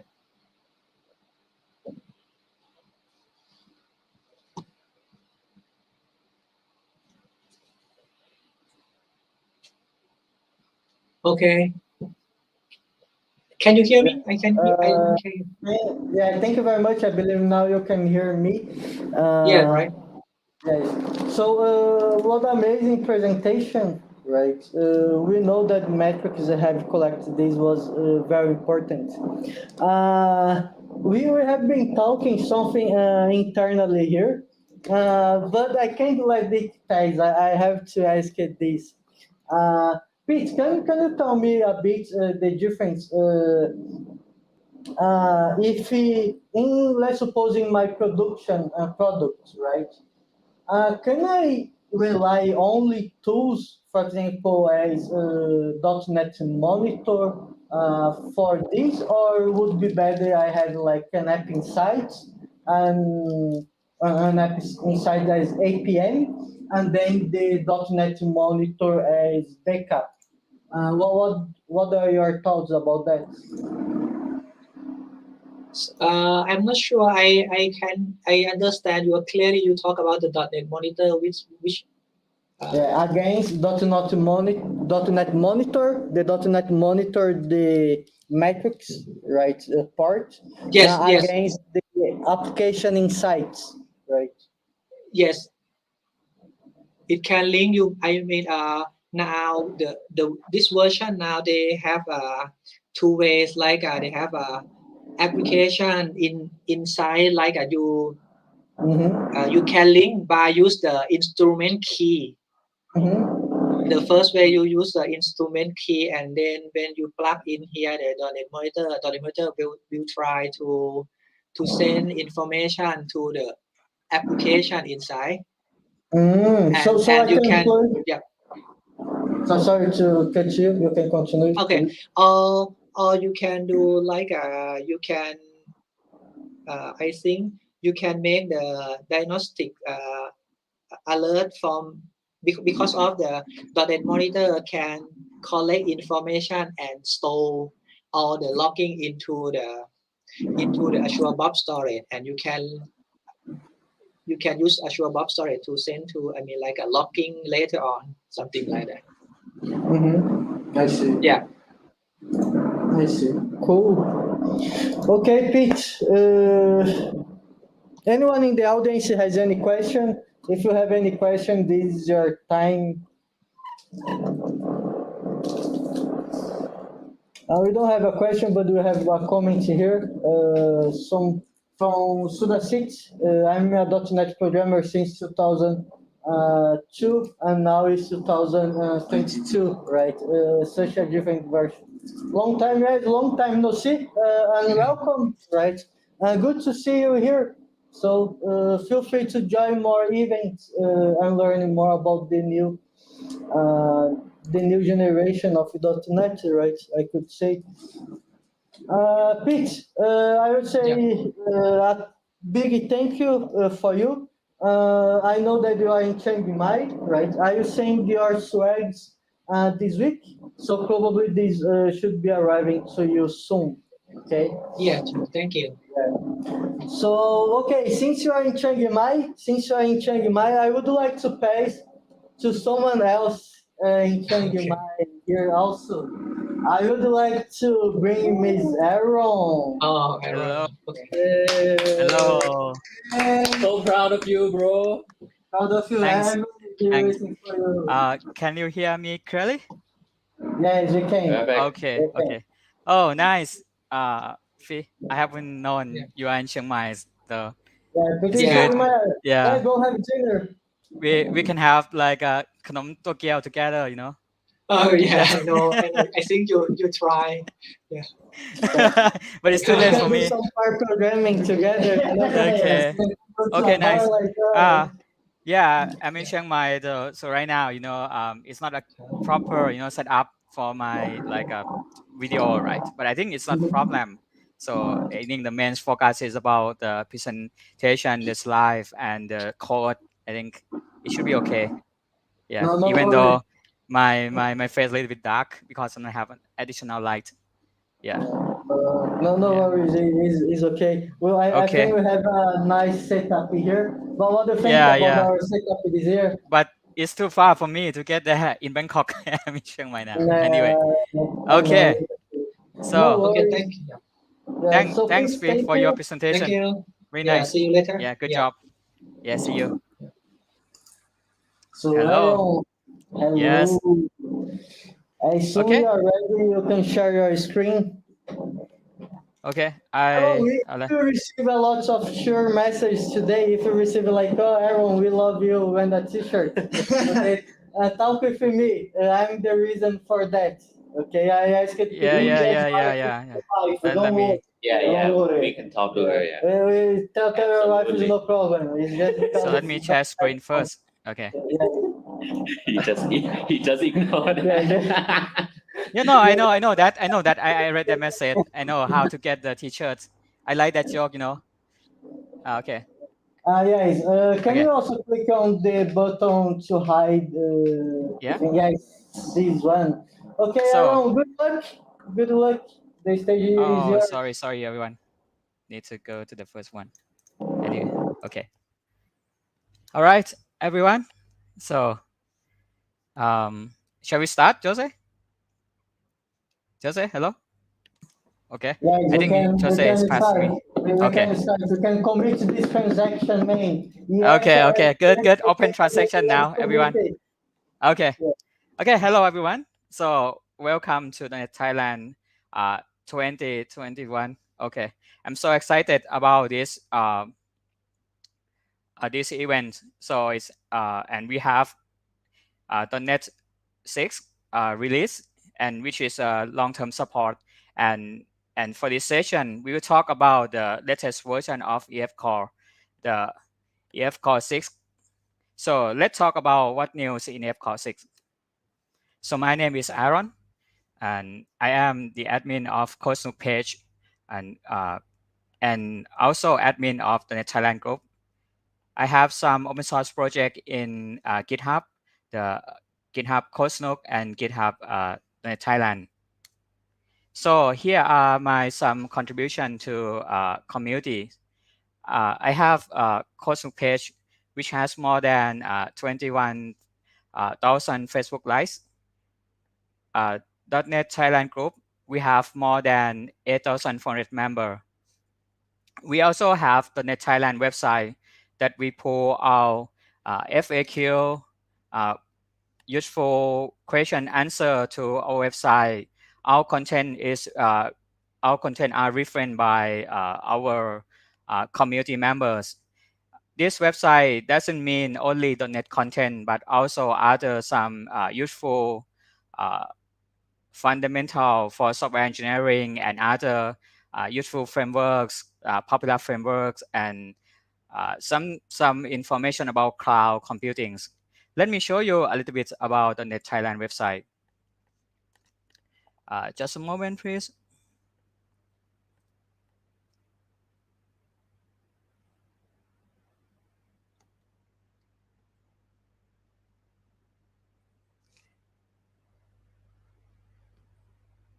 All right. So here is the Thailand website. Yeah, I hope there are some people like have seen this website before. So we have this website is from our where you contributor, and everyone here can be contributor as well. If you found any useful information and you want to contribute to the Thailand website, feel free to create a PR, and we are happy to review and merge your PR and your wonderful profile will show here. Okay, I think that's okay for this show you the .NET Thailand website. Okay, let's move on to. So today we have some demo, and this demo we have a source code already, so you can check in Cosnook EF Node project in GitHub. And I also have a short link for slide. You can open this link in your browser, and you can use this slide along with me for these sessions. Here is a screenshot for the demo project. It is a simple Node app, but contains some useful setup to show you how like EF Core work and apply in the applications. With this application, you can create a node contains a notebook and tag, and some CRUD operation like create, read, update, delete. So we will start by the basic fundamental. What is EF Core for those people who haven't known EF Core before? However, I would like to ask everyone here, if you know EF Core or have used EF Core before, could you please add +1 comment to Facebook comment or YouTube comment, whatever that you are watching us now. I hope there are many people comment and many people know EF Core already. So what is EF Core? EF Core is an Object Relational Mapping Framework, or ORM. So we define a model and map it to database table. We use CRUD operation, create, read, update, delete with .NET code. I mean the C# code, F# code, or VB.NET. And we use language integrated query to query data in static type format. We have compile time checking, which means whatever error, we will get it by the build time when we build the project. Using EF Core doesn't mean that we need to have the SQL string embedded to our application. However, if there is some complex query, you can use you can use SQL string as well for the complex query that link query cannot handle it. But most of the time, 80%, 90% linked query should be enough. We have a built-in database migration for free that we can run it to apply change in our model to outer table, outer our database. EF Core support many major database, and here are the list of the database that EF Core support. It also support the Azure Cosmos DB, which is NoSQL database that support the SQL API. For full list of the supported database, you can check this link. So now here are all feature and improvement in EF Core 6. Since we have a limited time here, I couldn't walk you through all features, but I can show you a summary of each highlight one here. So let's start by the performance improvement. This table is from latest result created by Microsoft team. If you are interested in more detail, you can check this issue in the EF Core repository. Let's start by the starting point.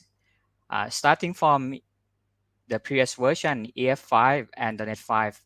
So EF Core can handle up to 147,000 requests per second. But with the latest version of EF Core 6 and .NET 6, so it reached up to 251,000 requests per second. So which means EF Core 6 has 70.4% improvement, which is high number of improvement. Another number that I want to show you that is very interesting is about Dapper. The raw data of Dapper can reach to 263,000 requests per second with the .NET 6. If you compare it to EF Core, it means like EF Core is slower, can like handle lower load than Dapper about 4.5%, which is not high number for the not high traffic website. The next one is compile models. This is very useful for a project that has a large number of model classes because it can reduce a startup time for the first query. However, this feature has some limitations. So I put the link here so you can check that for limitation. Because of this, it is suggested that to use this feature, only the EF Core startup time is too slow. So here is how we can compile our model to optimize the startup time. We use the .NET Core EF CLI with .NET EF DB context optimized and pass the output directory and a new namespace. Then we can use this compile model in our startup file with the use model and the new DB context. So next is pre-conventional model building. So what does it mean by that? Given the example that we have properties name with this string, and we also have many string property in our project in a model, many places. And what we found that we want to specify the string length to 32. And we need to do even in attribute configurations or Fluent API many places. So EF Core 6 simplify this with pre-conventional model building with by overriding configure conventions. So here, what you need to do, you only put this configuration one place, and then it will apply like a default string length value to our string property. Another feature is migration bundles. What does it mean by this? So it is a small executable file contain our migrations version or change from whenever we change our model class. We create this migration bundle with EF Core CLI with .NET EF migration bundle command. Then we apply this bundle to our database to get to change our table, to change our database. We can also use this bundle in our CI pipeline. Here is how we use it. Just execute that bundle file, and we can also put additional connection string if we want to apply it to another database. Before we go into the demo, I would like to show you what the required SDK and NuGet package for EF Core project. The first thing that we need to have is the Net Core 6. The Net 6. So I put a link here, and you can check it. If you use WSL2 alongside with Ubuntu, it is very simple setup. Just run the apt-get install command, and you have some NuGet package specific to EF Core. And you also need .NET Global to .NET EF to run the migrations. It's time for demo.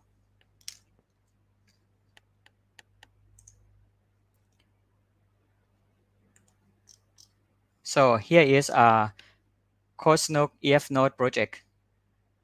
Yes, and I use WSL2.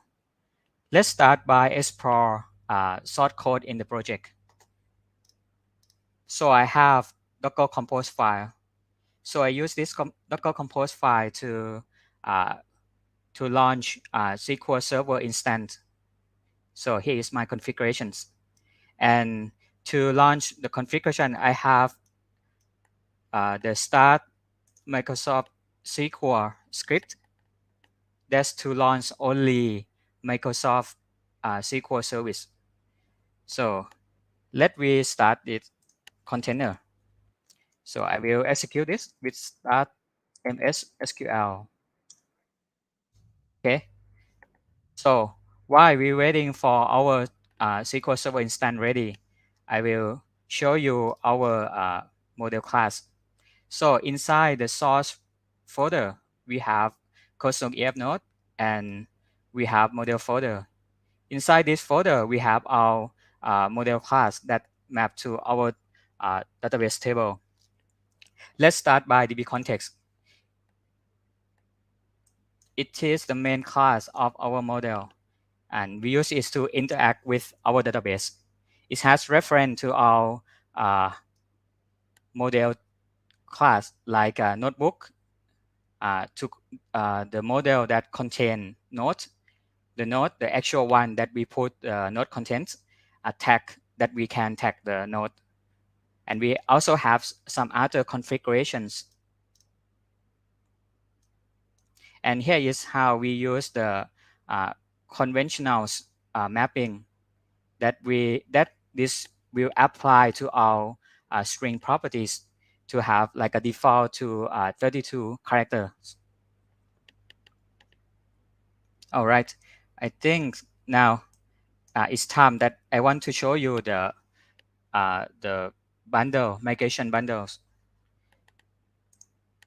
I already have migrations versions, which I run with the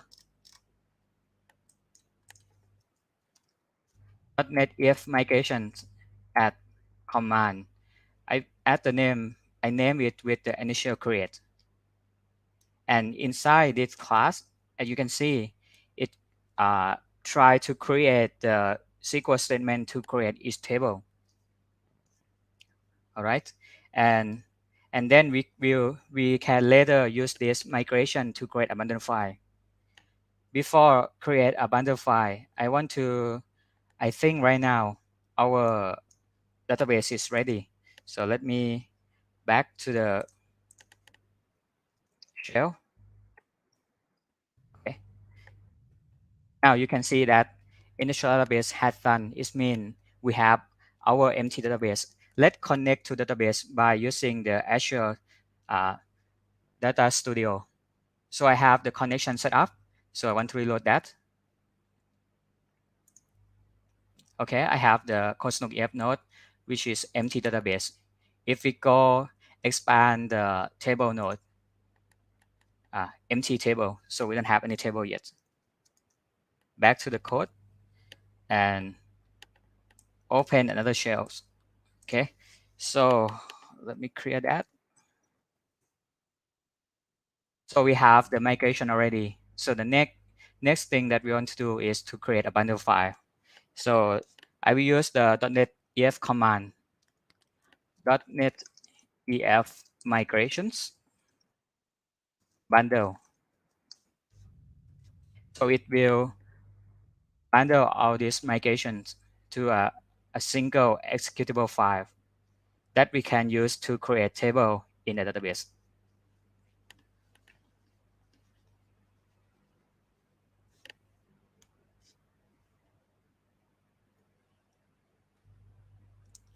All right.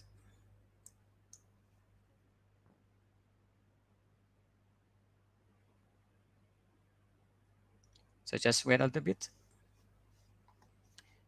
Okay, now it's done. So if we list our file, you can see we have EF bundle, and we can execute that as a normal Linux executable file. Enter.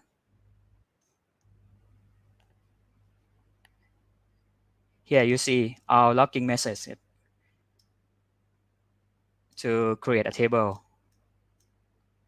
in database. And let's check that. Go back to Azure Data Studio, reload the table node, and as you can see, we have our table in our database. Now it's time to run our website, the node applications. So I will create this. Just use .NET run command.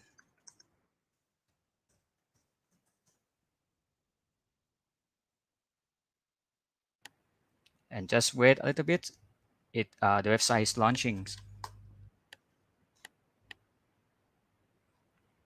And now I can navigate to a website on port localhost 5000. Okay, I will create a notebook, new, and put the notebook name EF, enter to create. Go back to the node main page. So select notebook EF. So I will name the title to what's new in EF6, and tag I want to use ORM. So content I want to use migrations bundles, like that, and I click save. Now we have the new node saved already. Done for this demo. Go back to our presentations.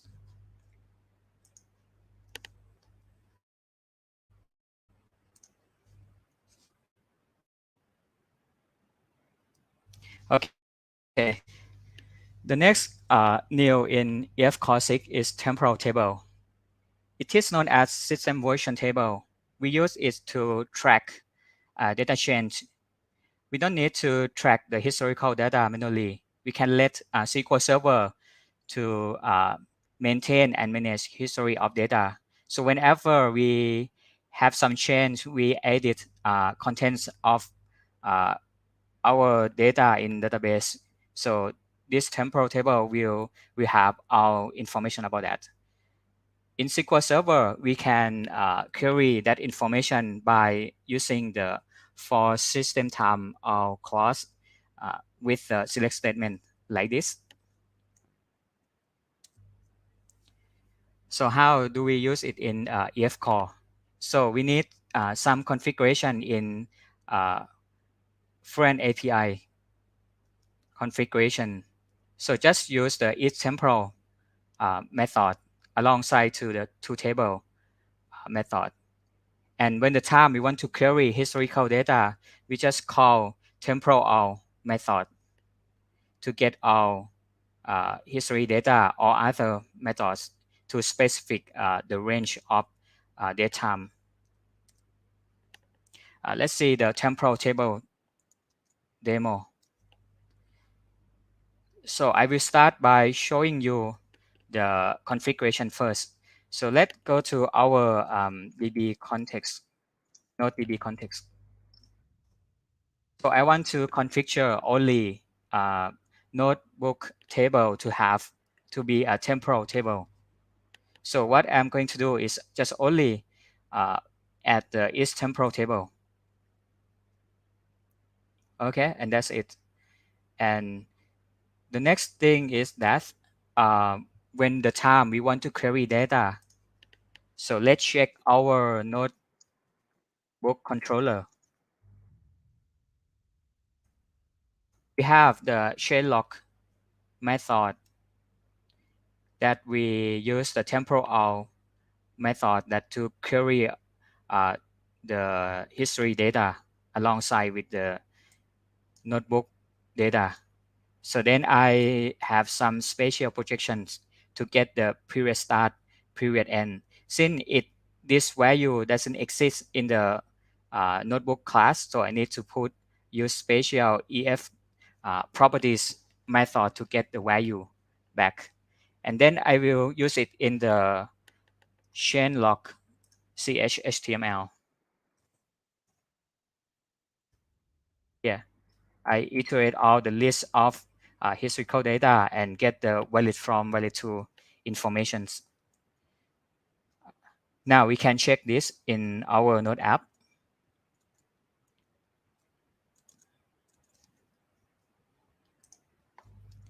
Let's go back to the Node page, and we have a changelog link. Click that, and here, as you can see, we have only one row represent the history data. So it shows us that the notebook with name EF stay valid because this value hasn't expired yet. So we edit the name of this notebook. I put EF OIM and enter. And if I go back to changelog, so as you can see, the previous one already expired. And then I have a new one, which is still valid. Okay, let's go back to the presentations.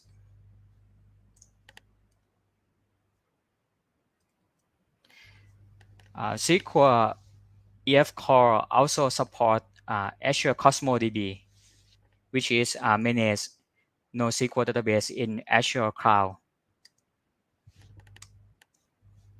To use it, you only need to install a special package for CosmoDB and configure it to startup file. And then you can use the same API as relational database that you get used to.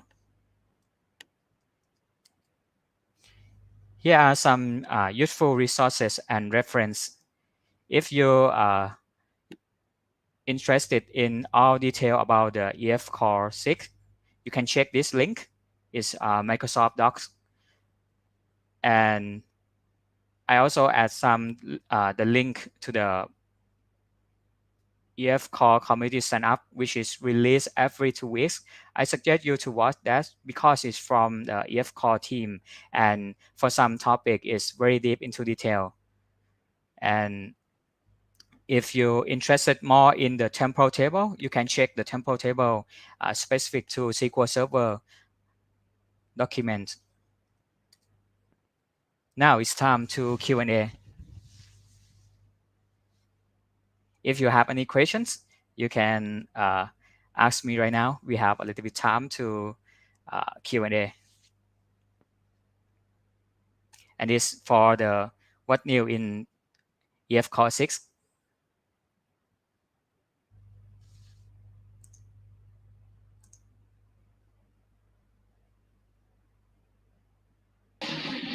Hello, Aaron.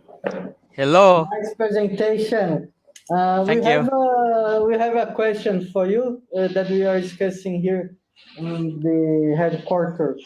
Aaron, what do you think about using No, wait, Aaron, we love you. One. Yeah, we love you first. Second, what do you think about using SQL command against ORMs? I always like to bring this discussion up. Yeah, that's good questions. You know, I think for me, right? For me, I think most of the time we should prefer to use static type query, the link, you know. We should prefer that first until we found that our query cannot optimize with link, and then we switch to the raw SQL, you know, because raw SQL has downside that you use some magic string, right? You can't get a compile time check, or you whenever you refactor, you doesn't have any nice build tool, right? But using strongly type is better, and I think one of the time you SQL, you know, it's about to get data, right? Update data. It shouldn't be complex, you know, right? I mean that, but okay, it's exception if you have a complex one. I think it's okay to use the raw SQL, but most of you should start with the link first, and then see that if you cannot optimize that by link or tuning it with another approach like indexing or something like that, you switch to raw SQL. I see. Agree. But if link cannot solve the problem, something is wrong with your DB design. No, yeah. Yeah, sometimes I think for the SQL Server Thailand community, I want to contribute more about something like SQL tuning, something like that. I think it would be, I mean, the back to the EF that can like I think combine together, you know, useful for community. Yeah. That's cool. Any more questions? Yes, I have a question. This is mostly a sparring question in the case there is new people into the audience listening to us, right? My question is, let's suppose if I'm a new developer, right? I'm a new developer and I know nothing about database or SQL Server or entity framework, right? What's your recommendation for anyone to start? How to get started? All right. Okay. I see what you mean. So actually, you know, entity framework, right, is OIM, right? It's OIM. Actually, it's based on top ADO.NET. But I don't think for the newcomer, doesn't have to start from ground to learn ADO.NET. I think they can jump to EF already. Just define the simple model. Just no model. Just start from. You can think you from the coding approach. You can have like a model first approach. I think everyone, right, when the time to like coding, you have a model, you have a class in your head, right? And then you have the perfect model in your head, like and then later you can apply EF, right, to generate table for you. I think it's a good start, and just create a simple app. Like for example, you can create blog app, right? Just blog post, and then you start by model your class, and then just a little bit code, you know, not doesn't need any special configuration, and then you can use the EFOIM. So I mean you don't need to start with the low level ADO.NET and use raw SQL. I think in my opinion, you can start with the EF today, right? Okay, I see the question. From Will. Excuse me. We also have another question from Mr. Will. I want to say first hi for Will. Hope you enjoy your afternoon. We deeply miss you. So the question is... This is good questions. I want to have a look in that, you know. I am waiting for this because we have new Thai, right? New Thai in EF, .NET 6, right? But I haven't I have thought about this, but haven't checked in the EF Core 6. I'm sorry about this question. I cannot confirm with you if you can use this. However, after this session, I will post this information in our community. So please check in the Thailand. I have thought about this, but I haven't prepared for this presentation, right? I think this is nice because this for some value like date of birth, right? We don't need you know, time. We care only date, Yeah. Yes. Does anyone in the audience know the answer? For a T-shirt, if you know the answer. Okay, sure, good, Yeah, good. if- Okay, stay shut up. Okay. Yeah, but if you want to go, you can go. But No. let's Okay, search for you for good. But so if you are on the audience, if you want to get a T-shirt, this is your chance, right? You have 10 seconds before Giorgio go. No, don't worry. Keep. No, okay. But honestly, we give to the people today how run a pod with the database inside an application, how set up the entity framework core. Honestly, in the rest of the 2-3 hours, they can test this honestly by themselves. You Give us the can question. build a full stack application Exactly. from today, right? With MAUI, with AI, and a lot of tools. Will, I believe I know this answer. I believe I saw the talk from the team of the EF core, and yes, it works. The dates only and the time you only become the proper dates and time into the database. This is the information that I have. I believe I was in the build conference in the EF core. What new in EF core? I believe I saw it there. So yeah. Thanks, Jose. Yes. Yeah. So, any other questions? I don't think so, Aaron. I Yeah. just want to let you know your T-shirt is here, saved with us. Yeah, I have to You can to Bangkok. 2019. As soon as you come to Bangkok, Still for use you. 2019. Don't take the 2019 to get to the 20. Okay, All Aaron, right. thank you very much. I Okay. hope you have a good afternoon. Thank you. Take care. Thanks. And Right. Mike. Bye. It's always a pleasure to have you. Bye. Yeah, me too, Yeah. man. Bye. Take care, buddy. Bye. Thanks, everyone. Bye. Okay, we free again. So, what do you think about this talk? Good? Yeah, Yeah, I liked. yeah, of course. So, okay, now let's bring our next speaker, right? Who is our next speaker, Giorgio? Do you guys, do you know? He's your friend at 7 Picks? It's Nicholas that have a lot of news about the minimal API and .NET 6. Nicholas, are you here? Yeah. Okay, good. So, Yeah. happy to have you. Nicholas is here with us in the same building. He's on just in a different room. Okay. Nicholas, thank you very much first to accept to present this talk for us, right? I assume you share your screen. We can go. So I will be leaving the screen now. Good luck. Yeah, thank you.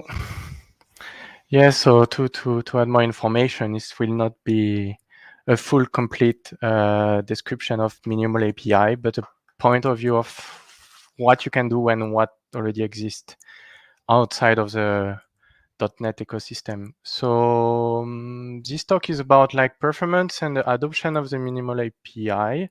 So Giorgio touched already about this, but he has a point of view where I don't agree on all. So yeah, let's dig in. So yeah, I work at 7 Peak Software, and yeah, we have like some first challenges.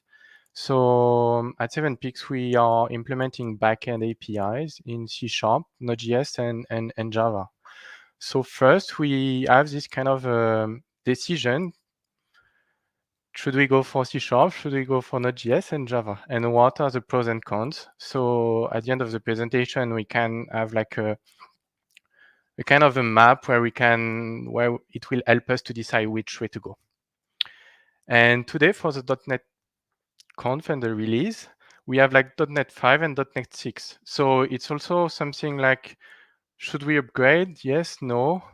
Is it really something that we want to go for?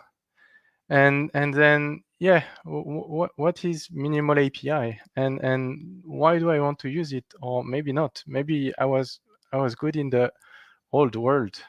So yeah. So as you can see, minimal API, like George already presented, is like really small, and it's kind of changing a lot.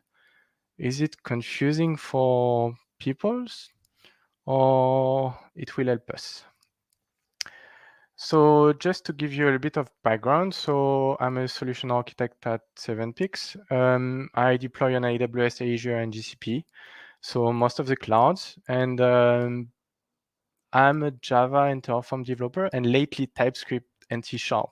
So that's why I'm doing this talk today. Is more like to you will see, like to see what are the things that look same and the things that are different, because maybe in the entire ecosystem we can see some resemblance, and yeah, we can maybe reuse them. So minimal API, I just tried like last week because it was released, and just I say, looks almost some Node.js code or some Java code. So yeah. So this talk is like focused on minimal API and performance, because I still want to keep like the comparison between, should I go for Node.js or should I go for Java? So even in Node.js and Java, you have like more frameworks, so you can do more things. Maybe performance there will be better. But yeah, we will focus on Node.js Express and Spring Java. So let's start with what we know. So we know the MVC. So when I started, I just created a project with .NET CLI, .NET New Web API, and yeah, he created some folders. So for me, I never created any app from scratch. So 2 months ago, I started to work on .NET and C#. So it was already like big projects with, or I want to say maybe platform. So because you have projects in .NET, so with like yeah, project with many projects, .NET projects, and then like many folders and so on. But this one is a brand new from scratch. So when you create a project, you have like a folder controller. So yeah, inside we have like the start of the MVC pattern, and then we have some properties that are used when we launch the app, program.js, where we have some setups, a model, and some configurations, and some .NET project configuration. So when I see this, I think for someone that doesn't know how to code, you just first need to understand like what is this project, how is it organized, and need to understand what is a controller. So yeah, when you start to look inside, so when you read the documentation or when you ask people what is a controller, so a controller is something that can accept input, do some operation, mapping, or maybe not mapping, but take operation, delegate, and return a response. And most of the people will agree that now, when we are doing API, the controller is almost always empty, or has one statement that called one service. And yeah, maybe there is something that we need to do, because here you can see controller. You say, oh, but it's like boilerplate code. I don't really do anything here. I just create a controller because someone told me to do so. And yeah, doesn't really look like really useful to me. So on a .NET 6 MVC, actually what we like and what people really like, and when you start to talk to them about the minimal API, is like actually what they don't want to change. Actually, it's more like, I don't want to change because I already know it's working with the MVC pattern, and I know exactly what to do, and I already have my set of best practices.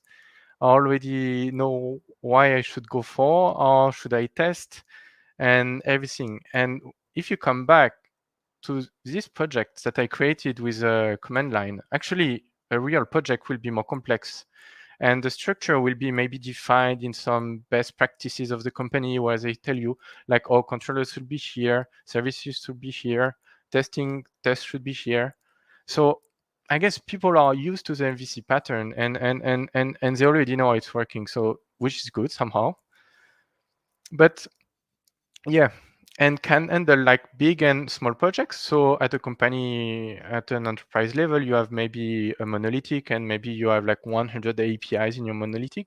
So with the MVC pattern, we know how to manage this, we know how to test it and to decouple it. And because it can handle big projects, it can also be for small one, but with some boilerplate that's, yeah, maybe are not that useful, but we just do it because we need to. And yeah, it brings a framework. So basically, when you start your project, there is some things that are already here that you may not know, but that do some work for you, and maybe you need to think a little bit less on some things.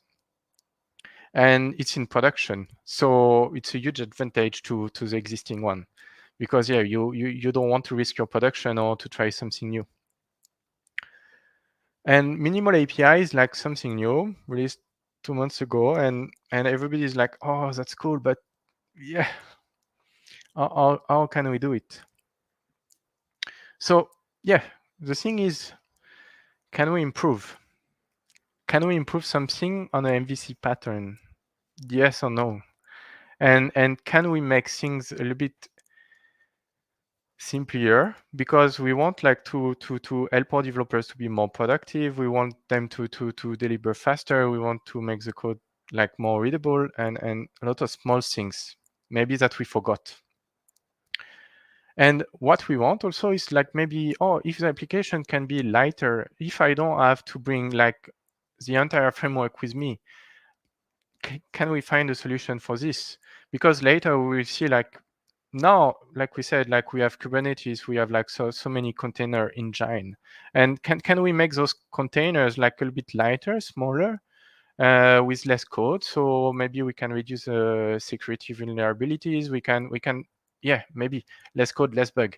So why not go for it? And yeah, always keep in mind like implementation time, if we can reduce this and if we can test faster.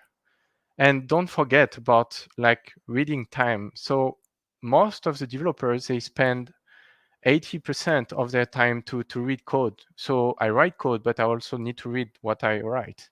And when someone jump and just want to implement a new functionality, he needs to read the code as well and need to understand how it's working and so on. So like we say with the MVC, there is like some boilerplate codes that are always here, but can I remove them to reduce this reading time, because I don't want him to or her to go through it, because actually it's always the same, doesn't add any value to be here always.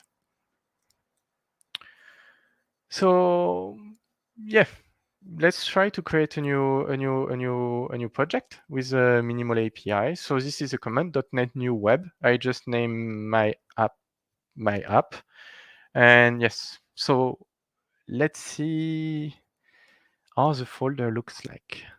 So you can see here is there is no controller folder anymore. So what they try to do is like to simplify a little bit and try to remove what is not necessary at the beginning, and we can see later maybe how we can start with minimal API and improve it, maybe to a migration to a MVC pattern. But yeah, so that's folder structure. So properties, program.cs, and some JSON file and configuration.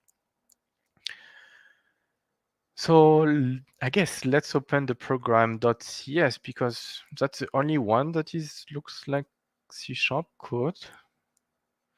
So yeah, I'll open it, and yeah, pretty simple. So we have like, a create builder with a web application, and then we can have an app and say map get root and hello world and run. So actually it looks pretty simple. So maybe they do some things for me, maybe they do not. And this kind of code looks like a little bit of JavaScript Node.js, like one file, run it, and then we have an API. So yeah, a little bit of magic. So yeah, let's see. But you see here, we don't. Oh, we can see later with. Oh, we can add more logic to this one. But yeah, so first, no controller. Just like you create an endpoint and then you add some logic. So we removed one layer, which I'm really happy for because I didn't need it in the first place. Yeah. So and other languages, how they do it, because this minimal API in .NET is new. So I really don't know how to structure my code. I don't know where to put things. I don't have the controller folders. I don't have like services folders. Yeah, how can I do? So that's one of the issue for now for the minimal API, because when I create with the CLI, it created me like an empty project almost. So I need to come with the structure. How do I structure my project? Or can I add like more than 5 endpoints like Giorgio didn't want to do? So I guess maybe we can later have more than 5 endpoints. But yeah, it's still on discussion because nobody really worked on this and really went through it with an application in production. So yeah, so Java. So Java is like I don't want to say like compare Java and C# or Spring and .NET. So what I can say is the Spring framework is a bit like the .NET framework. So we have the MVC pattern on both, and yeah, it's already been there here for a very long time. And my question is, but did Spring try to have a kind of minimal API or a kind of structure that is all the same as the minimal API that was released for .NET? And you can see here, we have like a little bit of boilerplates that could be like the program.js or startup.js, just to create like where should I listen, which port, and so on. And here we have like a handler. So it's like where we say, there is a root, and then we have a function, and we say, okay, hello world. So we are almost like this one in .NET, but this one is shorter. But we have the same kind of structure at the end, where we have like, okay, I want to listen a pass, and then I return a function. I will call a function and I have some process. But I don't really have this kind of controller anymore. So yeah, so Java Spring also shift to this kind of structure. And yeah, I was talking about Node.js and Express.js. So this one is a simple project that you can find on the Express.js webpage. And yeah, almost same as the minimal API. So when you add like the create, build app and so on, and then you listen to a pass and return hello world and process something, and you say, okay, let's start the server. So we can see in Node.js and Express.js that they also have this kind of structure. So when you see both like Express.js and Spring, you say, they start also to do it. So maybe we can reuse some of the work that has been doing there. And actually the one that has been the longest with this kind of structure is the Node.js one. So yeah, let's dig in. So this is a project structure that we use at 7px for the Node.js project. So basically we will start with this kind of structure, but we expanded it to match and to answer the question of our clients and customers, because they want big app, more than 5 endpoints in Node.js. So we cannot say, just we cannot work with Express.js. So yeah, so the structure that we have is like this. So you can see handlers here. If you go back here, actually this section, function request, can be considered as an handler. So if I come back to my minimal API, we can maybe consider this part as a handler. So maybe in a future, or maybe in the future, we can maybe see some .NET projects that will have a handler folder where you can group like all your endpoints. So yeah, you can fill in your handlers and your process here. And then, oh, my handlers, but I need to map it to a path.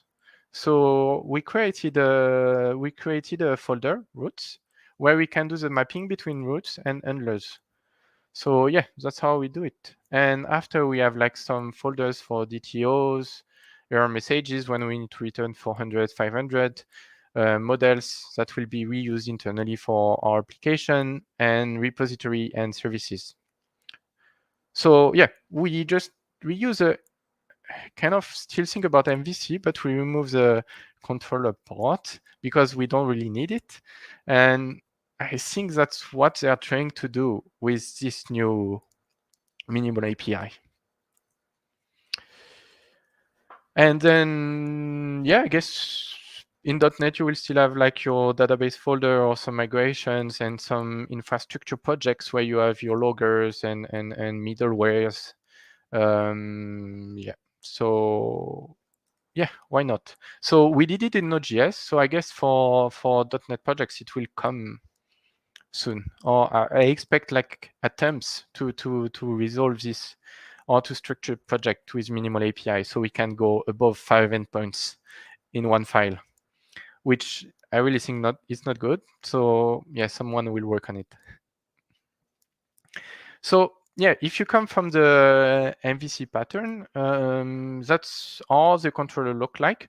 So we'll just go through how it looks like, so I can show you, or you can maybe migrate to a minimal API, so you can do a mapping and see how it goes and what we can remove.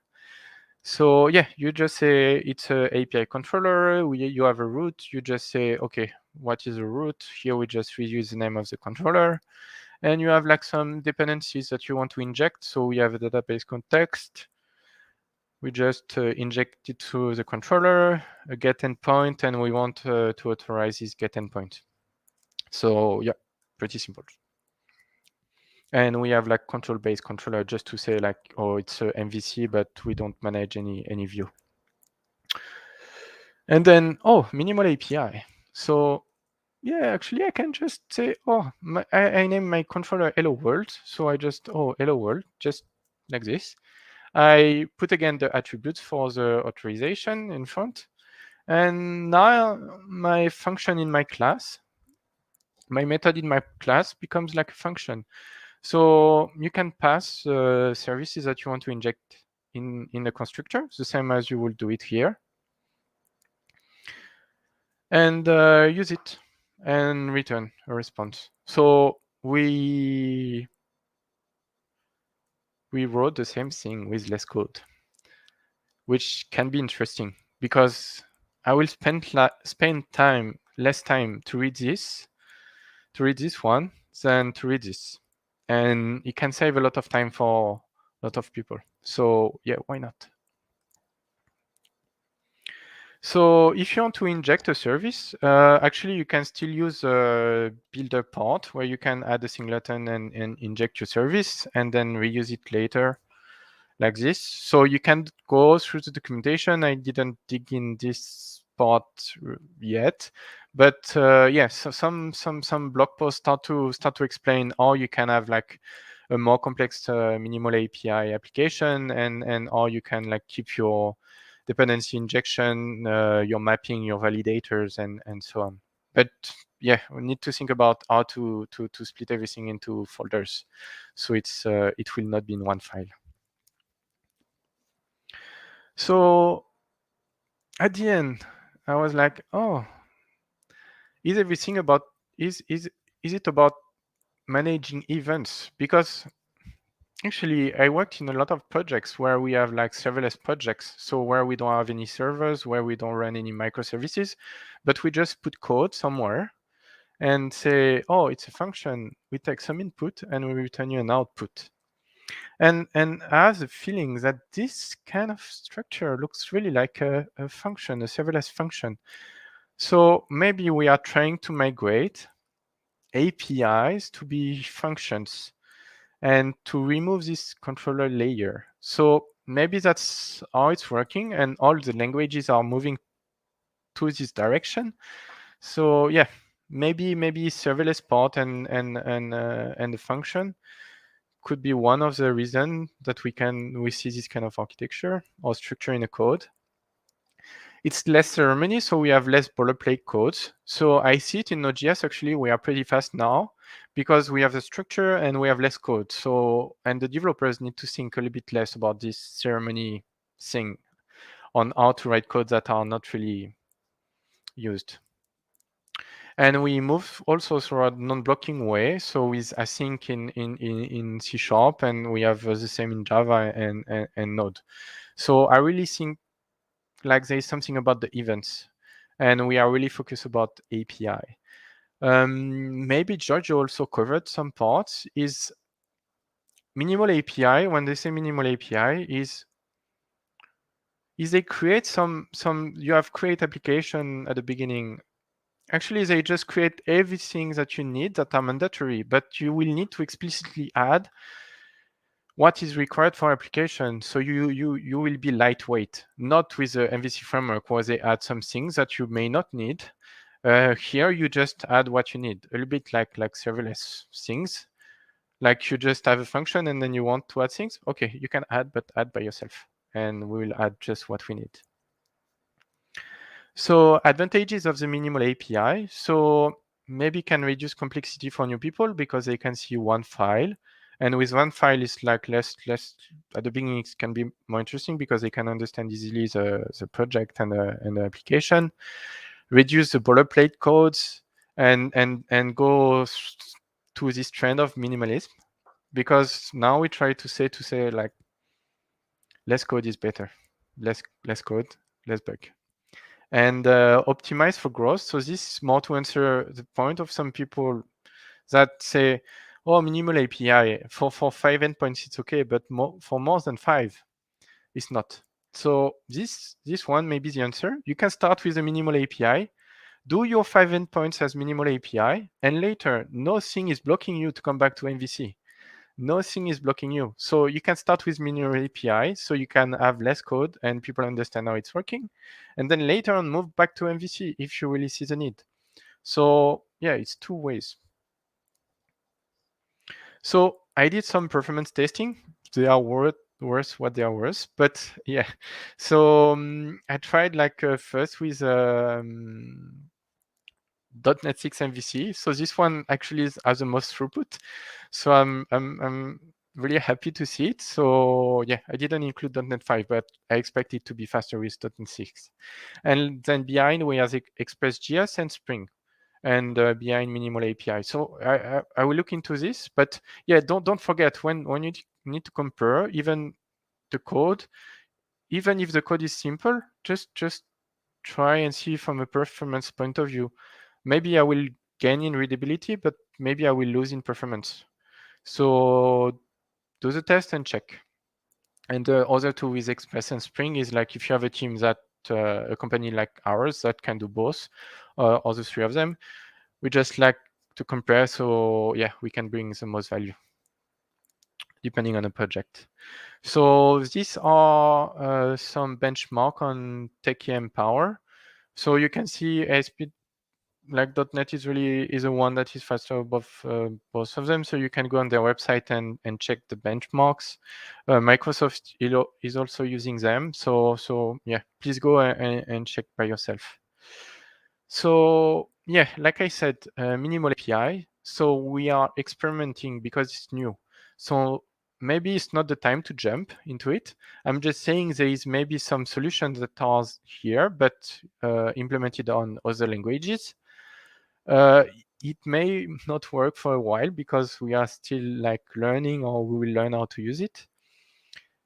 And at the end, minimal API will give you more control because at the beginning it's really minimal. So they didn't include everything. So yeah, really minimal. So we can expand or come back to MVC.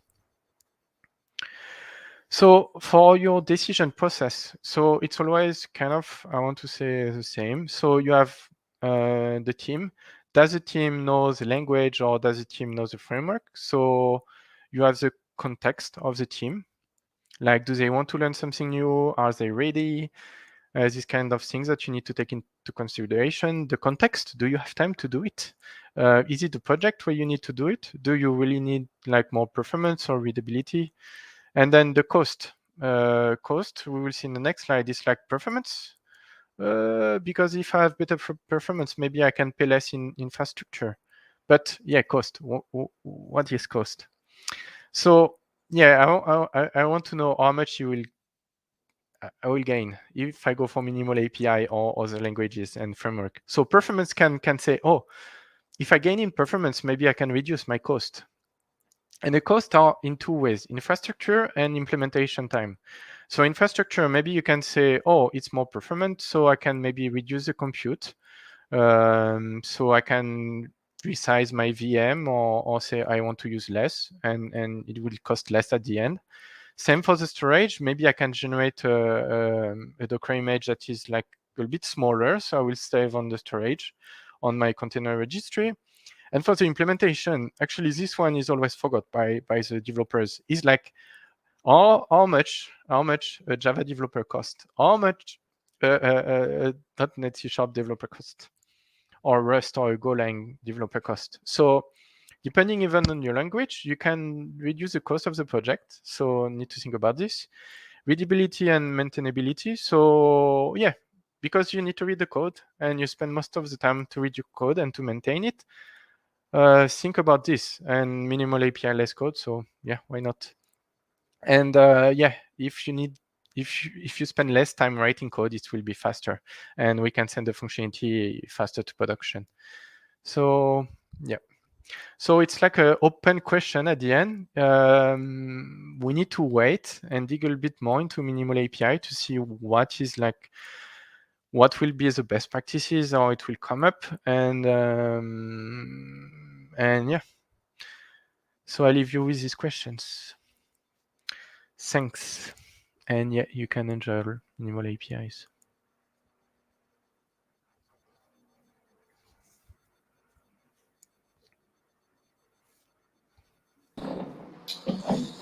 Hello, Nicholas. Such an amazing presentation. Can you hear me? I believe you can. Yeah, I can. I can see me twice as well. Okay. Let me do something.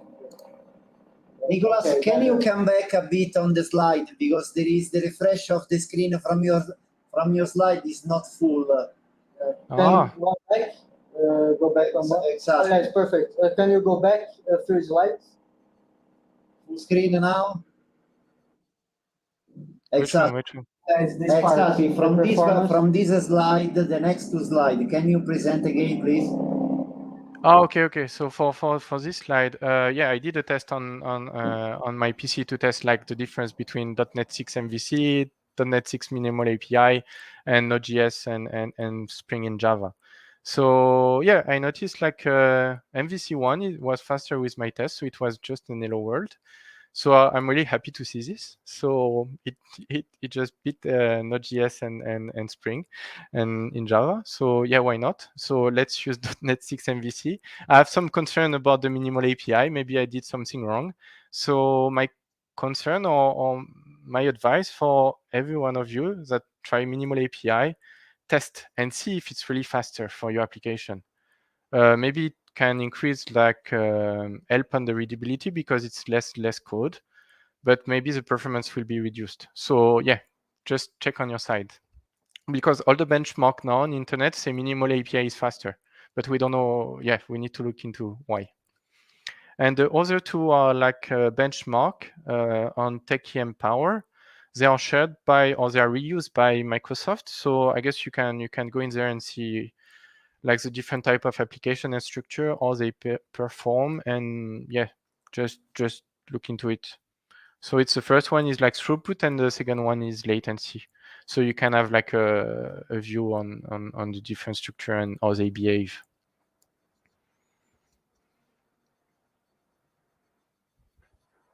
Okay, thanks. Thank you, Nicholas. Very, very cool. We have one question. I will put, not really a question, is one comment. One is from George here. Right. On the minimal APIs can be can we use Swagger as we do in MVC, right? How we put the names and the description of the endpoints? Do you know something about? So yeah, my answer will be really vague. So so there is a blog post. I saw a blog post. So they included the Swagger generation. So it's already possible. So you just need to like we saw, build the app, and then you can add a Swagger buckle extension or service, and they will generate your Swagger. So it's already here. The concern is more on how to structure your minimal API into folders. It's not really, I guess the functionalities are already here. Like I said, validators and mapping and so on. You can already find them on the internet, but not how to organize your code. Okay, nice. And I have one other here also. Okay, I will be showing a few. That is, by Shen. Anything that might reduce programming hours really needs to be looked at closely. I kind of agree with this. I want to know your take on this. Well, what do you think? So yeah, we have even this kind of discussion with the Node.js team internally. So yeah, so now on the Node.js part, because Node.js and Express is kind of like you can do whatever you want, how you want, and we chose to have like an opinionated folder structure where you don't have so much choice. You need to follow the folder structures and you will be fine. And that's how we reduce the implementation time on Node.js and reduce the number of bugs. So I guess for minimal APIs in .NET, we will fall to this kind of structure and opinionated structure. And you can already start to see like some people on the internet talking about opinionated structure for .NET. So yeah, I really want and really waiting for this.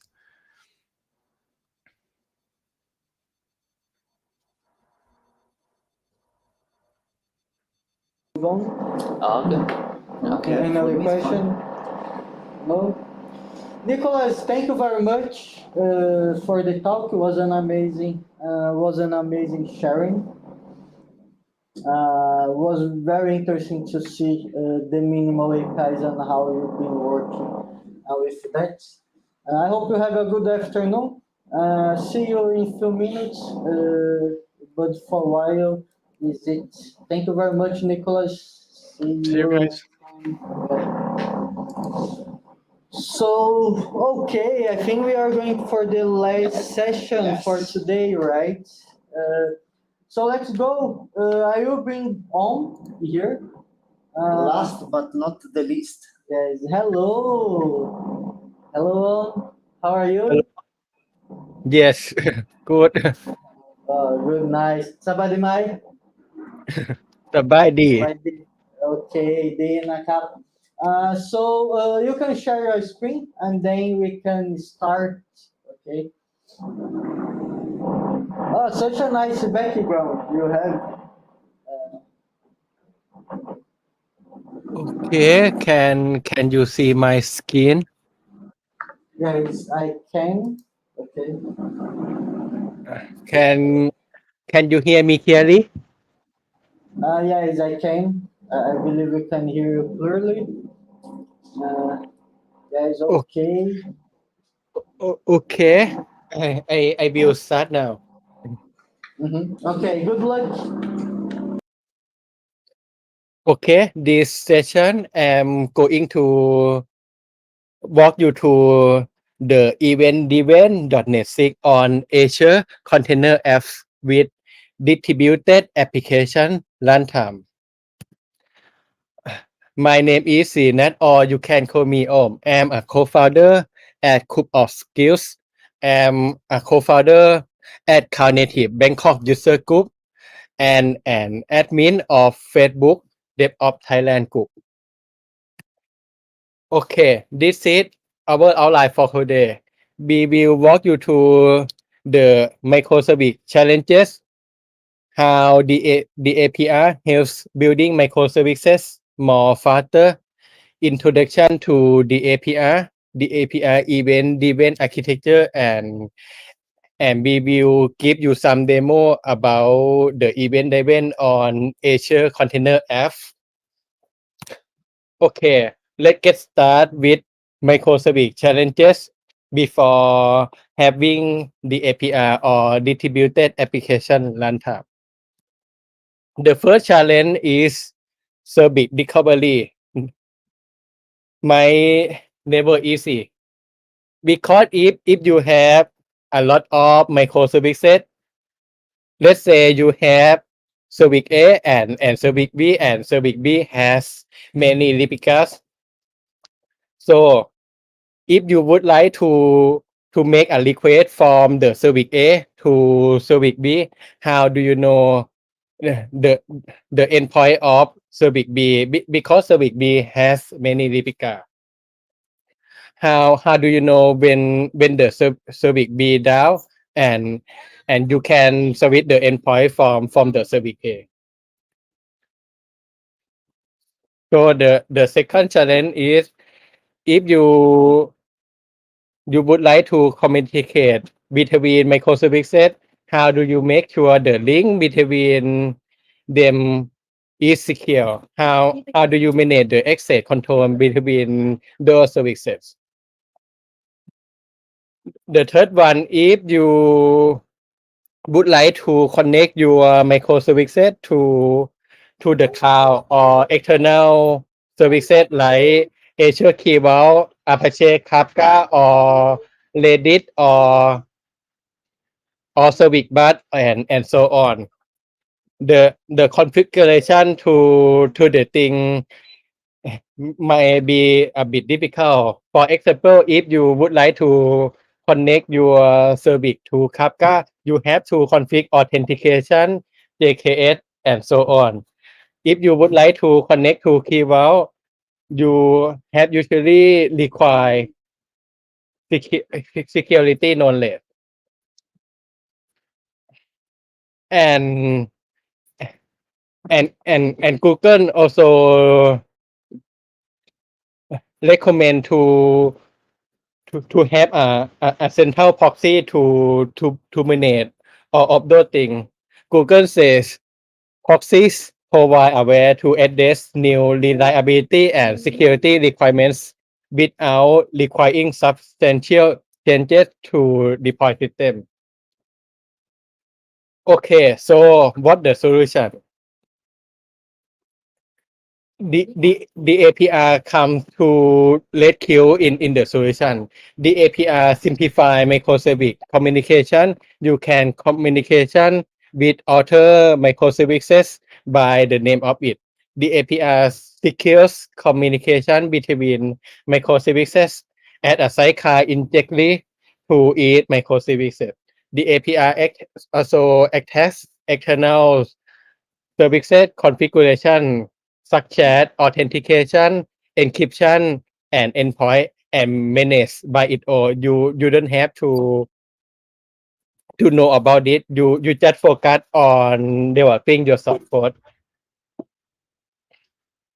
Okay, for service recovery, if you have service A and service B, the API come at a sidecar proxy and manage the communication between them. Like for the flow, service A makes a request to the API, and the API will look up the endpoint on the DNS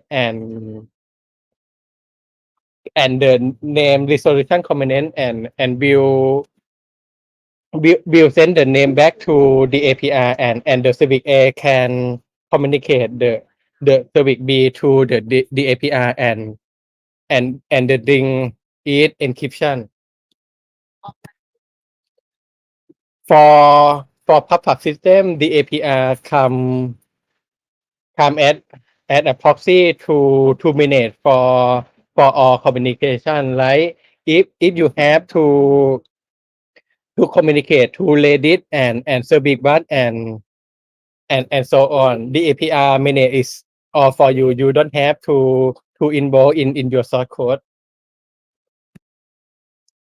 For secret management, if you have to manage application credentials like DB username, DB password, access key, secret key, you can give all manage to the API and the API will manage it all for you. Okay, how do we start using the API?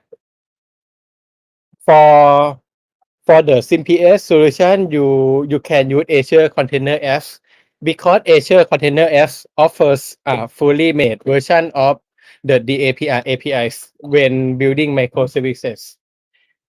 When you use the API in Azure Container Apps, you just enable sidecars in the Azure Container Apps parameter and the API will be enabled automatically.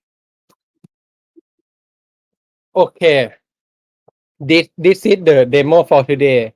We will have Service A on the laptop and we will have Service B on Azure Container App and they are connecting to Reddit Cat for PubSub communication.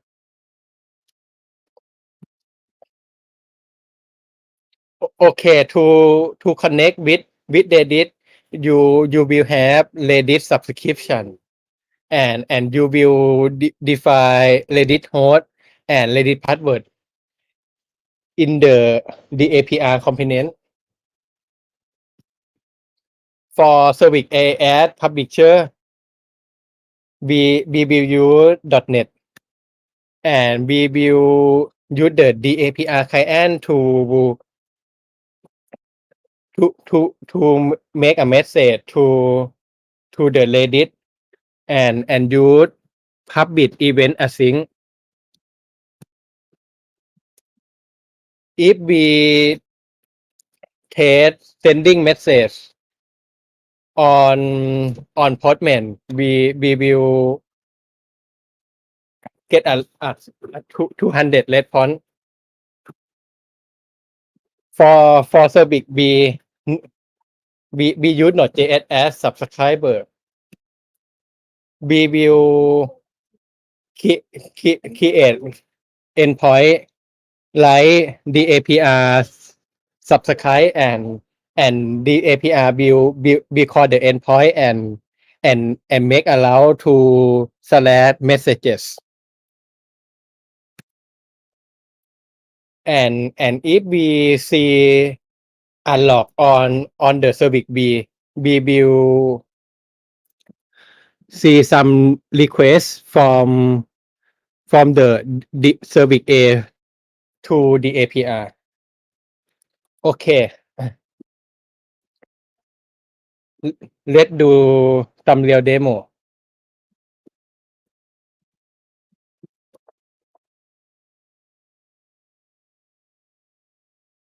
This is a .NET app and we use minimal API and to connect the .NET app to the API, we use the API library and we would need to modify some source code to the controllers level and we will add the API with add the API function. For the controller, we will use the API client builder and make a request to Reddit by the API with the public event async.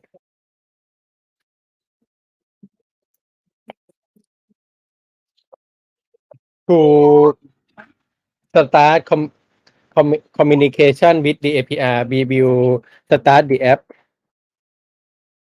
with the APR CLI on the laptop, and we will specify the APR port and the command to run the .NET app.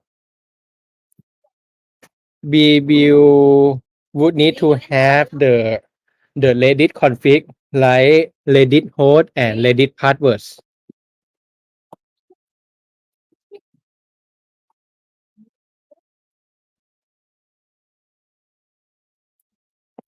Okay, the app start already.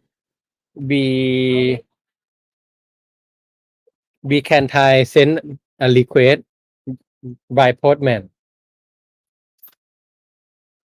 Okay, we can send a request already. The request will go to the API and go to the Azure Container app on our subscription. And if we watch the logs, we will see the request from the API. Because we send hello world 1, we will got hello world 1 in the log of the container app. But if you would like to see the action in real time, we can start the app on the local like this.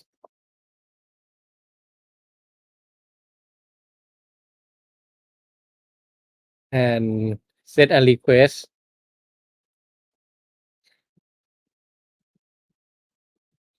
Okay, we got some messages from the API from the service A. We can try to send another message like hello.net thconf, and then we will got the message hello.net thconf. You can see that in the source code we don't need to manage the boilerplate code a lot. We just pass them to the API, and the API will manage it all for you.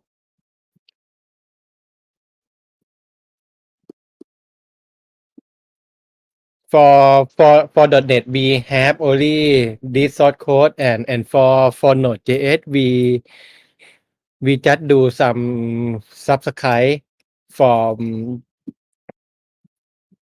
the Redis, but the API will do for you. You just need to write the subscription endpoint / the API / subscribe, and the API add a sidecar will call the endpoint, and will allow the response to / messages like you define the route is messages.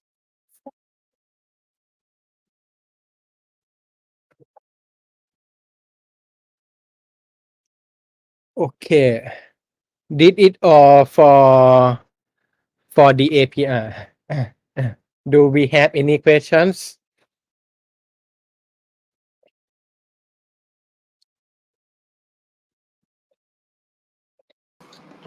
Hello, we are back from the headquarters here.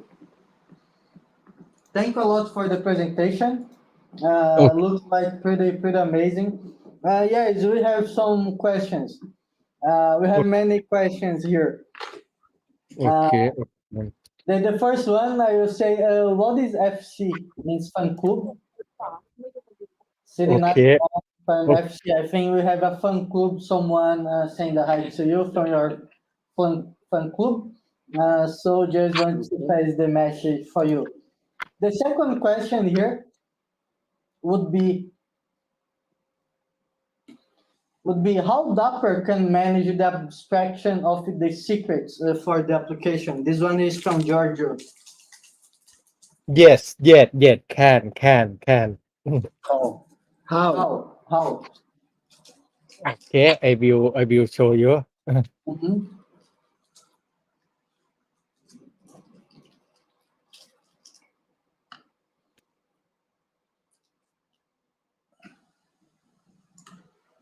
Yeah, it shows Okay. the.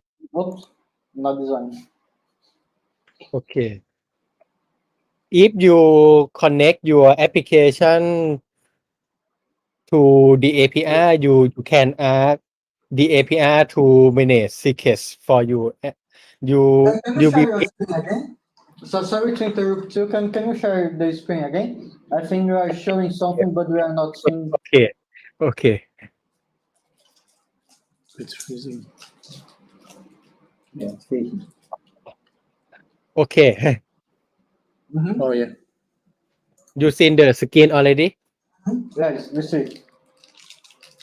Okay. For the secret management, you can connect your application to the API and ask the DPI to manage the secret operations for you. You will need to configure the API to be connected to Azure Key Vault or HashiCorp Vault, and the API will give you the endpoint to get your secrets. Like if you store my secret on the HashiCorp Vault, you can get the secret from HashiCorp Vault via the API endpoint, like /secrets/vault/my secrets. Interesting.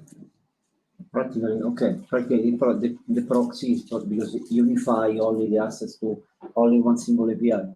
Cioè, only one single default protocol, API protocol. Understandable. Yeah. That's cool. Sounds. I have one question. Yes. When do you recommend to use DOP? In which situation do you recommend to use DOP or Dapper, Dapper? APR. Yeah. When to use it? When you have a lot of microservices and you have to control a lot of configuration and communication, you can forward all configurations to the API and ask DevOps team to manage for you. You focus delegate.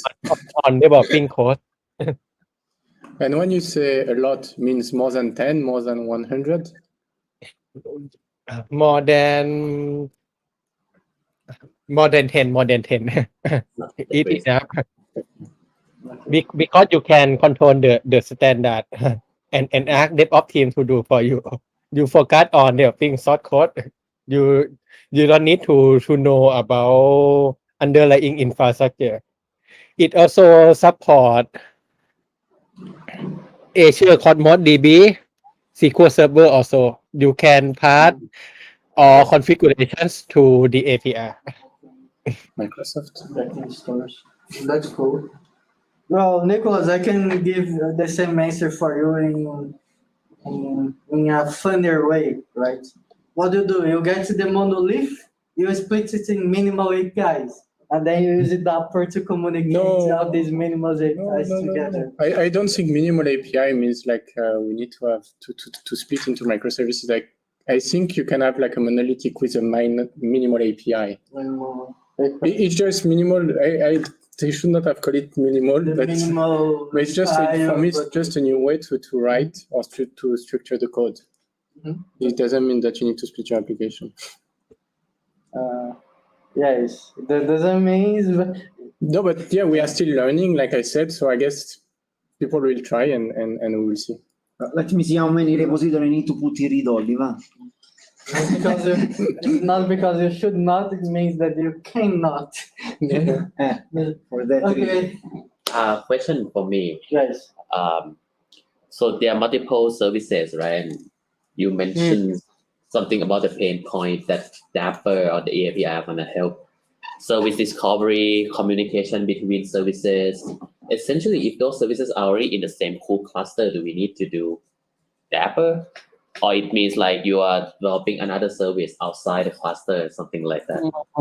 We do need to do Dapper also because we can provide access control between services, but the normal DNS or it cannot do this.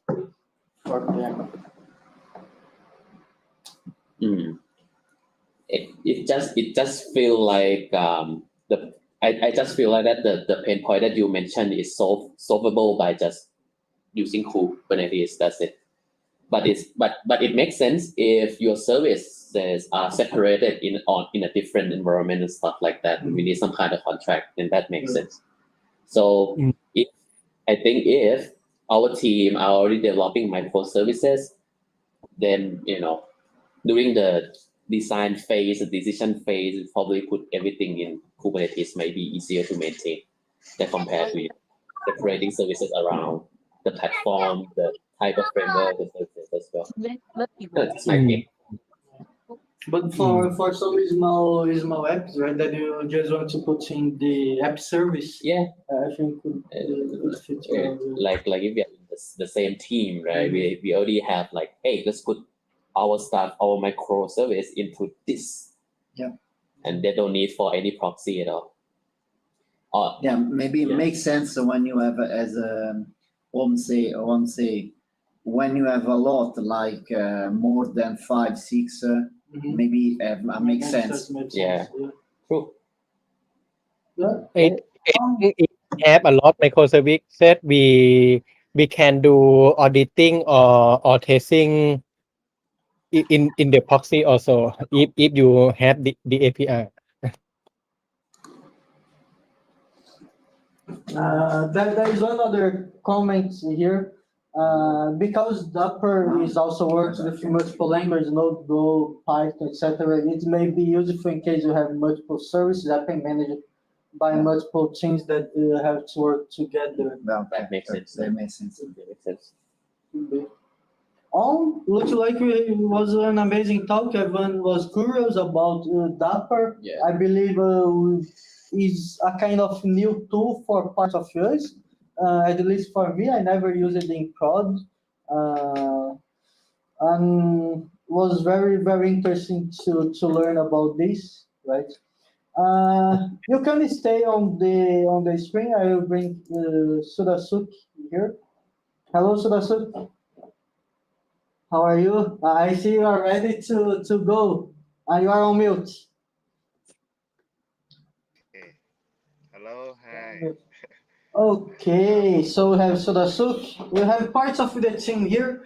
I don't know if Aaron will have time to join. Let's see if Aaron is coming, and also Tom.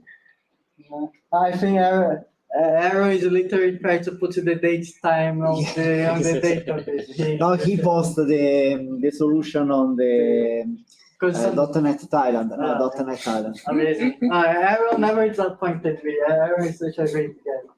I'll take some screenshots here. So, I believe as the conference arrives today, right, I would like to get these last minutes to say the last message and the goodbye by the audience. We have Pete here. Yes, yes, I can hear. Hello. So as the conference arrives, goes to the end, right? Let's rotate. Each one of us will have 30 seconds, 1 minute to say our last wishes for the audience. For me, this thank you again to all the people that help and participate to organize the stream. The organization, every possible bit that today we show. Thank you very much. This is the fourth edition here in Thailand. Hopefully next year we have face-to-face. And for me, I send you a big thanks, a huge hug, and I say see you next year. See you later. Yeah, this year it's good, even that we can meet some of us. Yeah. Because last year it was virtual, like and then No, this year was better. It's not about be the best. It's always about getting better, right? yeah, and it's always to see each other. Nicholas, I can insult Jose directly in the proper way. Yeah, we say face to face is the better communication. Mamma mia. Nicholas, what do you have to say? Yeah, so for me, .NET, yes, I was not really into it at the beginning, but lately I start to work on it, and then it start to be interesting. So yeah, I'm really surprised, and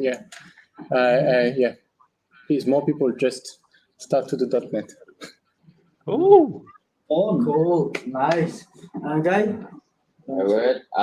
Thank you for listening. Thank you for speaking. Thank you for organizing. Let's do it again. Woo!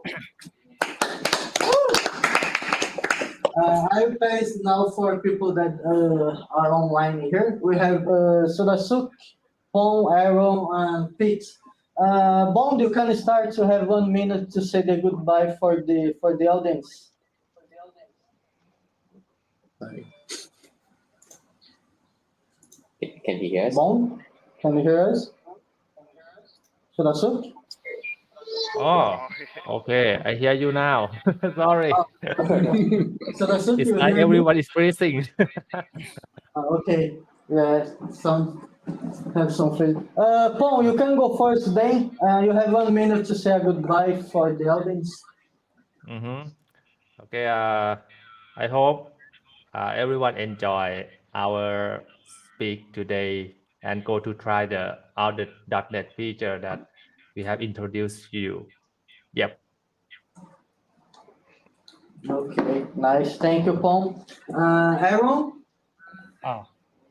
So for me, same as Paul, hope everyone enjoy our presentation. I hope our session value to our community, and thanks Jose, Giorgio, and other people at the Swing Peaks help us organize everything. So this event couldn't happen with you guys, So we're happy that we have a chance to join this event. Yeah, it's pretty nice, and and I hope after this we can get more people and we have community in Thailand that Facebook group you can join and you can ask more information if later you get question about our session. So I hope everyone feel free to ask more questions and learn together. Yeah, and hopefully for the next coming .NET 2022 something like that. Yeah, to have everyone again. Yeah, for me. Thanks. Okay. Surasuk, are you ready? Okay. Can you hear us? Oh, yes. Okay. I speak in a bit, okay. ไม่เป็นไร I พูดภาษาไทยได้ Okay. I hope everyone learning lifelong learning and enjoy coding. Okay. Okay. Okay. โคตรสนุก right โคตรสนุก Code Bangkok and Code Sanuk. yeah fun with coding. Yeah, I hope you enjoy coding. Thank you, Surasuk. It was a pleasure having you. Pete, your last Yes. words? So for me, this is the first time. So everyone say that in my mind already. So I think I hope to attend for the next meetup for the .NET community Thailand the next time. Thanks everyone. Thank you, everyone. Yeah, I think Pete is one of the new. I think he's the only new for this year. Huh? Yeah. So Pete, welcome. Your first time. Thank you very much. We really appreciate the effort. So folks, I believe the end is we can finish here. Wait. Okay. Yes. I think Om didn't go yet. Om. Sorry for that. You have 1 minute your last minute to say goodbye for the audience.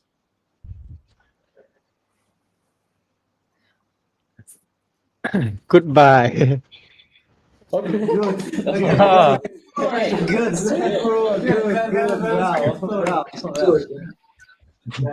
So, okay, everyone that is still here with us till now, 4 p.m. Bangkok time watching us, a big thank you.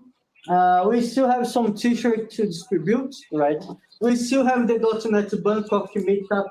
We are going to be doing a lucky draw with the t-shirt. We have already some winners of the t-shirt today. We have Peter that won a super kit with 1 t-shirt, 1 bottle from Microsoft, and also 1 face mask. Right. Pretty nice. We still have dozens of t-shirts to give away to you, right? In my name and also the name of all the organizers and the speakers of the .NET Conf, I would like to say a big thank you.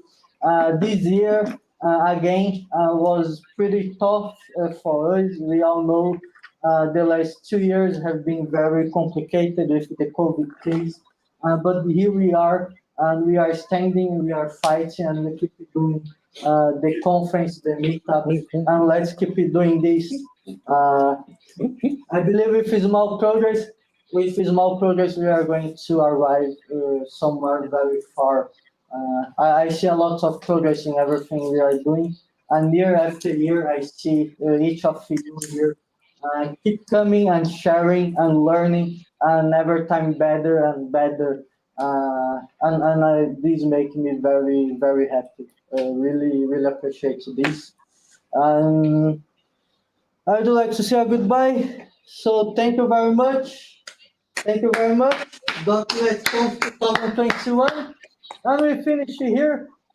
Bye bye. Salam kapong. Bye.